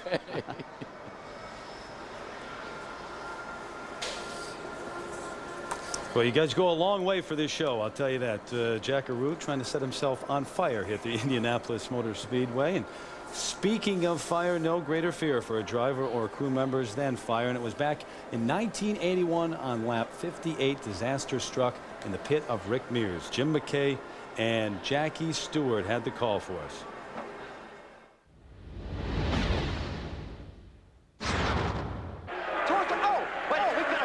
fire there. You can't see it, but it's an outlaw fire. Look at people fleeing in every direction. It's Rick Mears trying to get out of his car. He just came into the pits. This could be very bad. You can't see it, but it's there. See him waving his hand. There's Mears. He's got that flame-proof driving suit on. There's a mechanic who's really on fire. Rick Mears is on fire himself. He's on fire. He dropped the car and he's still not getting that man. The mechanic's still on fire. You cannot see the flame. It's an alcohol fire. Look at those tanks right there contain fuel, too. This is a very dangerous situation. They seem to be getting it under control now. Father Mears there. His father there. The mechanic is obviously burned. He knows he's burned. My, Jim, this could have been a tragedy because there's all that fuel there. The equipment is here. The fire extinguishers are here to put it out. They're really playing a lot on it here. Well, the other mechanic seems okay for the moment. Well, don't know about those burns, though, at this point. Well, you know, nobody recognizes how heavy a burn is until sometimes too late. But Rick Mears was undoubtedly better equipped for it. His wife There's is there. his wife, yeah. Oh, she's worried, obviously. The biggest risk here, of course, is inhalation. That's his father there, looking over him there. Inhalation. And here's Tom Sneva still trying to get out the pits during all of that drama. Now we're back into the Rick Mears pit. The biggest risk there is inhalation of flame or heat or toxics where you can severely burn your lungs. Now, he was lucky. He had his helmet on, Jim. And, of course, that could have helped him. Look at all that stuff. A terrible moment there, a terrible moment, and obviously he has at least been helped a great deal by that clothing. Wow, awfully scary, especially with that wet methanol, which you can't see burn. Rick Mears having that problem back in 1981. One driver who's had some problems today, not nearly as bad as Rick Mears back in 81. Greg Ray, though, and he's standing by right now with Gary Gerald. We were talking before they got on the racetrack today about how important it is for you a top 10 finish in the right away when the green flag comes out. You encountered some kind of a difficulty. Have they been able to identify the problem, Greg? Yeah, well, Gary, I tell you, it's just Murphy's Law, I guess. You know, right from the drop of the green flag, we just, you know, the car just wasn't running right, and we know it's an electrical problem, but we just don't know what it is yet. We've came in a couple times when we're out there running and changed some of the pieces and parts on the car. Haven't isolated the problem yet, so we're changing out just about everything electrical in the car now, the wiring loom and all the pieces and components, and try to get it right. You know, the car was great in qualifying, car was great on carb day, but it's just one of those things that's racing sometimes. You come in here as a single car effort, and obviously it's kind of a bare bones put together thing that came right down. You only got, what, 30 miles of testing basically before you qualified, and you qualified so well. Is it to your advantage that this race be delayed until tomorrow? Would that help you at this point? Well, I think we're working on the components now. We don't know. We won't know for sure, I guess, now until we get on the track whether we've got it right or not. You know, and really right now it's about trying to make sure we have enough time to get the full race in. You know, it's hard on the fans to come out here and sit through the rain and really not get it all in. So, you know, Brian Barnhart will make that decision, and our L, and they normally do a real good job. And so just unfortunate. It looks like they got some good shots of our new sponsor, Renner Center, sitting on the car there in pit lane, but that's not the kind of attention we want to get them. We want to give them some good racing action. And right behind these closed doors, guys, they are working feverishly on this car. The Honda people are they don't want any cameras seeing what they're working on, and we respect that as we slip it over to Vince. Thank you very much, Gary. Watching the Andretti Green team here work on the car of Brian Herta, just going through and making sure that everything that needs to be dry is dry as we just passed the 4 o'clock Eastern mark on the watch today, and teams trying to make sure that they have their machines ready to go if indeed the track is dry enough to eventually go racing here this afternoon. As you see, working on the pit lane and making sure that all of their work areas are dry. And now we'll walk across here and just going to take a look down the front straight, and as you can see, the racetrack, it looks dry to the common eye, but when you get down very close to it, there are wet spots, and the cracks in the racing surface have water in them. Earlier today, they were literally down with tiny syringes trying to suck the water out of the cracks in the racetrack. So you know, if you have that situation after that earlier rain we had early this morning, then they're going to have a similar type situation here this afternoon. Trucks are on the race course, though, trying to get it dry, and we're hoping that before too long we'll be able to get this thing back under green and maybe even get this race completed today. Terry? All right, Vince, thank you very much. A little while ago, Brian Barnhart said if there is another raindrop out here, forget racing today. So there hasn't been since he made that statement. So perhaps we can get it back underway this afternoon. They have not yet raced 30 laps. It's Dan Weldon who's in the lead over Helio Castroneves and Tony Kanaan. Back to Indy in a moment. Here at the Indianapolis 500. Our telecast today sponsored by 7-Eleven. Still in a rain delay. Hopefully we'll get the machines back out on the track shortly. No word in the last half hour or so about that, though. I'll get a splash of milk, a piece of history, the Borg-Warner Trophy, and yeah, a nice check. 14,000 plus for Ray Haroon back in 1911, but over $1.6 million in 2002 when Helio Castroneves won for the second time. Not bad for a day's work. Right now we go over and join Jerry Punch. Well, guys, you're looking at one of the legends in open wheel racing. That's Jim McGee, who is the team manager here for Newman Haas Racing. And Jim has won 89 open wheel events over the years, including 4 at Indianapolis 500s with Mario, Mears, John Cock, and Fittipaldi. And he is one of the reasons this Newman Haas team was considered among the favorites today. Bruno Junqueira, you started inside row 2, and from the drop of the green flag, you seem to have a handling problem. What happened? Yeah, I had too much understeer on the car, but now after the first pit stop, we had some front wing, and I think the Pacific Care car is better, and I think we can go back to the front. You had a hold your breath episode after the restart on lap 13 over in turn 3. What happened there? Yeah, I think everybody like accelerate and brake, and I start to brake, and I went outside on the gray, and a lot of position to restart because of that.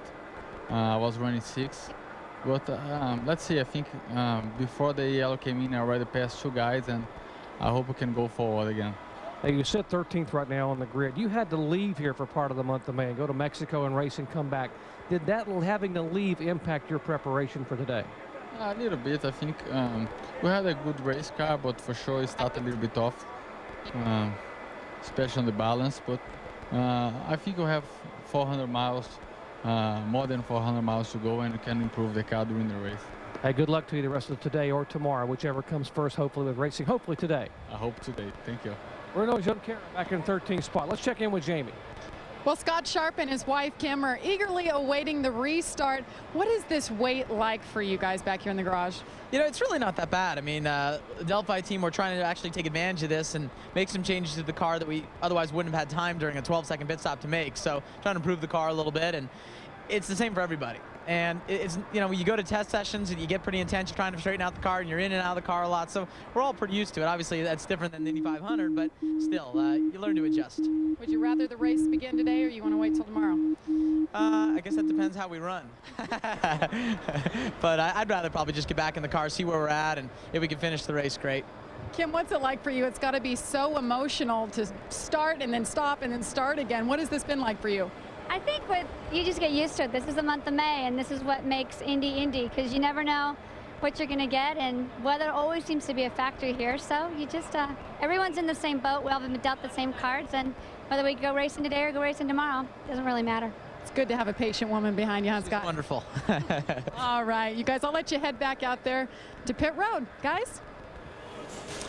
All right, Jamie, thank you very much. And looks like they're going to line the field up, maybe get ready to start. We just talked to, as we look at Jacques Lazier, who may be a lucky guy today, stepping in for Robbie Gordon, who's already gone down to Charlotte to race in the Coca-Cola 600. So the replacement driver is Jacques Lazier. If they get racing, he could go, who knows, he could win this thing.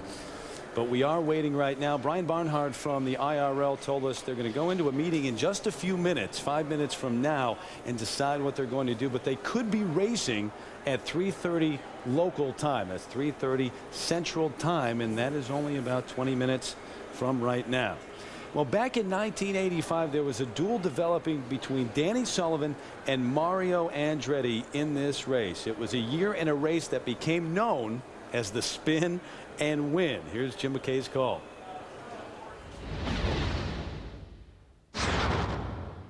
Danny Sullivan going down low. Can he make the move? Sullivan down low. Side by side, Sullivan has the lead. Danny Sullivan, and just at that moment, losing control of the car, doing a magnificent job of not hitting the wall and continuing in the race. It's unbelievable. The incredible move maybe ever in Indianapolis, and Mario didn't hit him. Jim, that's even more incredible. Andretti subtly moving to the side like a fighter, taking a punch but letting it slip by him. Sullivan at 200 miles an hour recovering from that spin. You have to go back to Jim Clark in 1964-5, Jim, to get a move like that on this racetrack. I've never seen anything like it on the Indianapolis racetrack. Incredible. Unbelievable, but he's going to come in.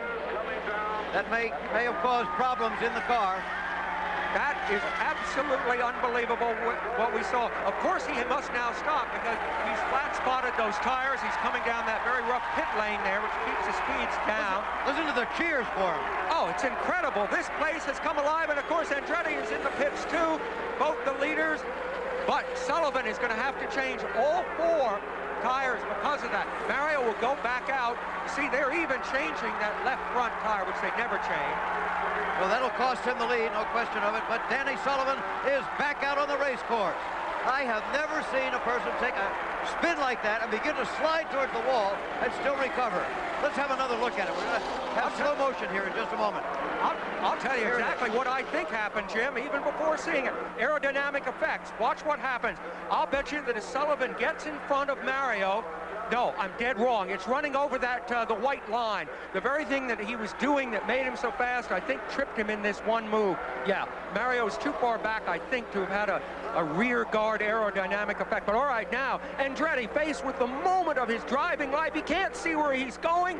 Fades slightly to the left by a miracle. Sullivan stays wide enough to the right, hits nothing, and we may have seen the most dramatic moment of racing, certainly that we're going to see this year. Incredible. Danny Sullivan was big before that, before the 85 race. He was huge after the spin and win, and he won in 85 for Team Penske. Roger Penske, of course, the winningest team owner ever in the Indy 500. He has won 13 Indy 500s, including the last 3. See, back in 85, Danny Sullivan, and then Castroneves in 2001, 2002, Gil de Ferran last year, and 2 entries with Castroneves and Sam Hornish Jr. in this 88th edition. Hopefully we'll be racing soon. We'll come back to Indy in just a moment. Back here in Indianapolis, we are getting close to race time. We have just received word that they should go green at 3:35 Central Time or sooner. That from race control just a moment ago. So that is just about 20 minutes away, and it could be sooner than that. And you see the cars coming out, the drivers, the crews coming out, moved into position, and they're about set to go. Jacques Lazier stepping in for Robbie Gordon, who's off to Charlotte, and Jacques is with Todd Harris right now. All right, thank you very much, Terry. A week ago, you're on a plane, you didn't get a ride, you're watching the Water Boys sitting next to Todd Harris, and here you are getting ready to strap it in for Robbie Gordon. Yeah, I mean, what a roller coaster ride, huh? Yeah, you know, I got back home, and I had a phone call from Robbie on the phone saying, hey, you know, I really need a professional or somebody who's experienced to be my spotter, and more importantly, the weather's not looking real good, so I'd really like to have you come up here and drive the Meyer Coca-Cola Chevrolet for me if things go bad. So, you know, it wasn't a question of, okay, let's think about this or anything like that. It was, okay, what plane am I on? Here I go. And it's been a wild turnaround for sure. What will be your mindset if we do get the race going? They didn't have a chance to pour you a new seat. You're really working under his configurations all the way down to his suit. Well, yeah, you can tell by his suit that we're very close to the same size. He's a little bigger in the upper body, and you know, a little bit bigger all the way around. So we did make some precautions inside the car to make sure that I fit in there right and have the safety features as well. So in all reality, you know, I'm going to go out there and just kind of see what the car has to offer, see if it's something that fits me. If it does, then you know, I'm going to try to continue off where he did and just bring it up to the front. Best of luck. Be safe. Thank you. I appreciate it. And let's send it over to Gary Gerald. Well, every couple of hours we get together with Tony Kanaan, and we chat every couple of hours. How you doing here, bud? Are you all right? You ready to go? You excited? Oh yeah, I'm ready to go. I think you know, Mother Nature helped us out, and we're able to, you know, dry the track. Great job from the speedway getting the track dry, and I'm ready. Somebody said that if the milk stays overnight, we'll get bad. So we're trying to get, you know, to drink the milk today. Well, I just tell you, we're excited down here because we got cars, we got drivers. We're getting ready to do it again, Jerry. And Elio is ready to go as well, Gary. Elio, it is warmer. It is about 10 degrees warmer, much more humid. Will you change the car at all now but to go back out? No, I did not. I kept the same. I think we have a very consistent car so far. We've been practicing in this kind of conditions, so I actually like that. So hopefully we're going to continue doing what we're doing and be there in the end. We are 74 laps away.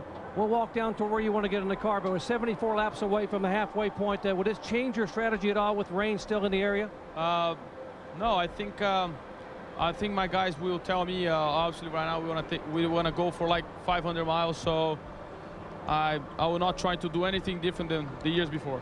We'll let you get in the car. Good luck to you. Helio Castroneves, two-time winner, sits second on the grid right now. Al Unser Jr.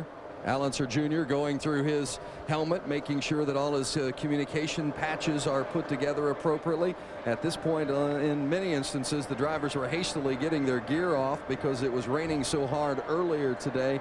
So now they're going back through. I've seen a variety of drivers going back through, making sure that all their communication pieces are hooked together properly. If they're getting water through the car, then they're also making sure that that is available to them as well. Brian Barnhart, the Vice President of Operations, who heads up the Indy Racing League, has given strict orders for everyone to get in the car as soon as possible. So we're about ready to get this thing going here very shortly. Guys. All right, Vince. And this race began over 2 hours late. It was set to start at 11 a.m. Central Time, but it got underway about 1:10 or so local time. So here we are at almost 3:20 in the afternoon Central Time, and drivers now scrambling to get into their machines and set to go once again. If you were not with us earlier today, it was Buddy Rice who was on the pole, the green flag flying, and Buddy got off well. In fact, he would lead the first lap that he has ever led in his career here at the Indianapolis Motor Speedway. And some problems after some fast racing, a lot of passes early on, very aggressive. A.J. Foyt IV coming out of turn 4 would hit the wall. He was high throughout the early part of the race up near the wall, and his grandfather warned him, and there he goes. He was the first one out, but then the rains came and the moisture on the track once again. So lap 29 and the red flag came out, and that's where we are right now. As Ashley Judd watches, wife of Dario Franchitti. A long day for everyone, not just the drivers, but also, you know, the wives and the families. Dario now strapping in and getting set to go. Thomas Scheckter, my pick to click. I hope Paul Page remembers that at the end of the day. Dan Weldon, the leader, though, right now. And he started second right next to Buddy Rice. Helio Castroneves looking for win number 3, started 8th, so he has moved up. And Tony Kanaan started 5th and now is ahead of Buddy Rice. Says we send it back to the gentleman calling the race, including Mr. Page. Thank you, Terry. I'll tell you what, this has been an up and down day. Brian Herta, here's the question. Jack Root, you've been researching this. Remember that the Herta car and the Alex Barron car have not yet stopped for fuel, and that put them up in front of the field, though that they were later eclipsed by Weldon and Castroneves and Kanaan. Have they had a chance to refuel now? The IRL rules, as soon as the cars were released and allowed to go back to their pit boxes, allows them to work on their cars. Well, adding fuel is part of that work. For Brian Herta and for Alex Barron, they topped off their fuel tanks to the full 30 gallons of methanol. So now all of the cars that remain out in the field, Scott, 32 of them, can get a full tank of fuel, and we start with a clean sheet of paper as far as fuel consumption. Really, that's what happens. Certainly because the situation is everybody has 35 laps left on the tank right now. Interesting to see what's going to happen.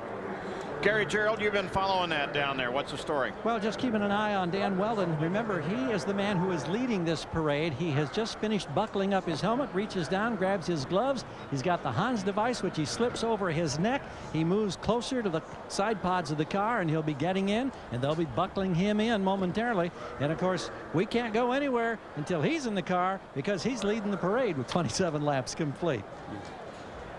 You can see how rushed these guys are right now. His crew members actually helping him tape the radio connection on it so it doesn't come undone in the car so they lose radio contact. He's got that Hans device which helps in case of a frontal impact to stop the head from going forward.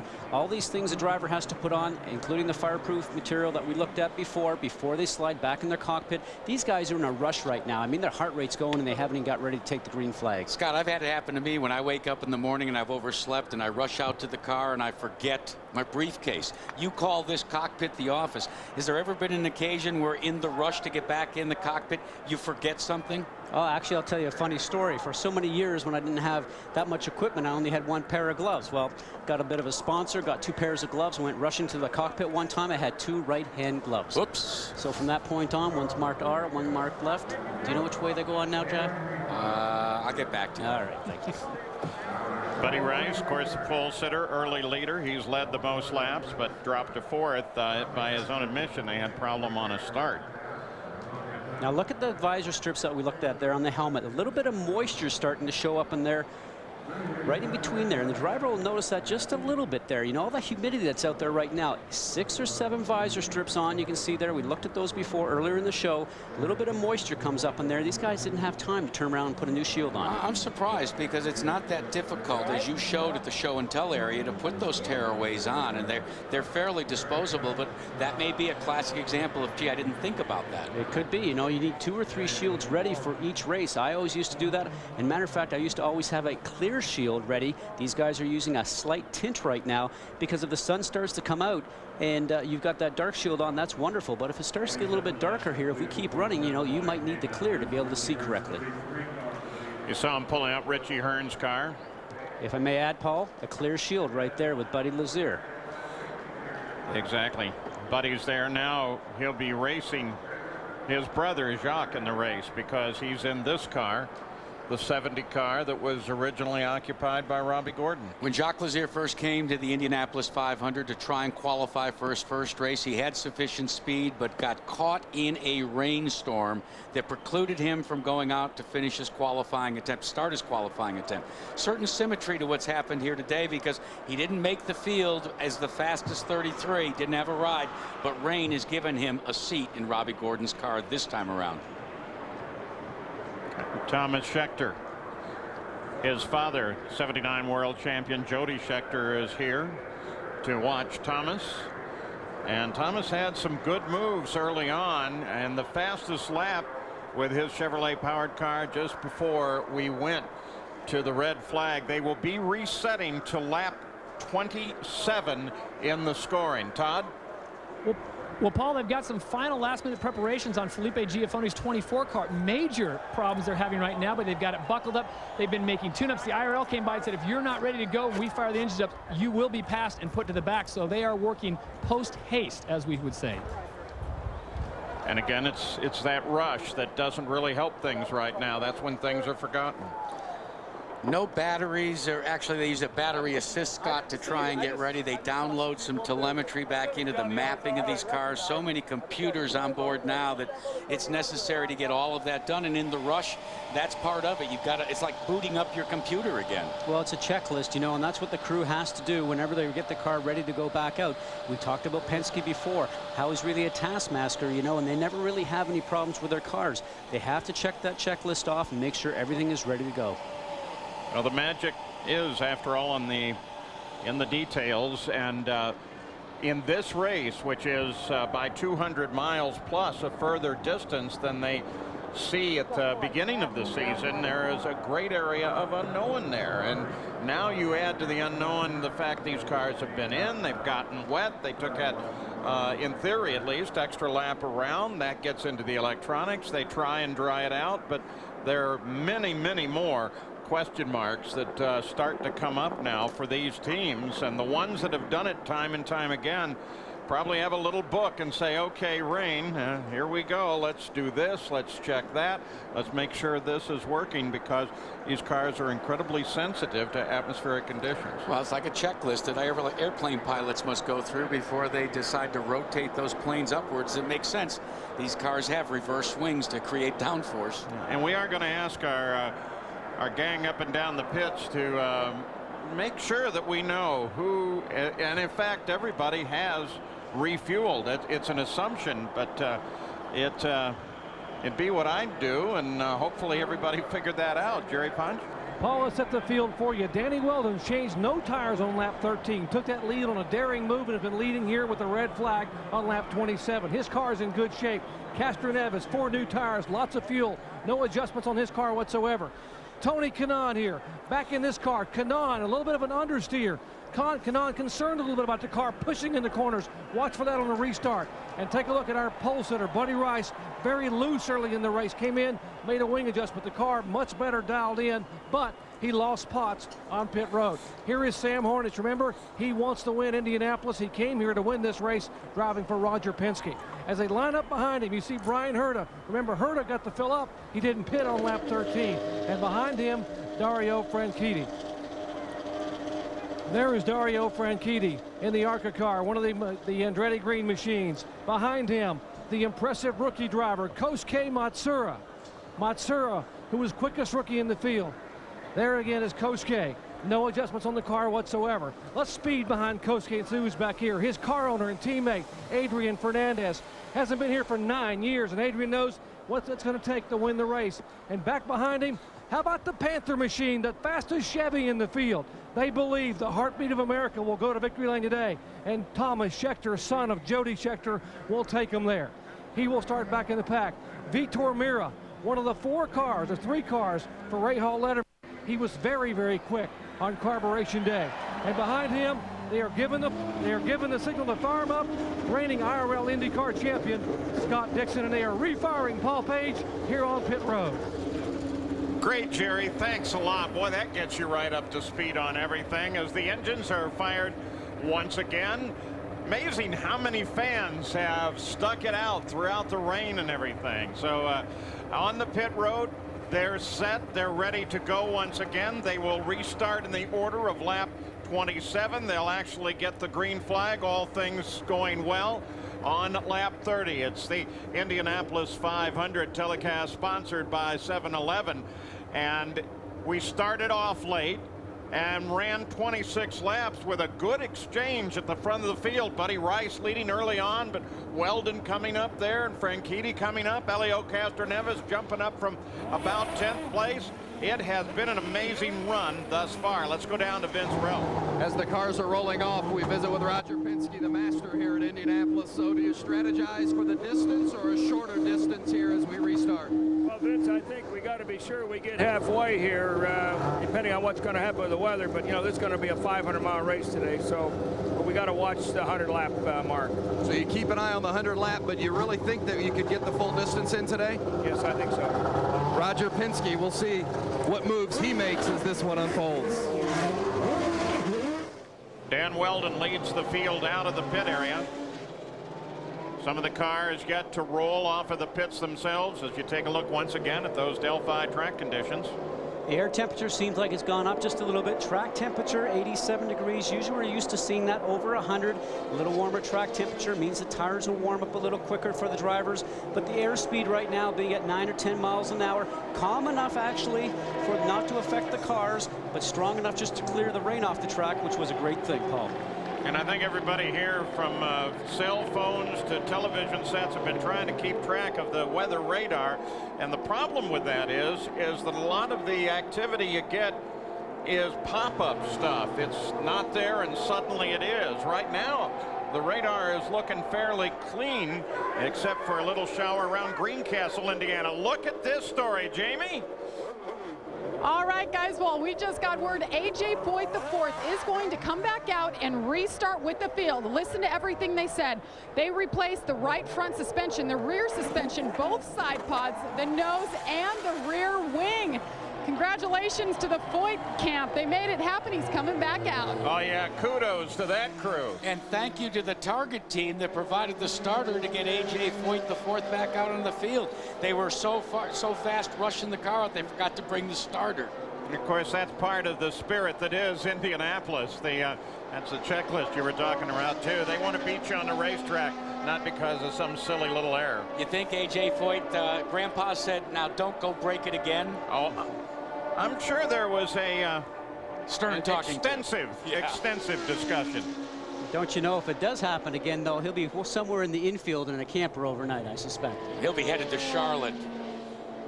Weldon, Castroneves, Kanaan, Rice, and Hornish Jr. There's the Budweiser race analysis. We've run 27 of the laps. 200 make up the 500 miles. And the field is very closely matched, as we've seen by everything in the early laps here. Voigt the fourth just came down the front straightaway, hustling to try to get caught up to the rest of this field. Of course, he rolled out later than everyone else. And Greg Ray is out there as well. There's Dario Franchitti's view. Oh, this is so cool. Look at that. You can read everything on that dash. Well, you guys with the big screens can. Wish we had one of those. There is Scott Sharp's view. Sharp is back in 22nd position, so it's an uphill battle for him. And again, the beautiful Chevrolet Corvette pace car, the official pace car of the 2004 Indianapolis 500, out in front of the field.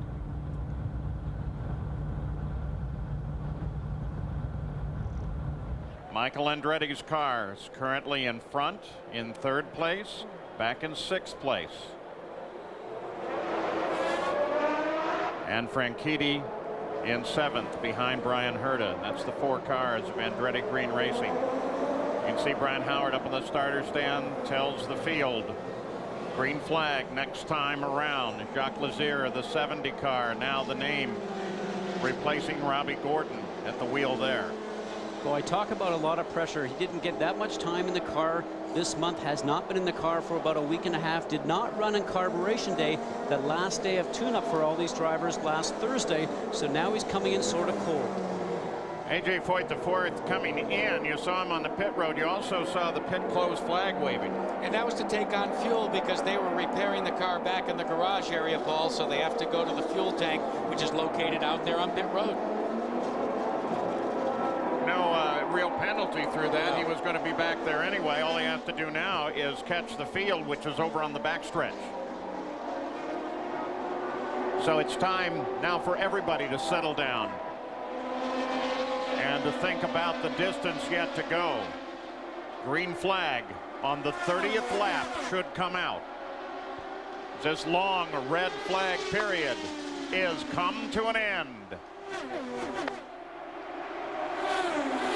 Here we go again at Indianapolis. Official time of the red flag, 1 hour 47 minutes. Look at this. Rice coming down the inside. And now Castroneves makes his presence known as he comes around Kanaan. Hornish Jr. comes in behind Kanaan. Look at Hornish. He comes over to the inside, that number 6 car. Side by side, he runs alongside the 7-Eleven car of Tony Kanaan. Woo! Kanaan got pushed up into the gray. A nice move by Hornish. Gave him enough room to get through the turn, but not enough to be able to get by him. I think we're going to see this on every single restart because these cars take about a lap and a half to get up to full speed. It's a chance to make valuable passes for position. Well, Scott, this is probably also a lot about what they're thinking about the weather, is it not? Well, it's a little bit thinking about weather right now, but guys, I'm watching Rice. He just passed through everybody right now, getting through the turns very quickly, putting his sights on Weldon. 2 young guys that want to make their mark here right now. This is going to be a duel. That's Weldon out in front. The 15 red, white and blue car of Buddy Rice is in 2nd place, owned by Dave Letterman and Bobby Rahal. You're looking on Thomas Schechter's number 4. Nice move there for Schechter as he comes forward. Schechter has actually jumped up a couple of spots since the green flag. You hear that radio communication? Pancho Carter saying, nice job, keep digging. They must have made some changes to the car, guy, because we saw in that restart just now, he's got a little bit of opportunity to pass. On the original start, though, he certainly went backwards. That's Vitor Mira, the 17 car that sits in that group back up at the front, the top 3. And those sparks that are coming off the skid blocks are just unbelievable. Here's a super slow-mo Look at Rice. Came roaring down the inside on the restart. That's a lot of confidence with your car when you can make it 3 abreast on the restart going down to turn 1 on cold tires. Remember we talked about the draft early on? Whoa! Look at that! So close to hitting Kanaan. And see the poor guy sitting there right there for the signboard. He was ducking. Yeah, and I don't much blame him. Look at Rice on the inside. Nice move.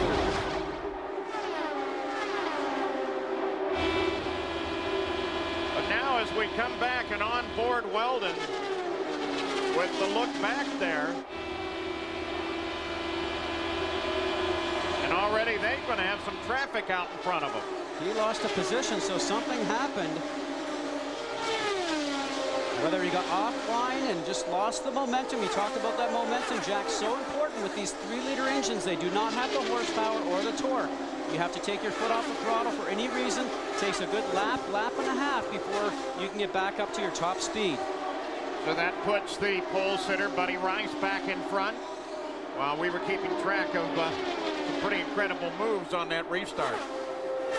You don't think by any chance Dan Weldon saw that move in his rearview mirror at the start and said, well, if that's the way Buddy Rice is going to drive, I'm going to let him lead for a while, do you? Well, it makes sense from a couple of points of view, not the least of which is fuel economy. Right now, it's a bit of a game for everybody.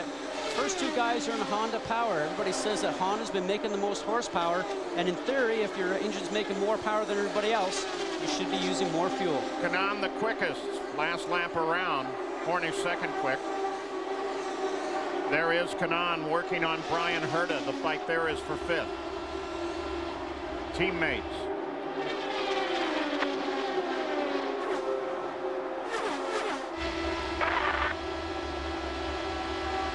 Now watch Kanaan's right hand as we're going along the straightaway. See if he does any shifting with the wind. He's running a draft right now, picks it up a gear. Watch to see if he goes down a shift going in through the turns. Pretty happy with it going in turn 1 right now. That left hand tire down below the white line, catches a gear between turns 1 and 2. He'll be back on the throttle all the way down the backstretch. Now remember, 5/8 of a mile long, getting up to about 225 miles an hour.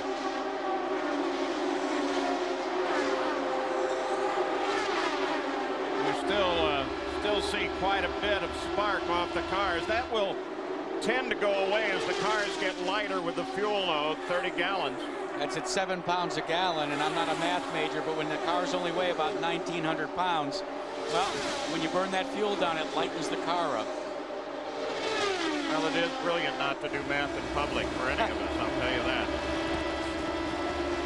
Looks like Kanaan's a little stronger coming to that turn 3-4 segment down the front straightaway. Looks like turns 1 and 2 sort of suit Herta. He seems to be able to get through that segment of turns a little bit better.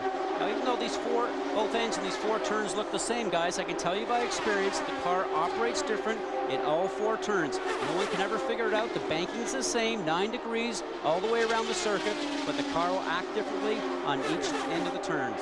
Last lap around, it was Vitor Meira, ran around at 215.4 miles an hour. That was the fastest lap then.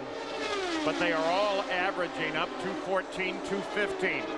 Look who has taken the bit. Jacques Lazier gaining 3 positions in that Robbie Gordon relief drive today. I bet you under that helmet right now, Jacques Lazier is smiling ear to ear. Jack, that is simply amazing. You think of, like I mentioned, he's not been in the car for a week and a half, missed that carburation day. Talk about pressure, getting in here with all your peers who've already run 26, 27 laps. I mean, give this guy top award. That blue and white 17 car behind this car, Thomas Scheckter, that's Vitor Meira. Pretty amazing little driver. Picked up this ride from the Rahal Letterman team. When Bobby Rahal announced that he was going to form a 3rd team, he told me that Vitor Meira was the first guy that arrived on his doorstep applying for the job. He got there at 6:30 in the morning, Paul. You know, everywhere you go, you seem to see Meira. Here is Thomas Scheckter. Comes out of South Africa, lives here in Indianapolis now.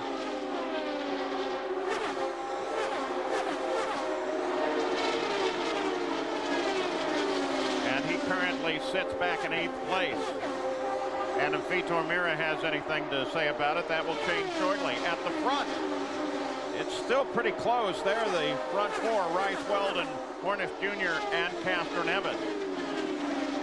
So, Scott, what do you do now? You settle down and try to run some mileage out? Try to run a pace right now, understand what the car is doing. The drivers have some possibilities to change the handling in the car inside. They've got weight jacker, which actually can transfer the weight from one side of the car to the other. It will handle different going in through the turns. They can adjust the suspension front and rear also. They might be working with that, but they're also working to see what they want to tell the drivers, or the crew chiefs rather, for the next pit stop to maybe make some changes when the next pit stop comes up. Those two red and white cars, the number 6 and number 3, Sam Hornish and Castroneves Penske cars. There is probably some advantage to them running with one another and knowing what one another is going to do. Gary Gerald? Paul, during practice late before this race, we saw these two teammates running countless laps in tandem. Right now, Roger Penske was cheerleading on the restart for Hornish, told him he did an excellent job. They've also told Castroneves, just ride in line. So I think what Scott was saying about fuel conservation is on their mind at the moment. They said they did nothing other than change tires and add fuel during the long red flag. They like the way these cars are working right now. The pace is still fast with 42 laps complete, 215.5 miles an hour. And the leaders are now closing on traffic. The first, of course, will be A.J. Foyt, the fourth. And, Paul, he's looking high already. I noticed that just in that last frame. He's a little higher than he wants to be. Buddy Rice has cleanly passed them. 4 moves over to let the field come by. In fact, goes for the pit road.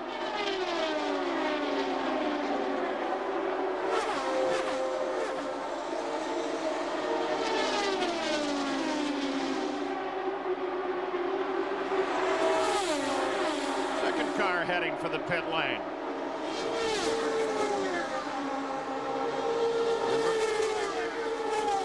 '18, Robbie McGee. It's a little sooner than what he needs to be, that's for certain. Let's see what they do with this car. There's Foyt the fourth coming in as well. See the man working on the front right there. He's actually doing some wing changes. Might also do some tire pressure changes. Clear high means that he can come up into this fast lane right here.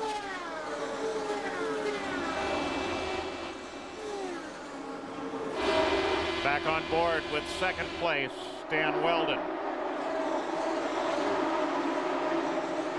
Again, Buddy Rice is quick last time by.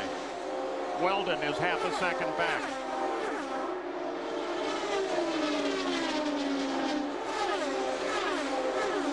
So now 45 laps, the first 100 miles crossed at the 40th lap.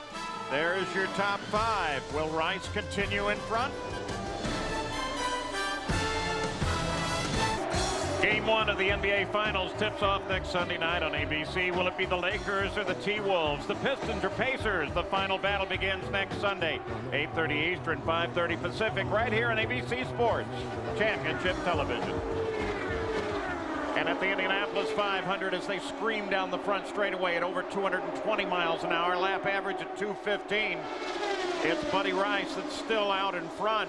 And Greg Ray's finally got that car working the way he wants. There is Rice working traffic. Buddy Rice was first introduced to Bobby Rahal, the car owner that he drives for, by baseball's Robin Yount. See how baseball is synergistic in terms of Buddy Rice's racing career? In fact, Buddy had to make that decision one way or the other. Well, Buddy Rice still out in front on laps, though Dan Weldon had a nice run in front.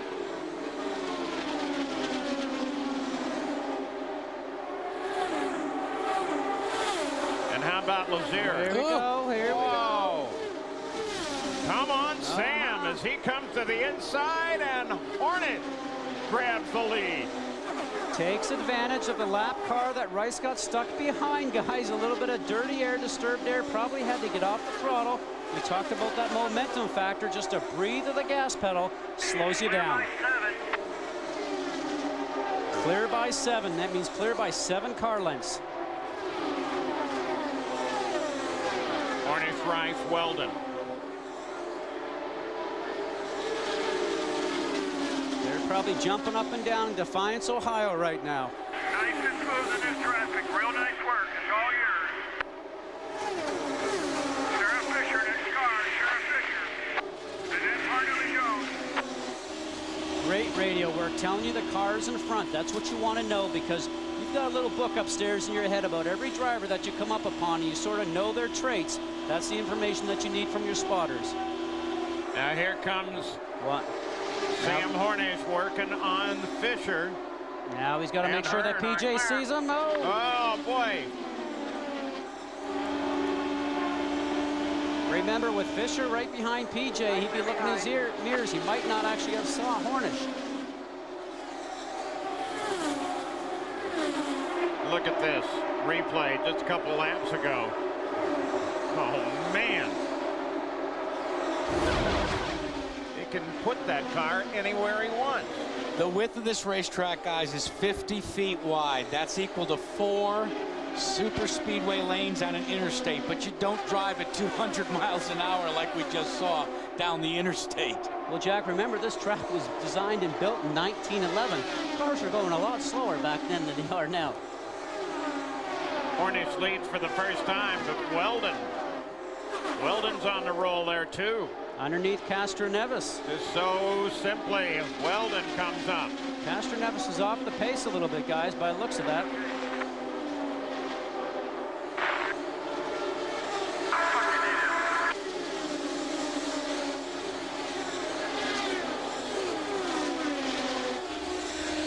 On board Weldon. Herta right behind him.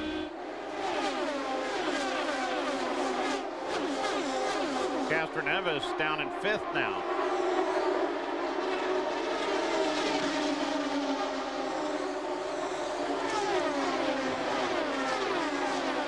Jack, you mentioned this before. I'm really amazed at how these guys can go side by side and run underneath each other and just be able to go around through traffic, because all month we heard everybody's worried. They thought it was going to be a parade.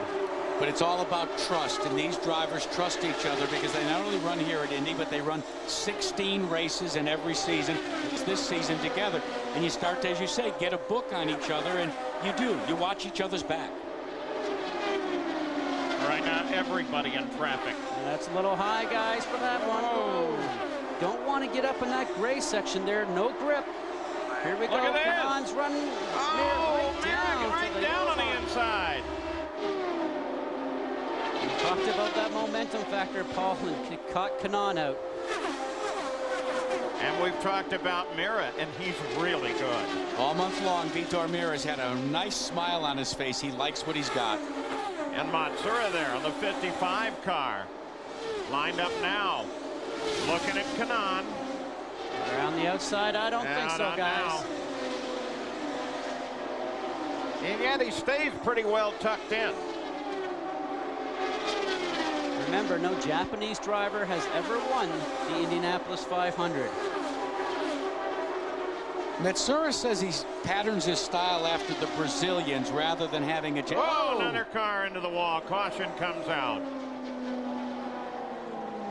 41. Oh, man. A.J. Foyt's going to have to spend some more money. And right side damage, guys, shows you that he probably just got high again and put the car into the wall. Foyt the 4th. He's already called it a day. Foyt the 4th, and now Larry Foyt against the wall. Foyt the 4th, of course, up on the timing stand now. Whatever it was didn't work for them. Well, you heard AJ say to Larry, just as he did to AJ4, I told you to try and stay low. So maybe it was that push, wanting the car to go out to the wall, that collected Larry Foyt like AJ4. That's on the exit of turn 2. You can see the re-entry from the pit lane over there on the right-hand side, and the Corvette pace car is back out. The signal, of course, that the visor went up.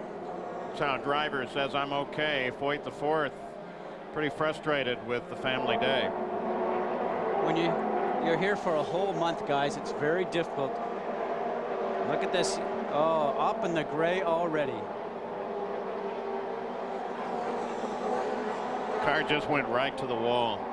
You can Look see. how high that car is. Absolutely, Paul. He's off that black. That's where all the rubber is. That's where everybody's running. That's what we call the groove. And you get up outside of that groove, into that gray, there's just no grip there. Well, Larry Foyt now climbs out of the car. He's okay. The rescue team is right there. Of course, they come here immediately. I'll take you back and show you some of Kanan's maneuvering with Mira and the rest of that gang. Here comes Kanan out. Mira stays with him. You don't want to do that too many times. Paul or Brian Barnhart will be calling you on the radio. I've done that at I-465. Yeah, well, let me tell you, don't do it here. Looks very similar to the Weldon program we had last year with Hornish, which resulted in a crash. Again, slower traffic, part of the issue there. And let me guarantee you, you don't want to get off on that grass at all. You think rain is slick. Well, not only it's wet grass, just not grass. It's some wet grass today. So our cautions today came first on lap 11 for Foyt the fourth, and then on 22 that break of nearly 2 hours for rain. And then Larry Foyt brings the caution out at lap 56. There's your top five. Jamie Little? Well, I talked to Larry Foyt in the garage right before he came out, and he said, you know, both of our cars are pushing today. And then A.J. Foyt rolled in, and he said, I can't steer. And his grandfather told him, just park it, call it a day. A few laps later, Larry Foyt goes into the wall. Tough break. Grandpa, Dad, he's rolling back to the garage. Guys? Scott, is there something about the day that would cause the car to push more, that would aggravate that for their car? Well, it's changing conditions, Paul, because remember, last time the cars were on track was last Thursday. You come out to today, Sunday, we had a little rain, track conditions changed, and track conditions are changing dramatically also today because it's rain, took the rubber off that was on the track when we first started the race. The guys have to keep on top of it, not only in the cockpit with adjustments the drivers can make, but also the guys in the pit lane making the changes to the cars during pit stops. This is the 57th lap, and once again, we're seeing the whole front of the field head for the pits.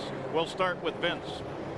In the pit box of Brian Herta. Remember, Herta started 23rd today, and he gambled a bit with that fuel strategy early on. He was one that was saved by the bad weather, and ever since then he has been running up in the front. So much of this team's attention has centered around Dan Weldon and Tony Kanaan and company, but Brian Herta has believed that he is more than capable of winning this race, and now he's up from the 23rd spot in the top five. So far the stop is flawless, and away he goes. Let's go to Gary Gerald. Sam Hornish in and out, very clean. Penske said, leave it alone. That's exactly what they did. Fuel and tires. Castro Neves was loose. They made an aero change. Jerry? And Buddy Rice is, a lot of congestion here. They're trying to leave pit road. A lot of congestion. It's a good thing we didn't have any contact. These drivers definitely on their toes, trying to leave at 60 miles an hour. Buddy Rice far into pit road. No adjustment, but a great pit stop by the team that won the pit competition on Thursday.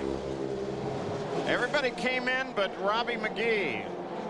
Man from St. Louis going to get a little television time now. Well, he was trying to make some time up, too, because he was a lap down already. Guys, we saw a lot of aggressive driving, you might call it, in the pit lane, but I'll tell you something, these drivers know that it's passing on the restarts and passing in the pit lane. These guys are going to take any option they can. That's the line at the pit exit as they came out of the pits last time out. You saw Weldon go by. There's Herta. Well, look at this group. But generally, they're lined up in single file. Kanaan goes by. Well, look at that tight little gaggle. So now they've stopped again, this time on the 57th lap, and with the caution for Larry Foyt. Roger Penske looks on. We'll be back with more after this message and a word from our ABC station.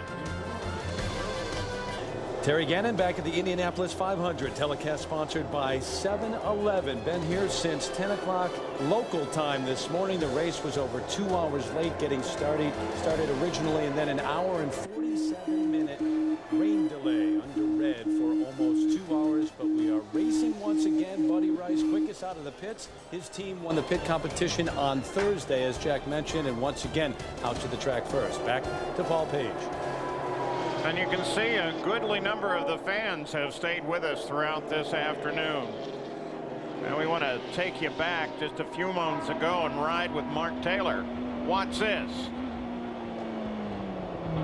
Taylor goes the inside. Here comes Manning. He pulls up alongside Matsuura. But, of course, he wasn't in front of Matsuura when it got to the line, so he had to drop back. All that aggression didn't mean a whole lot. Pretty risky making that 3 lanes wide in the pit lanes, guy. I can tell you that. Jerry Punch?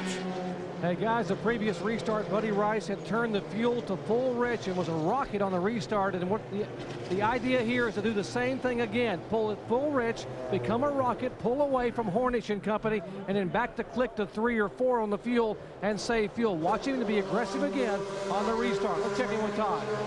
All right, thank you very much, Doc. Thomas Schefter came into that pit in 8th position. They had a problem fueling him. He was in the wrong position. The car, they got a full load in, but it cost them 5 seconds on the repit, and now he's dropped back to 15th place, guys. There's Thomas Schechter, currently 14th, as the pace begins to pick up.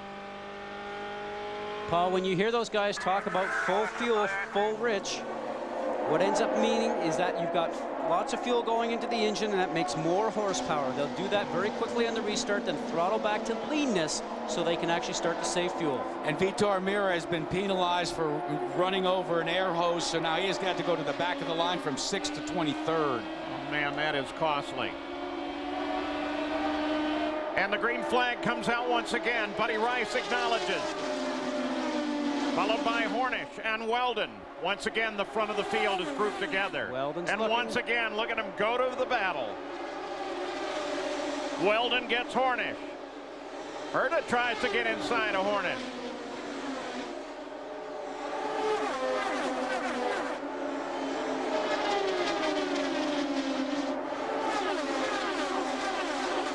Clear by 4. 5/8 of a mile down the backstretch. It doesn't look it, but this track is only 50 feet wide, and the pace is over 215 miles an hour as an average. Keep in mind that equates out to over a football field a second. Well, and another car takes the wall. 2 of them.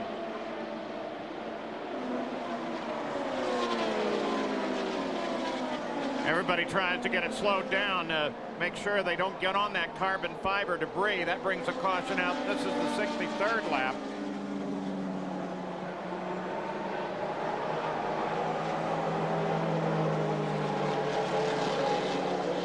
Always amazes me. There's Mark Taylor sliding to a stop, and how fast the safety crews get there. Not been Mark Taylor's day. But he was still there and they hit. Ed Carpenter, the other car. Ironic, guys, that both Mark Taylor and Ed Carpenter are side by side in the pit lane. You think about it, you know, these 2 guys ran here in the Menards Infinity Pro Series against one another last year. Ed Carpenter won the race held here, Taylor the series. Carpenter is obviously okay, and that's good news.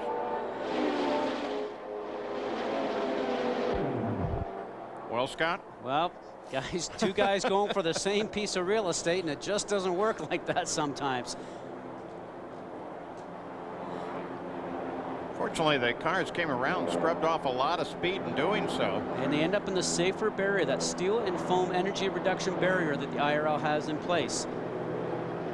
Now, it looks like Taylor's trying to go around the outside of Carpenter. Remember, Carpenter's on the low side, but there's cars in front. Does he get a little bit of dirty air and the cars start to push up front? Here we go. We'll get a good sense of what's going on right here. Nice passes. Darren went right through him. Now, you know, guys, that's a side-by-side, and I got to say that Ed's just maybe a hair high going through the turn. Could have made it work, but they just went for the same piece of real estate. Scott, do you remember when we talked about the dirty air that's created when you get up behind another car? It looked to me like that is part of what happened in that accident. Cars got awfully light, kind of bounced around a little bit. Well, Ed Carpenter's teammate Alex Barron, there's his pit, kind of figured into that one because he came running down hard on the inside. Oh. Watch his hands there. Takes his hands off the steering wheel. Watch how much his head moves there. We talked about that before with the Hans device. You take your hands off the steering wheel because you don't want to hold on the steering wheel. When you hit the wall, that wheel snaps around and you can break your wrist. And I've actually got a left wrist here, guys, that's been broken before. Mark Taylor's got the wind knocked out of him. He's sitting on the ground right now. You talked about those accelerometers that these drivers wear and their earpieces to measure the G-forces of the crash. You know that the IRL will be downloading this information because that was a big crash. Absolutely. So the two of Eddie Cheever's Chevrolet powered cars. One goes flying by and then Carpenter and Taylor go spin into the wall. Vince, you're with Eddie Cheever, former winner and owner of one of those cars. Eddie Cheever was watching the replays of that incident just as everyone at home was. Eddie, could you get any indication from the replays what might have happened? It's very difficult to see from here, but it looks like Ed was down on the bottom of the track and Taylor tried to come down on him and make it around the corner on the outside, and they touched. It's a pity because those are two Chevy cars that have just been knocked out, which is really unfortunate, but I have to see the replay again. Disappointing end of the month for Ed Carpenter, who's been a very bright spot for the Red Bull Cheever Racing team in the month of May. He's been very competitive, and we were very happy with how things are going. We now have to have a look at it and see what happened, but that's racing. When you're in the middle of the pack like that and you get caught up with some traffic, those sort of things happen, especially when you have two new drivers that are trying to figure out what to do. So you can always wait another corner, you can always wait another lap. I think we haven't even done half the race yet, so very unfortunate. But I'm sure the IRL will look at the tapes and they'll sit down with both drivers and figure it out. Running out of patience. Costly for Red Bull Cheever and driver Ed Carpenter, and also the Johns Manville Menard machine of Mark Taylor. Right now, Buddy Rice in the lead at Indianapolis. A reminder, tomorrow night, 8 o'clock Eastern, 5 Pacific, you've got the Calgary Flames taking on Tampa Bay for the Stanley Cup Finals presented by Nextel. Game 4, Calgary up 2-1 at this point. Well, if you were not with us after the hour and 47-minute rain delay, we were under red for almost 2 hours. Rain early in the day. The race started almost, well, a little bit more than 2 hours late. And then the restart after red. Buddy Rice, who started on the pole, racing for Team Rahal Letterman. And look at the move on the inside. Buddy Rice goes to work and moving up. In fact, on lap 34, Buddy Rice once again, watch him pass Dan Weldon, the youngster from England. So Rice moving ahead of Weldon and taking the lead there. However, he would hold the lead until lap 51. Sam Hornish Jr., who has won the series twice but just has not had luck at all here at Indy, he makes a move to take the lead. A couple of crashes too. Remember AJ Foyt the fourth early in the race hitting the wall? Well, Larry going into the wall. So Team Foyt, not a good day at all. And on lap 64, just a moment ago, a couple of rookies, Mark Taylor, Ed Carpenter, they raced together last year in the Infinity Pro Series, and both of them out of the race after that crash just a moment ago. Let's get out and join Todd Harris right now. All right, Terry, I'm here with John Barnes, principal owner of the Menards Panther Racing. You talk about a rookie, but it wasn't a rookie mistake, was it, for Mark Taylor? No, Mark has done a great job in Johns Mansfield Menards Chevy car. I mean, just doing an awesome job. He got back to 20th there, 19th right before the rain started. He drove his way up to 12th and just went in turn 3, and I don't know who ran into him or what happened, but somebody got into him in the rear when he was turned in the corner. For a rookie, you pointed out he was having a great race thus far. He's doing fabulous. You know, Mark's impressed us all year. He's really coming into his own, and can't wait to go to the next one. Well, for John Barnes, your day's not done. You're on your way to Panther Racing. Yeah, we'll go down here with this yellow team here and see what's going on. Good luck to you. Thank you. Back up to you guys. Buddy Rice will lead the field back when we're ready to go green once again. It'll be Honda, then a Toyota, then two more Hondas. Rice, Weldon, Hornish, and Brian Herta at Indianapolis. 67 laps complete. We're still under caution. 500 telecast sponsored by 7-Eleven. Buddy Rice's girlfriend keeps an eye on him. He's the leader. Carol is here. Buddy is still fighting his way forward. Currently sits in 18th. Buddy Lazier. So the pace comes up. We expect green, but there's a question about this car. He's having trouble with fourth gear. Jerry Punch just reported that to us, and he may not be able to go up through the gears nearly as fast as everybody around him. We're going to ride with Scott Dixon. Green flag is out. Oh, it bottles up quick. Firestone telemetry there. Look at this right there on the bottom, Paul. That little indicator shows tire temperatures and pressures are not up yet. The guy's got to wait a couple of laps for that to happen. Well, Dixon got Castroneves on the restart. That's because of that bobble that happened directly in front of Helio Castroneves. They had to back out of the throttle, and you don't have the torque with these 3-liter engines that you had a year ago at 3.5 liter. And if Weldon had a problem, it wasn't evident. Rice pulled him on the start, but Weldon was able to stay with him. Oh, Fernandez. That red and green car. Oh, they get side with it. You know, they're all taking a look constantly at what's going on with the weather. Oh, 4 wide, it's got to be.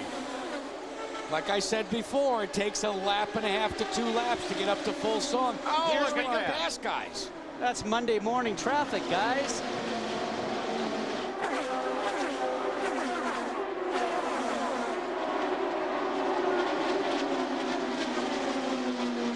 Now they're sorted out a bit.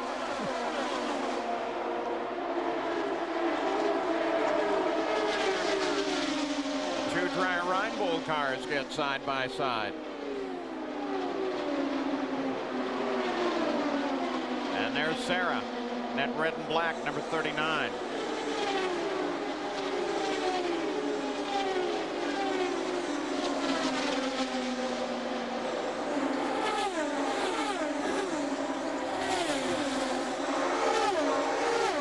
Again, Marty Roth back at the back of the field. Rice is leading, followed by Weldon, who's sticking with him. Then Hornish, then Herta, then Kanaan, then Franchitti.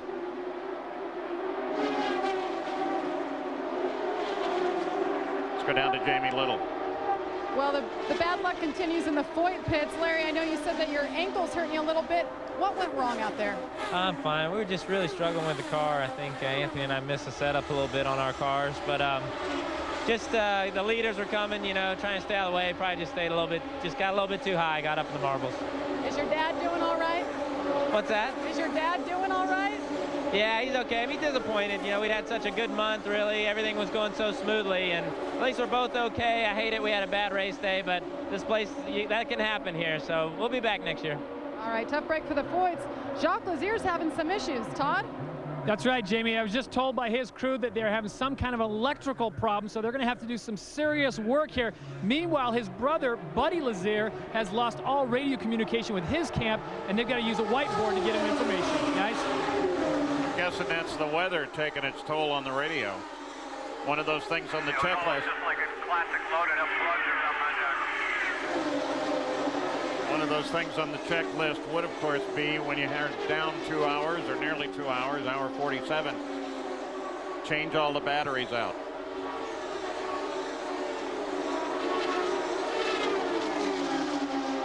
Manning is sixth, the red and white number 10 car. He's chasing Brian Herta. Of course, you saw moments ago while we were talking to Larry Foyt, Kanaan take a run on Herta and just put him away. So Kanaan sits in fourth now. Darren Manning in this car, of course, due to the untimely death unexpectedly of Tony Renna, and he's dedicated the season to Tony Renna's memory. Tony Renna killed in his first opportunity to drive for Chip Ganassi in a test at the Indianapolis Motor Speedway last fall, and Darren stepped in to take the ride.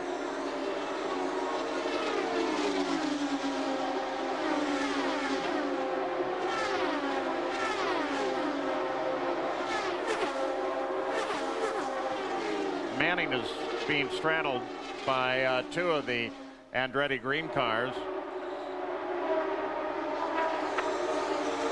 This would be a little early, I would think. Roger Yasukawa.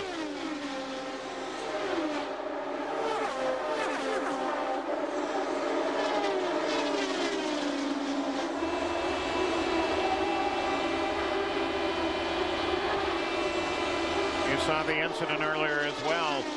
Ed Carpenter and Mark Taylor. Jamie Little, how's Ed doing? Well, we're in the Red Bull Cheever pits right now, and Ed, it's got to be so frustrating, but what happened from your perspective? I got in a really great restart, and Alex and I was trying to pass Alex and Mark. I knew I wasn't going to get by Alex, so I gave the corner to him and dropped in behind him, and I thought I had the corner on Mark Taylor anyway, and he just tried to race me in too wide, and I pushed up a little bit, and there's nowhere to go. I mean, Brian says in our meetings this is a give and take racetrack, and there wasn't any give. After a whole month of anticipation and build up to be here, you were one of the first drivers here. What is the feeling right now when you're on the sidelines and the track's going on? Huge disappointment. I mean, we had a great month, ran a lot of miles, had a great car. I mean, my guys gave me an awesome car, and all the guys from Red Bull are here. It's just really disappointing. The motor was running the best it's ran all month. Chevrolet's done a really good job this month. It's just disappointing. We were 65 laps into a 200-lap race, and you got to give. Tough day for the rookies. 3 out already, guys. Well, at least good news is so far they're all able to talk with us. But take you back to that last restart. We talked about the guys had a good time. Jacques Lazier did not. Boy, look at that. Probably fishing for a gear there somewhere. Or the development of his electrical problem that put him on pit road. Man, that really has to hurt. Fortunately, everybody gets around him, though. One car looked like it may have been Takagi, got way down right on top of the wall to get around there. That looked like the left rear probably just touched the wall, Paul, I'm sure. Back at the front, Rice, Weldon, Hornish. Only 0.8 of a second between first and second. There's Buddy Rice, number 15. That's Weldon right behind him. And the 6th car is Sam Hornish Jr. He calls himself an extreme athlete, extremely fast. You bet. Though he shaved off his facial hair and turned his cap around for this season and new sponsors.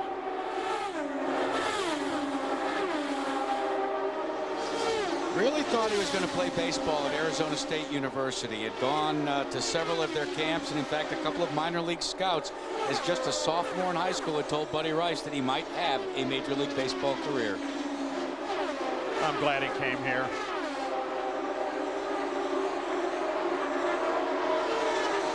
And all these guys are, the young ones are into all the extreme sports. Rice, that crew, of course, we've got a couple of triathletes, Schechter, Kanan. Pretty amazing how fit they are. Let's go to Gary Gerald. Quick update on Sam Hornish, Paul. He was concerned that he may have had a problem on a shift. Roger Penske checked with the electronics people and the telemetry people. We understand that there is no concern. Hornish seems to be on track. So you've talked a lot about how unusual it is to have so much shifting in Indianapolis this year. One of the team managers this week told me that you can expect that 1 out of 30 shifts, the dog gears may bang against each other. Potentially, that could create havoc in the gearbox. They say that under IRL specs, you really can't do anything to strengthen gearboxes, but shifting and gearboxes a concern unlike previous years at Indianapolis. Well, and again, because of the shifting, and you get those dog rings that the dogs that run on a ring, you just slice that thing right off and then forget it. You don't have that gear. And Paul, that shifting is because the loss of horsepower and torque that we talked about before. Now they're down to the 3-liter engine from the 3.5. They say maybe 100 horsepower less. The engineers got a little bit back. Maybe they're down to about 75, but certainly a loss of torque also. The lap leaders, Buddy Rice still dominant there. We're at 82 laps, and we expect to see pit stops probably in about 10 laps once again. And we will have to watch and see which engine combination pits earliest, because there's been some dispute as to who gets the best mileage. Is it Honda? Toyota? Chevrolet was telling me they could get as many as 4 extra laps. We'll have to wait and see. Yeah, that's something we really don't know yet. We haven't seen enough open running without caution to really tell who's doing the best.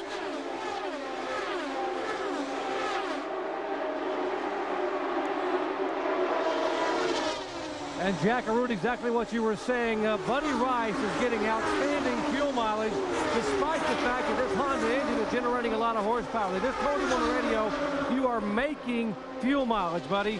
So just if you need to use a little more fuel to stay up front, go ahead and use it. We are not going to pit till around lap 97. That's how good a mileage Buddy Rice is getting. 3 laps prior to halfway, the leader back on pit road. Yeah, and that's about 6 laps further than we thought that they could go. But a lot of the teams have said we think we can go 34, 35, 36 laps without a stop. That's burning what? Right at a gallon a lap. You saw the 2.2 on Franchitti's wheel. That was their target mileage, 2.2 miles per gallon of methanol. The Andretti Green team. Weldon, Kanaan, Herta, Franchitti, 2nd, 4th, 5th, and 7th. Nice going, Michael. Gary Gerald. Paul, we were talking about that fuel mileage. One team manager told me this week, he said, if we stay in the draft, we think we can run 38 laps. And I said, you've got to be kidding. And he said, no, we actually did it. So if you stay out of the draft, and they'll say that if you're out in front, you're going to lose about 2 to 3 tenths a gallon, miles per gallon. So you may go from a 2.7 to a 2.5 or a 2.4. But they said they could go as many as 38 conceivably. That's huge. That's Buddy Lazier, the dial number 91, slows down on the course and heads into the pits. And don't. Quarters of the way down the straightaway, Robbie, something went wrong. He pulled up out of the groove. When he got down here, it looked like it was bottoming out, going into 3, hard to turn. He got it down. He's coming to you. And you're hearing that relay because Buddy doesn't have a radio. Spotters are trying to help out. Actually, you can see the left front wheel, guys, right there. Came in and was not actually in contact with the road. When he said the car bottomed out, possibly he's had a suspension failure. Be a Canadian line. Sam Hornish Jr. on the move, fellas, has moved into 2nd position. All right. Clear by 6. And now Kanaan's going to start working on Weldon. Buddy Lazier pulled back out of the pits, guys. Looks like it was just a flat tire that he had.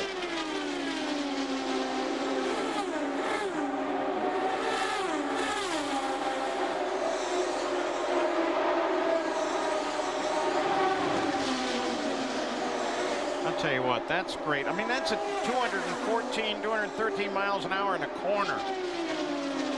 Some people thought Buddy Rice winning the pole was a surprise, but don't tell Buddy Rice that. He's got a nice, calm, cool demeanor. We interrupt our regular program schedule for a sputter. We now resume our regular program schedule. After 89 laps with Larry Rice, the dominant power. And remember, too, in the interest of safety, they have reduced the engine size from 3.5 to 3 liters. And also put some aerodynamic stuff as we watch Adrian Fernandez, who a lot of people think is going to be there at the end of the day. They put some aero stuff on the center of the car, center line worker, to try and keep the car more stable once it gets sideways. Wow, Matsura, Franchitti, and Fernandez. Takes advantage of those goodbye, guys Adrian. getting caught in traffic.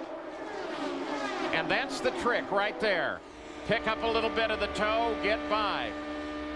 But remember, even though it's classified as a super speedway, as you ride with Dario Franchitti and the visor cam, only 9 degrees of bank.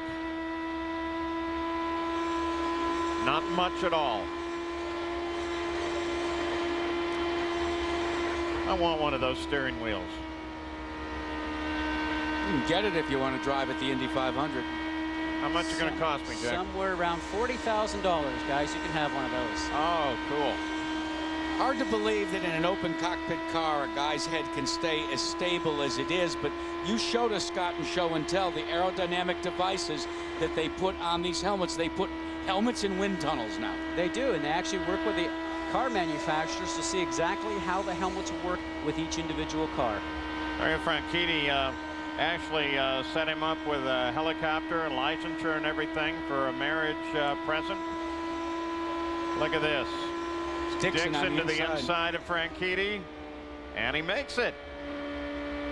Dario's been flying back and forth to their home in Nashville in his helicopter.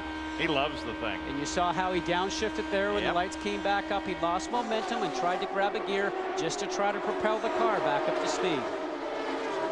In years past, Scott, most of the top teams would use 2 top gears, one kind of an overdrive and one for just regular, trying to make a pass.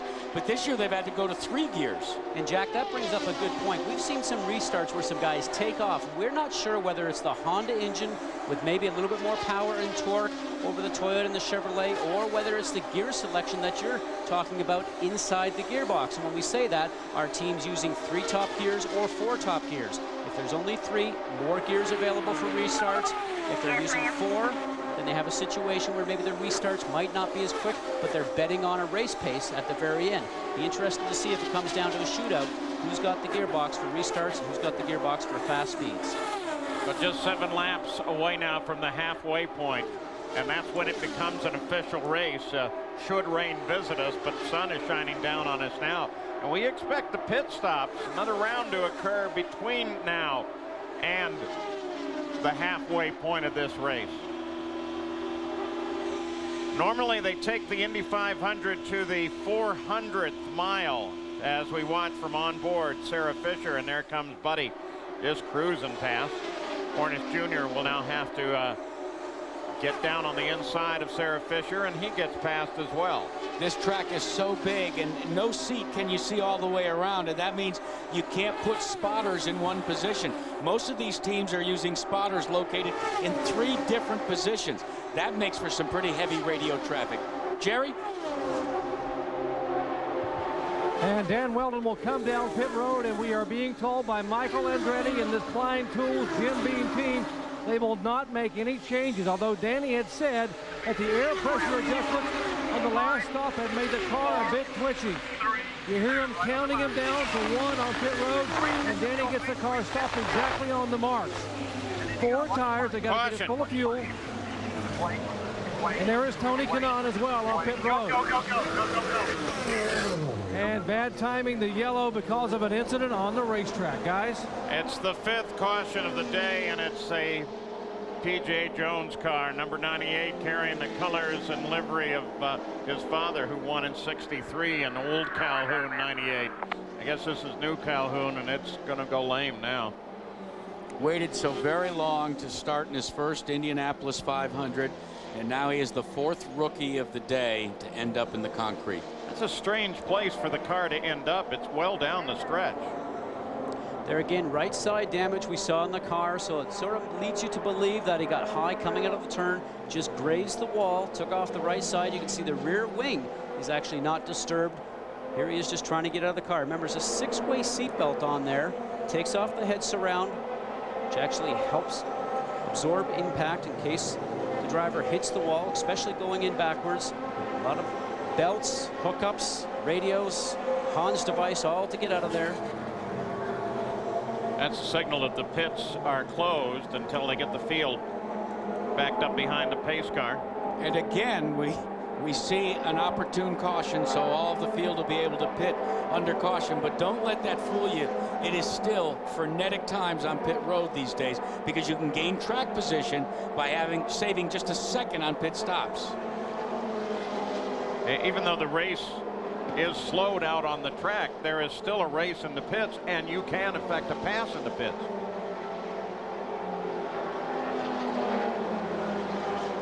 So P.J. Jones is going to take that long ride back first to the infield care center.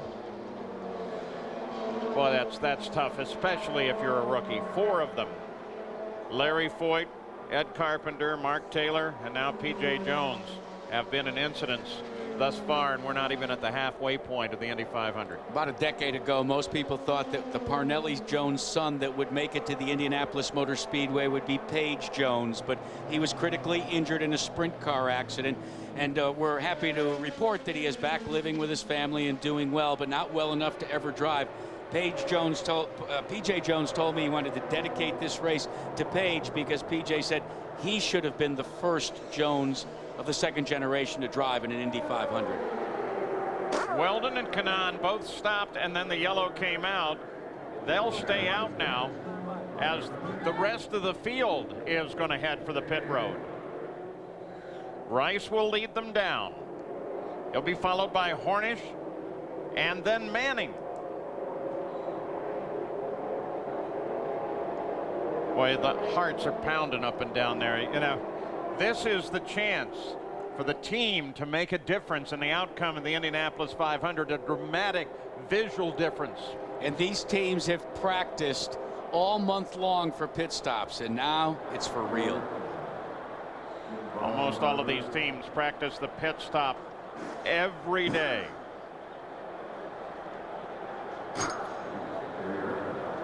So both Dan Weldon and Kanaan, the way they stopped, end up with track position now at the front of the field, as here they come.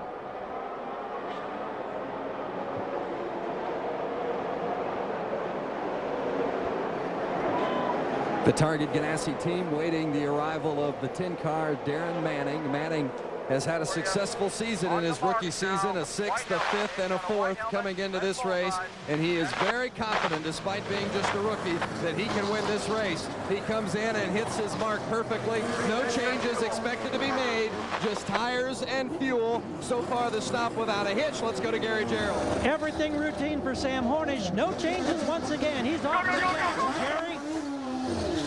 Buddy Rice says, do not change a thing. Bolt on 4 farts, and he stalls the engine. Buddy Rice has stalled the engine. It was supposed to be a routine stop.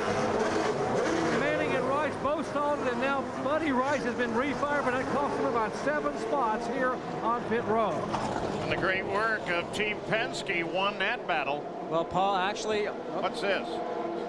Got the, this is started as Robbie Gordon's, is now Jacques Lazier's car. On that board out there, can you say Howe's car, or just write the car, big with a question mark to see if you can signal us? During that last stop, Paul, Hornish Jr. was very lucky. He started lead before the fuel buckeye was actually released out of the nozzle, and in the end result, the car moved forward, but it snapped out just at the very last minute. Otherwise, that could be a bit of a catastrophe. We heard a radio transmission from a spotter asking someone out there on the signaling side of pit road to put up on a board Howe's car. Shades of 1960s when they didn't have radios. Remember, Buddy Lazier's radio is out. And of course, they have it backed up as we're going to take a look at this. This is Buddy Rice's stop. Now, you watch, a good team always puts a starter motor over the wall just in case. And the crew member goes for it, but doesn't pull it all the way over the wall. And then finally, he goes to restart the car after Buddy Rice stalled it. But that was costly. So while we suggested that they can make time for you, they can also lose time for you on the pit road, and certainly they did so for Buddy Rice there. Look at that tremendous drop. Didn't help Matsura, Schechter, Manning. You saw that, Jeff Simmons or Bruno Junqueira. So Weldon and Kanaan, in part by the nature of when they stop, will pick up the front of the Indy 500. We'll be back. Sponsored by 7-Eleven. This ABC Sports presentation brought to you by FedEx. You can always rely on the ultimate and reliable shipping. Relax, it's FedEx. Delphi, driving tomorrow's technology. Rust-Oleum Epoxy Shield for the ultimate garage floor. And Nikon Digital. If the picture matters, the camera matters. We just got word on Mark Taylor. He is being sent to Methodist Hospital for observation only. They say he's okay, but as soon as we get word, we will get back to you guys. Right now, Gary Gerald has an update on Hornish. Yeah, this could be a potentially devastating problem here for Sam Hornish, a very concerned Penske team. When they came in on the stop, this is the vent, the end of the vent hose. When they pulled it out, it stuck for a moment. And if you look closely down in here, you can see that there are pieces inside that have broken off. The concern for the team is that those pieces may still be established in the car, and they may have to bring him in and give up track position to double check. That's what they're concerned about. We'll wait and see. No, Hornish is coming. They're going to bring him in, guys, and this means they're going to look over. They're going to work with forceps and pliers. They pull out the piece, they send him on his way, and he stalls it. Now they bring the starter over the wall. It's under yellow, of course, but he has lost a ton of positions. It stalls a second time. Sam Hornish, who had been up there battling for the lead with Buddy Rice, got a monstrous challenge in front of him. And that's how quick it happened at the Indianapolis 500. Hornish goes out of the pits. An incredible move. Surprisingly, he didn't have any problem with fire at all, though he pulled off the vent as he went out. Now they've got it fixed, but he stalled a couple of times before they were able to get him back into the traffic. Todd Harris.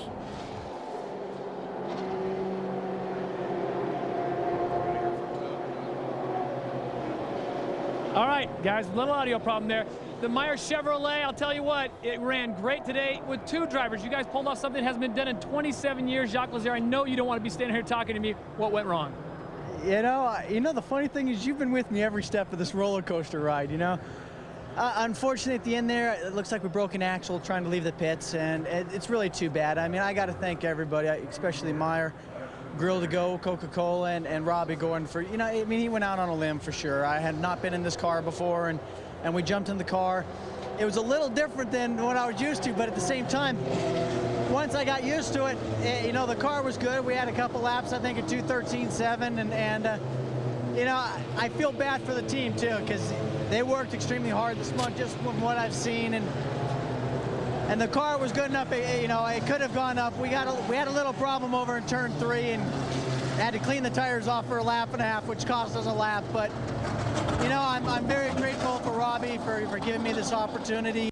We interrupt our regular program schedule. Though they were certainly earlier in the day. In fact, we have sunshine down on the front stretch at Indianapolis. Jerry Punch. This yellow was a huge break.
Darren went to the outside of Greg, and Greg just ran right up into him. And you know, I mean, I can't. That's what it looked like to me, and I was just right there, nowhere to go.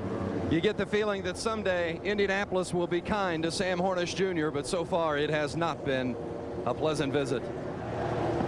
There is this situation. Looked like one of the safety workers. We'll find out the details on this and let you know.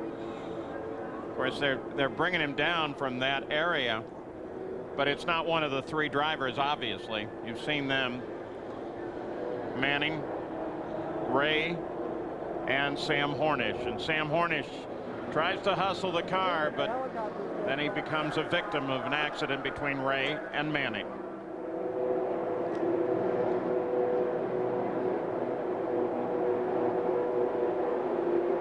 Our telecast sponsored by 7-Eleven. Terry Gannon with you. We are better than halfway through this 88th edition, so it is an official race. Should the skies open up, should we have rain, it will go to the history books. But right now, no real clouds overhead. Full lineup tonight: America's Funniest Home Videos, Extreme Makeover Home Edition, ABC Premier Event Line of Fire coming your way. Our primetime lineup, and you will see them in their entirety following our coverage of the Indy 500.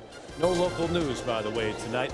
Tough day for the rookies. 5 of them are already out of the race. Kosei Matsura from Japan, who is very fast all throughout the month of May, has been the best so far. And Jack Arute, Paul Page, and Scott Goodyear have talked about it. Experience a key here at the Indianapolis 500. Right now, we send it to Vince Welch, who is with Darren Manning. Well, one of those rookies that was having a good day up until that incident.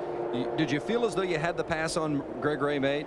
Yeah, I was actually trying to pass Unser Jr. as well at the time, but so I don't know what was going on with Greg. I don't know if his spotter hadn't told him that I was there, but you know, he just kept coming and clipped my my left rear. So you know, he should have maybe even seen me because I was well alongside him. So just a shame. I guess it was my fault really, because for being at the back of that in that position anyway. You know, I didn't have it in gear in the pit stop, and that dropped us right to the back of the field when we were running in third. So. Just a great shame for Team Target and Toyota, because you know, that we were right up at the front of the field by that second stop with you know, 120 laps to go, and you know, I had a quick car. We were setting fast laps. I was able to overtake and run with everybody out there. So just a shame for all these guys to put such hard work in. So a bit disappointing. It was your first Indianapolis 500. Did it live up to everything you had hoped it would be? Well, it bit me. That's for sure. You know. Yeah, just I think this is what the month is all about. You know, the highs and lows. You know, somebody's going to be on a big high at the end of another couple of hours of racing, and you know, me and Sam, two favourites, we're out already. It's a bit of a shame. Let's go to Gary Gerald. Roger Penske has had such grand success at Indianapolis, but you've experienced a lot of lows. How disappointing, from your standpoint, Roger, when an incident like what happened in the pits puts you in track position where your driver ends up in peril?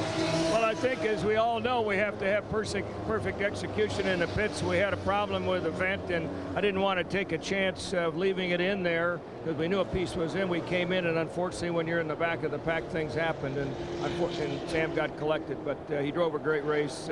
He led some laps at Indy, and we'll see what happens here with Elio. What are you telling Elio in terms of weather? Because I understand you're reconnaissance guys, and you're always on top of this. Say we're in for another round of wet stuff? Well, I think you can feel it in the weather right now that something's coming. I don't know exactly what Cindric is telling Elio right now, but hope they get this thing green pretty quick. All right, thank you, Roger. Jamie?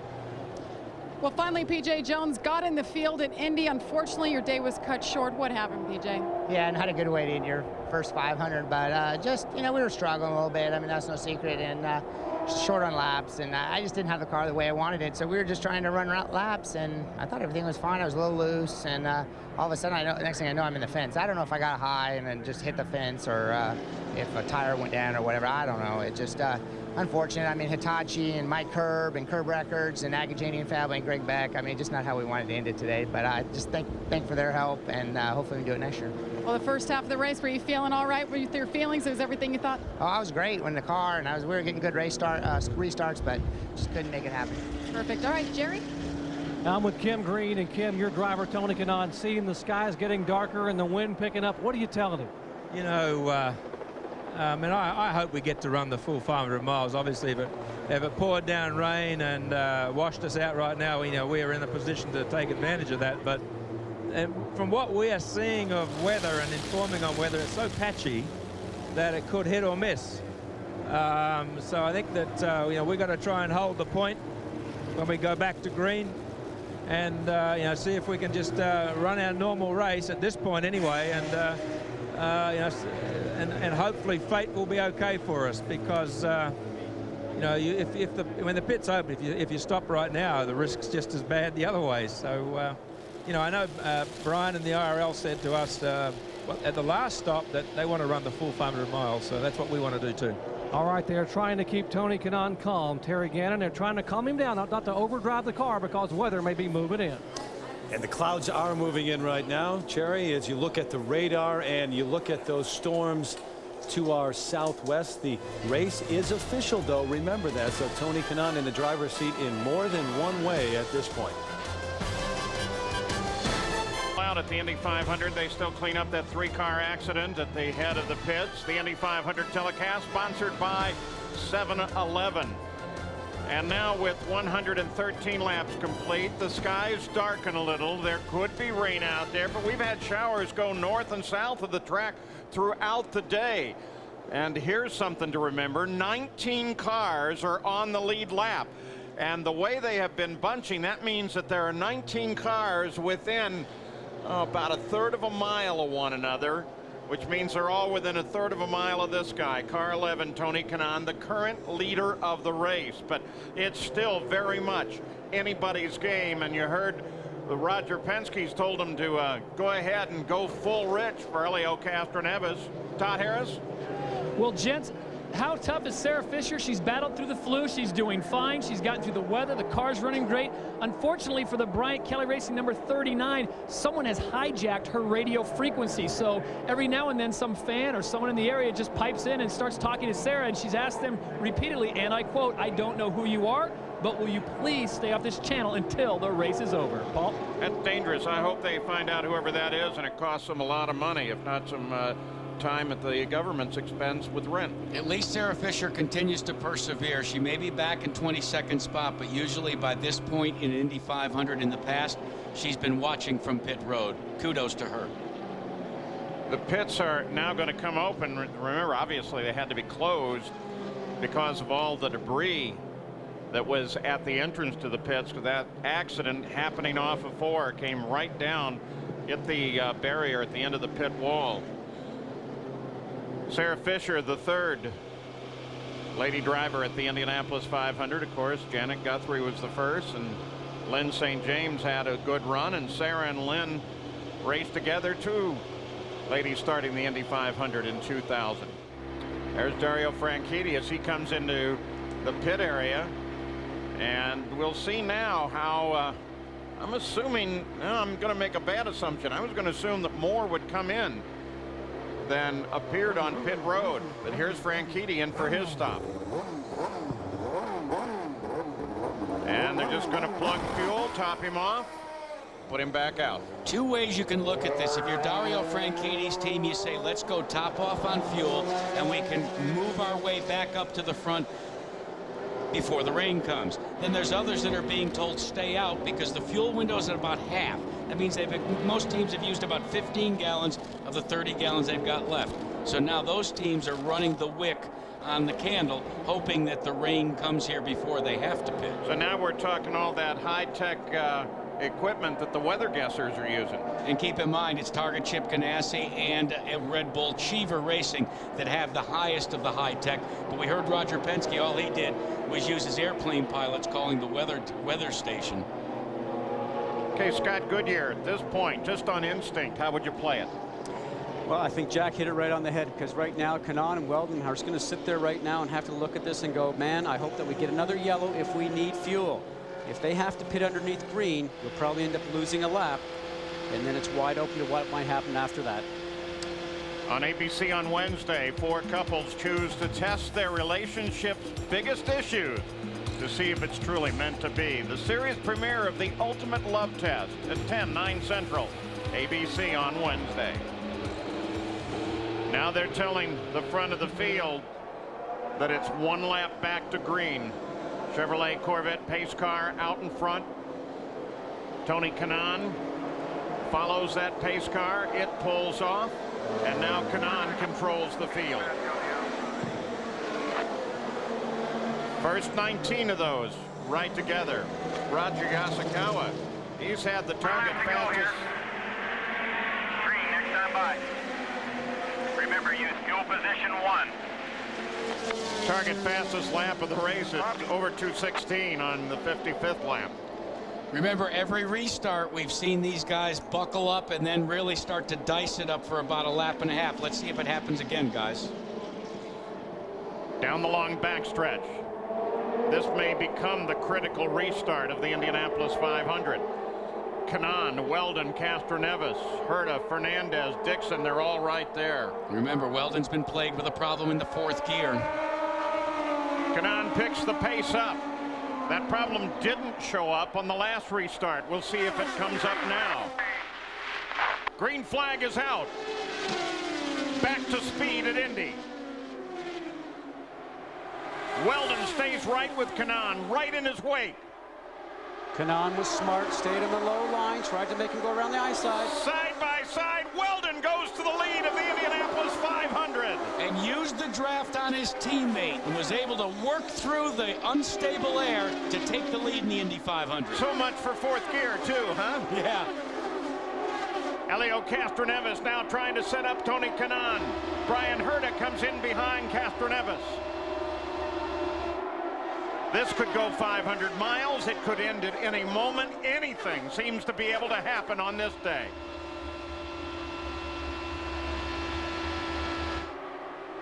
Here comes Weldon. And Kanaan tries to pull a little bit away. And does it. On the front straight, Michael Andretti looks around. Koski Mature in the 55 car makes a nice move on the front stretch, comes close to the wall. They're on the back stretch again. Michael has cars in 1st, 2nd, 4th, and 14th. Franchitti, with that quick refill, dropped down to 14th. But of course, if they go the distance, that's going to carry him further. As we talked about before, smart move because he's got both strategies covered here. Actually goes green. He's got Franchitti sitting there looking good. It goes a short race right now. He's looking good either way. Michael Andretti, who retired this race 1 year ago. Buddy Rice, he's just looking for any room on Dixon. They're battling for 6th right now. It's a bit of a difficult move to try and do that in the short street. You're better off to sort of hang back and take a run through the turn that goes on the longest straightaway. At first, I thought Michael Andretti would be ill-suited to the owner role because for the first couple of races, he just kept running back and forth between each of his cars. Now, at least, he's learned how to light in one place. Kanaan comes up, uses the draft. Side by side into turn 1. Kanaan takes the lead back. Okay, so here's the scenario, guys. Does Danny Weldon have the gear ratios in the car that are better for restarts than what Tony Kanaan does? And does Tony Kanaan have a gear selection, maybe 4th, 5th, or 6th, that's better when the car gets up the momentum and the speed? Two different theories here. Be interesting to see what's going to happen. And there's the other question. What does Elio Castroneves have in his bag of tricks? Can he get by Dan Weldon? 6 different leaders in this race already. And Tony Kanaan has led 13 of the laps. Rice has led the most, followed by Weldon. You know, it was very compelling to me, though. Sam Hornish Jr. said, I got a chance to lead the Indianapolis 500. As quick as he has been here over the years and won 2 championships, he had never led a lap here at the Indianapolis 500. I can remember when I first did it back in 1993. You get to go to a great party and have your name on a trophy the following year. They say, well, that's one of the reasons why he signed with Marlboro Team Penske. And I'm wondering what's going on with this guy, Elio Castroneves. He gets up on Weldon, and then he drops back. Then he gets up there again, then he drops back. But he seems to maybe even be satisfied in 3rd place. That's Brian Herta, who is right behind him in 4th. Fastest last time around was Vitor Meira He continues to be fast everywhere. Mira, who dropped to 23rd. Remember the pit violation? He had to get in the back of the line. Well, he's back up to 9th now.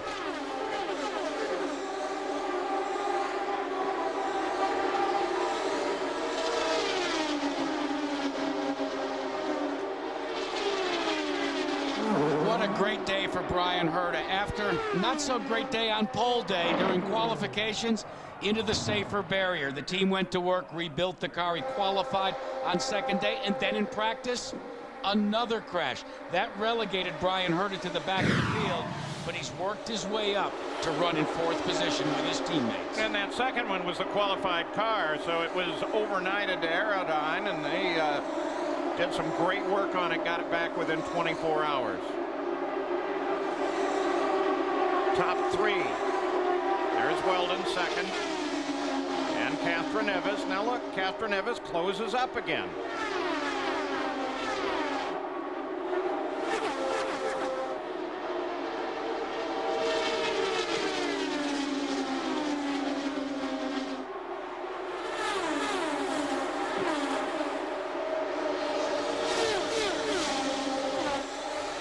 Fernandez is back in 5th. Rice is 6th. Dixon 7th. Mira again fastest last time around. Jamie Little? Well, Greg, there's certainly been 3 sides to this story. We've heard 2. What's your take? Well, I mean, it's disappointing. You know, we had electrical problems early on, so we went 6 laps down, and I wasn't being aggressive in traffic. We just had a good car, and we were going forward, and I got around Manning on a restart. I could have passed him a couple times, and I got a run on him, and he was on the outside of me, and I knew he was there.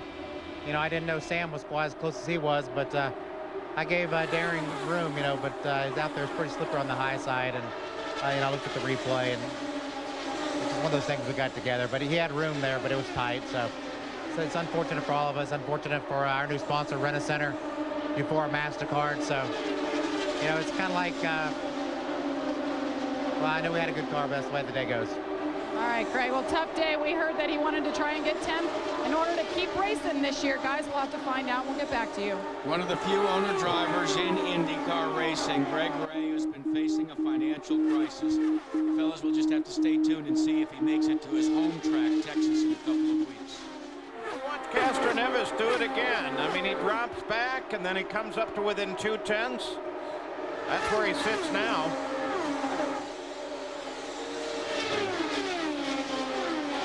Remember, Paul, we were talking about the draft. You can pick up the draft from about 20 car lengths back, but you get to that magic 8 to 9 car lengths, the air gets real unstable, the car starts to lift, and you get your hands full, and that's exactly where Helio Castroneves has planted his car right now behind Dan Weldon. And Scott Goodyear, the draft sounds like it's fairly calm, but it's somewhat turbulent.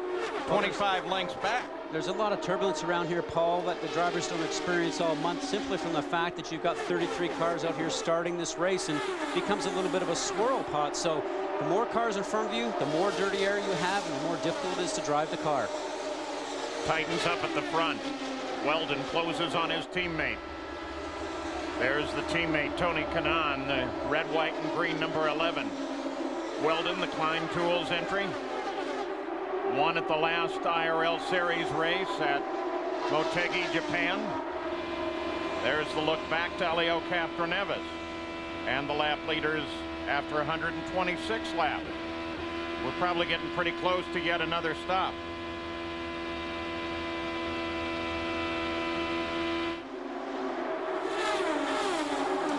You look at these first 3 cars, and you've got Tony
took my air, and off I went, you know, so that's racing, you know.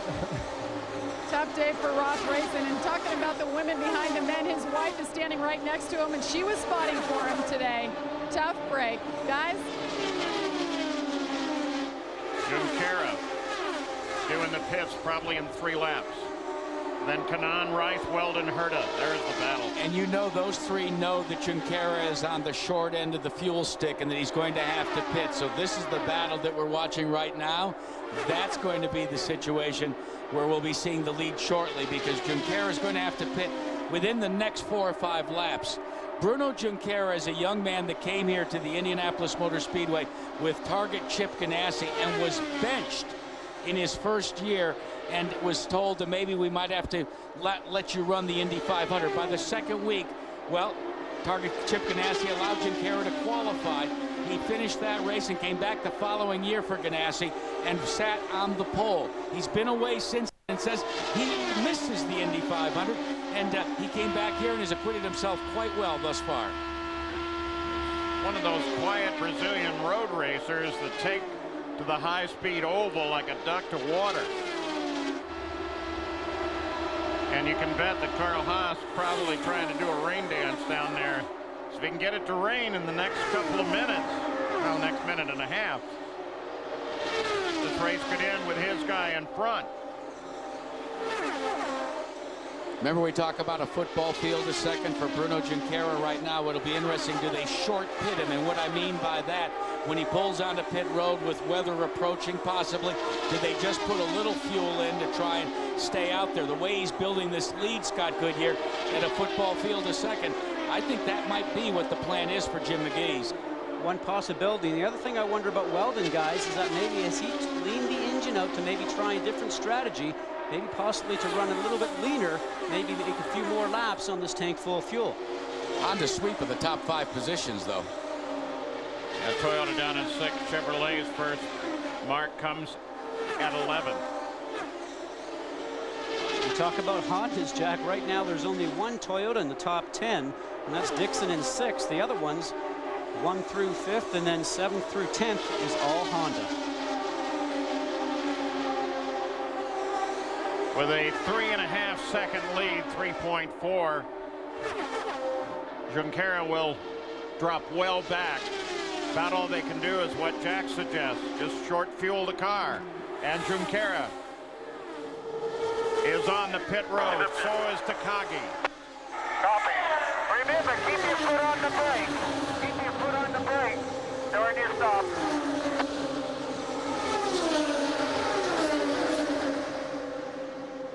And as Junqueira rolls to the pits, Rice got Kanan on the front stretch.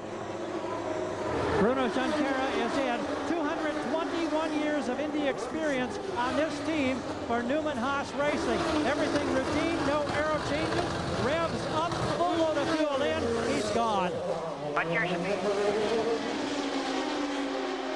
But the rest of the field was going away from him, as Jack points out, at 300 feet per second. And look who has taken over the lead. David Letterman, who came here to Indianapolis as a youngster, now a car owner. He said he feels like a beauty queen at the big dance with all the attention. And now it's his car that's out front in this Indy 500. You know, I can't imagine what this is doing to David. He was in radio and television here. He was a weatherman at a local station. Look at this. This is his driver. Buddy Rice just sucked right into the draft and out and around the then leader, Tony Kanaan. Excuse me, mind if I drive through? Wow.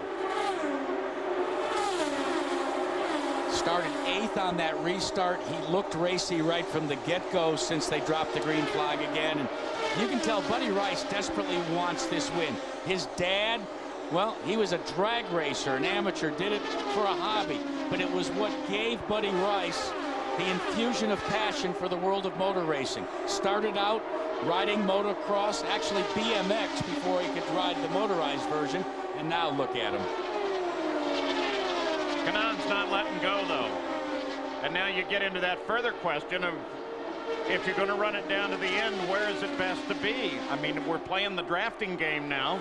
Is it better to be in 2nd, 3rd? Who knows? You know one thing, you have to stay in contact with the leader. And in just a few laps, we'll be into that last 100 miles that they all say they wait for. Bobby Rahal is not happy about something. He's shaking his head. Wonder what's up with that. The car is leading the 500. You can't be upset about too much right now.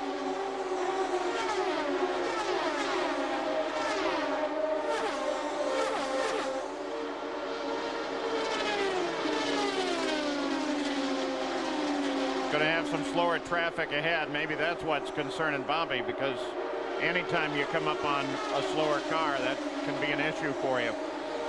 Try to get word down to them and let them know here comes the leader. Give him a little room. Dave Letterman worries about his guy.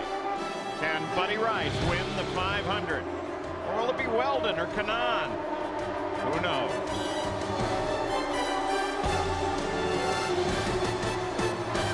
400 miles are complete of the Indianapolis 500. The telecast sponsored by 7-Eleven.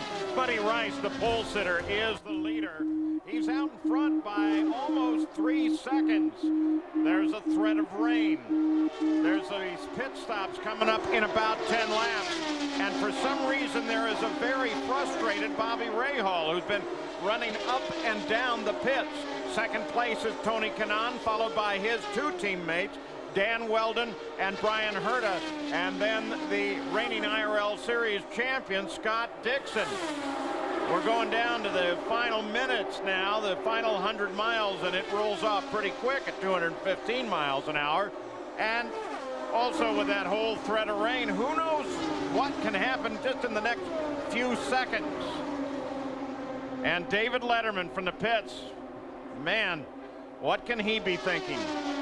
Jerry? Well, David Letterman, you held your hand out. We felt a couple of raindrops. Do you anticipate that the shower is on its way? And if so, you guys can pull it off. Yeah, but I got to tell you, it's not really about the rain. The unbelievable job Buddy has done all day. I mean, it's a heroic effort. The car was strong under any circumstances. And he fell back a couple of times, and he kept tigering forward and forward. The rain doesn't mean anything. You have got to be so proud. You've got to be so proud. Unbelievable. Let's see what happens. He is so pumped. Tremendous job. And David Letterman, you can see the passion. He is an absolute open man. David Letterman watching his car in the final lap. That's the passion that so many have for the Indianapolis 500. Remember, Buddy Rice started this year unemployed. In fact, all three drivers that are driving for Bobby Rahal were unemployed at the beginning of the season. Last year, he had a 3-year contract. He didn't even finish out the season with Red Bull Cheever Racing. Buddy Rice filling in for an injured Kenny Brack, set a car on the pole and has been doing so well with his second pole here at Indy. And now, well, David Letterman said it all. Incredible job. Buddy Rice closing up on Thomas Scheckter in the Pennzoil Panther car. Expecting Tony Kanaan to come in on the next time around. Coming inside. Inside. We're behind.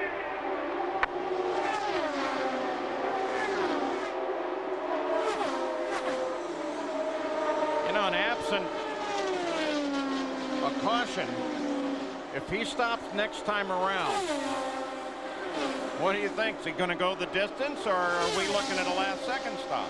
Well, I'm still trying to figure out why Bobby Rahal was so upset just a little while ago. Maybe he actually felt some raindrops and wanted to yell. Go to Gary Gerald. Oh, the sprinkles are increasing. Timing is everything. And right now, the timing is not working to the advantage of Tony Kanaan. He'll make a green flag stop. Here comes the nose of the car. Buddy Rice is going into turn 3, and the service continues here for Kanaan. Everything appears to be automatic and routine. They're holding him, waiting. They're trying to get every fuel. He may have enough to go the distance if it goes the distance, but the weather is a huge concern. Rice is on the front stretch as Kanaan starts to pedal up.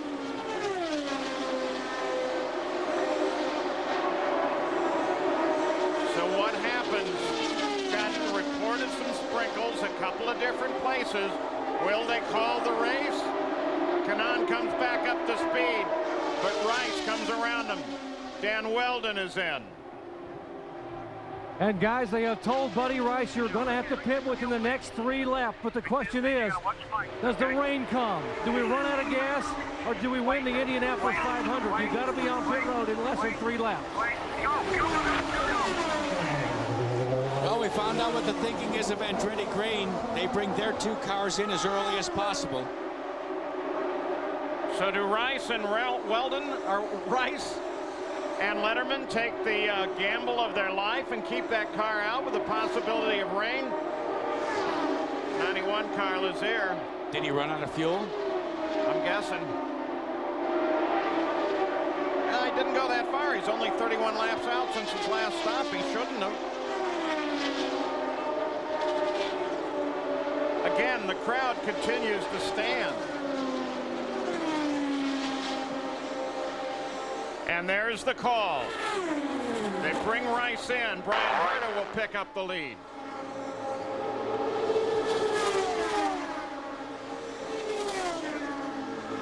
This team won the pit stop competition on Thursday. They were the best of the best. This stop could win them the Indy 500. They cannot afford a miscue. Remember, Buddy Rice stalled the car while leading before the 100-lap mark. Here they come. Ricardo Nault and company, right front tire, left front, rear tires are on. Fuel is in the car. He revs the engine. Leader in turn 3, and Buddy Rice does not stall, and he burns it out. 9.67 seconds. Great stop for Buddy Rice. Oh man, that stop was incredible. But now Herta faces the decision, as does the now second place Fernandez and third place Vitor Meira. There's Herta, new leader at the Indianapolis 500.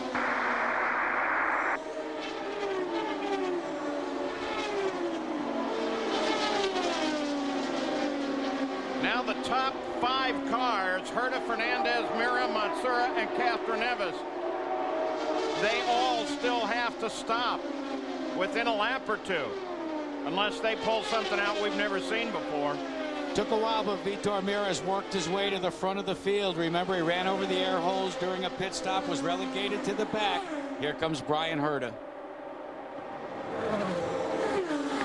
So Fernandez now will pick up the lead. 60 miles an hour along pit lane, guys. Seems like an eternity when everybody's going over 200 on the front stretch. Dave Sharpley has a crew cam on the right front for Brian Herta's car. Vince Well. This crew has been flawless all day long. The fuel is in, the tires are changed, and down he goes. Excellent work from the Andretti Green team, and they slap high fives with the satellite radio team. There's Fernandez, the new leader. And he stays out.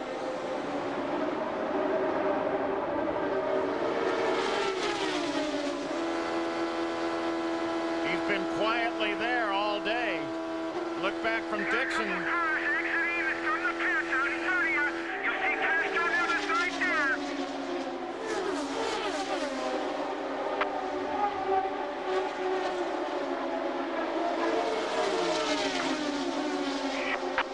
So watch for Fernandez to make a move for the pit road.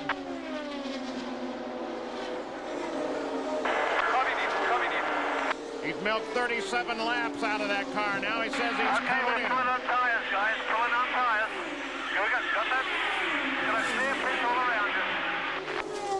Fernandez gives the instruction to the crew, Gary Gerald. Paul, the raindrops are getting bigger. The crew looking to the skies. They were pleading for it to open up and rain, but no. Now it's Fernandez's time to come in and make a green flag stop with 29 laps to go in the Indy 500 and weather imminent. Adrian at the top of the leaderboard, but he won't be there long. Here's the service. It should be the final one of the day. Fueling complete. Adrian is gone. Let's see how far he drops on the pylon. Buddy Rice just went flashing by. Buddy Rice has the lead again. Kanaan second. There's Buddy, the 15 car. Weldon third. Herta fourth. Junqueira back up to fifth.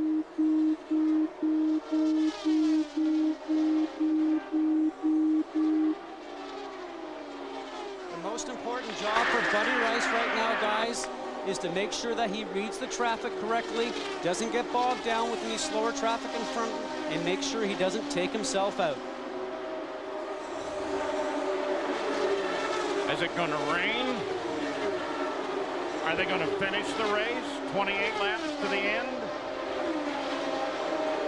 And then there's that pesky little fact about guys leading at this point tending not to finish in front at the Indianapolis 500.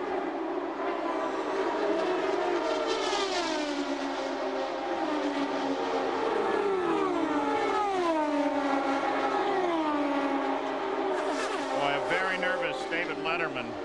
Think of the spot that the officials are going to be in, and the burden rests on the shoulders of the senior official, which is Brian Herta, who, if you've been with us this entire day, you've met several times today. And the question he will have to answer is really, what is rain? And then if it does rain, do I go to red and checkered, or do I let it run out in yellow for a while? Now, don't forget tonight, following the Indy 500 coverage, yellow comes out, America's Funniest Home Videos, Extreme Makeover, the Home Edition, and Line of Fire. On the West Coast, you'll see everything at their regular scheduled time. So they've made the call. The caution has come out. Dave Letterman is sensing the possibility that they may be winning the Indy 500. It depends. There's Buddy's dad, Buddy Rice's father. Oh, come on, Rain, stay here. Bobby Rahal looks skyward, too. The Borg-Warner Trophy. And the face of Bobby Rahal is on there for 1986, and he would like to become a two-time winner. One as an owner, one as a driver. Vince. Bobby Rahal, you've won this race as a driver, and you're on the verge of winning it as an owner. What's going through your mind? Well, it isn't over yet. Until that checkered flag waves, or the red flag, whatever the case may be, we're not celebrating anything. The raindrops have been falling, but just a very light sprinkle. Have you been instructing Buddy or Vitor in any manner regarding the rain? Well, we told them sometime right about half distance. It looked like rain was coming in a half an hour, and took a little longer than that, but we know it was coming. And you know, I know that down there, Scott Remke and Dave Letterman, I know they were telling Buddy to go like crazy. So he made a lot of great passes to get to the front. We saw some video of you earlier, and you looked very agitated, like you were upset about something. What was the situation? Oh, just, you know, with the lap cars, you'd like to see them get out of the way. Bobby Rahal, 26 laps away from achieving victory as car owner. We showed you a moment ago the Borg-Warner Trophy. Again, there's Buddy Rice's dad. There's 62 silver likenesses carved on that trophy.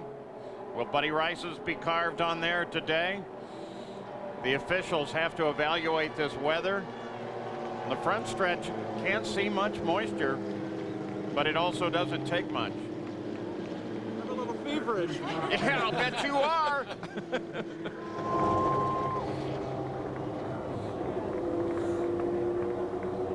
Again, Dave Letterman, growing up here north side of Indianapolis.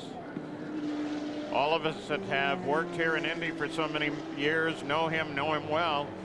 In fact, he and I even exchanged some correspondence from time to time. Consider, too, good correspondence, I might add.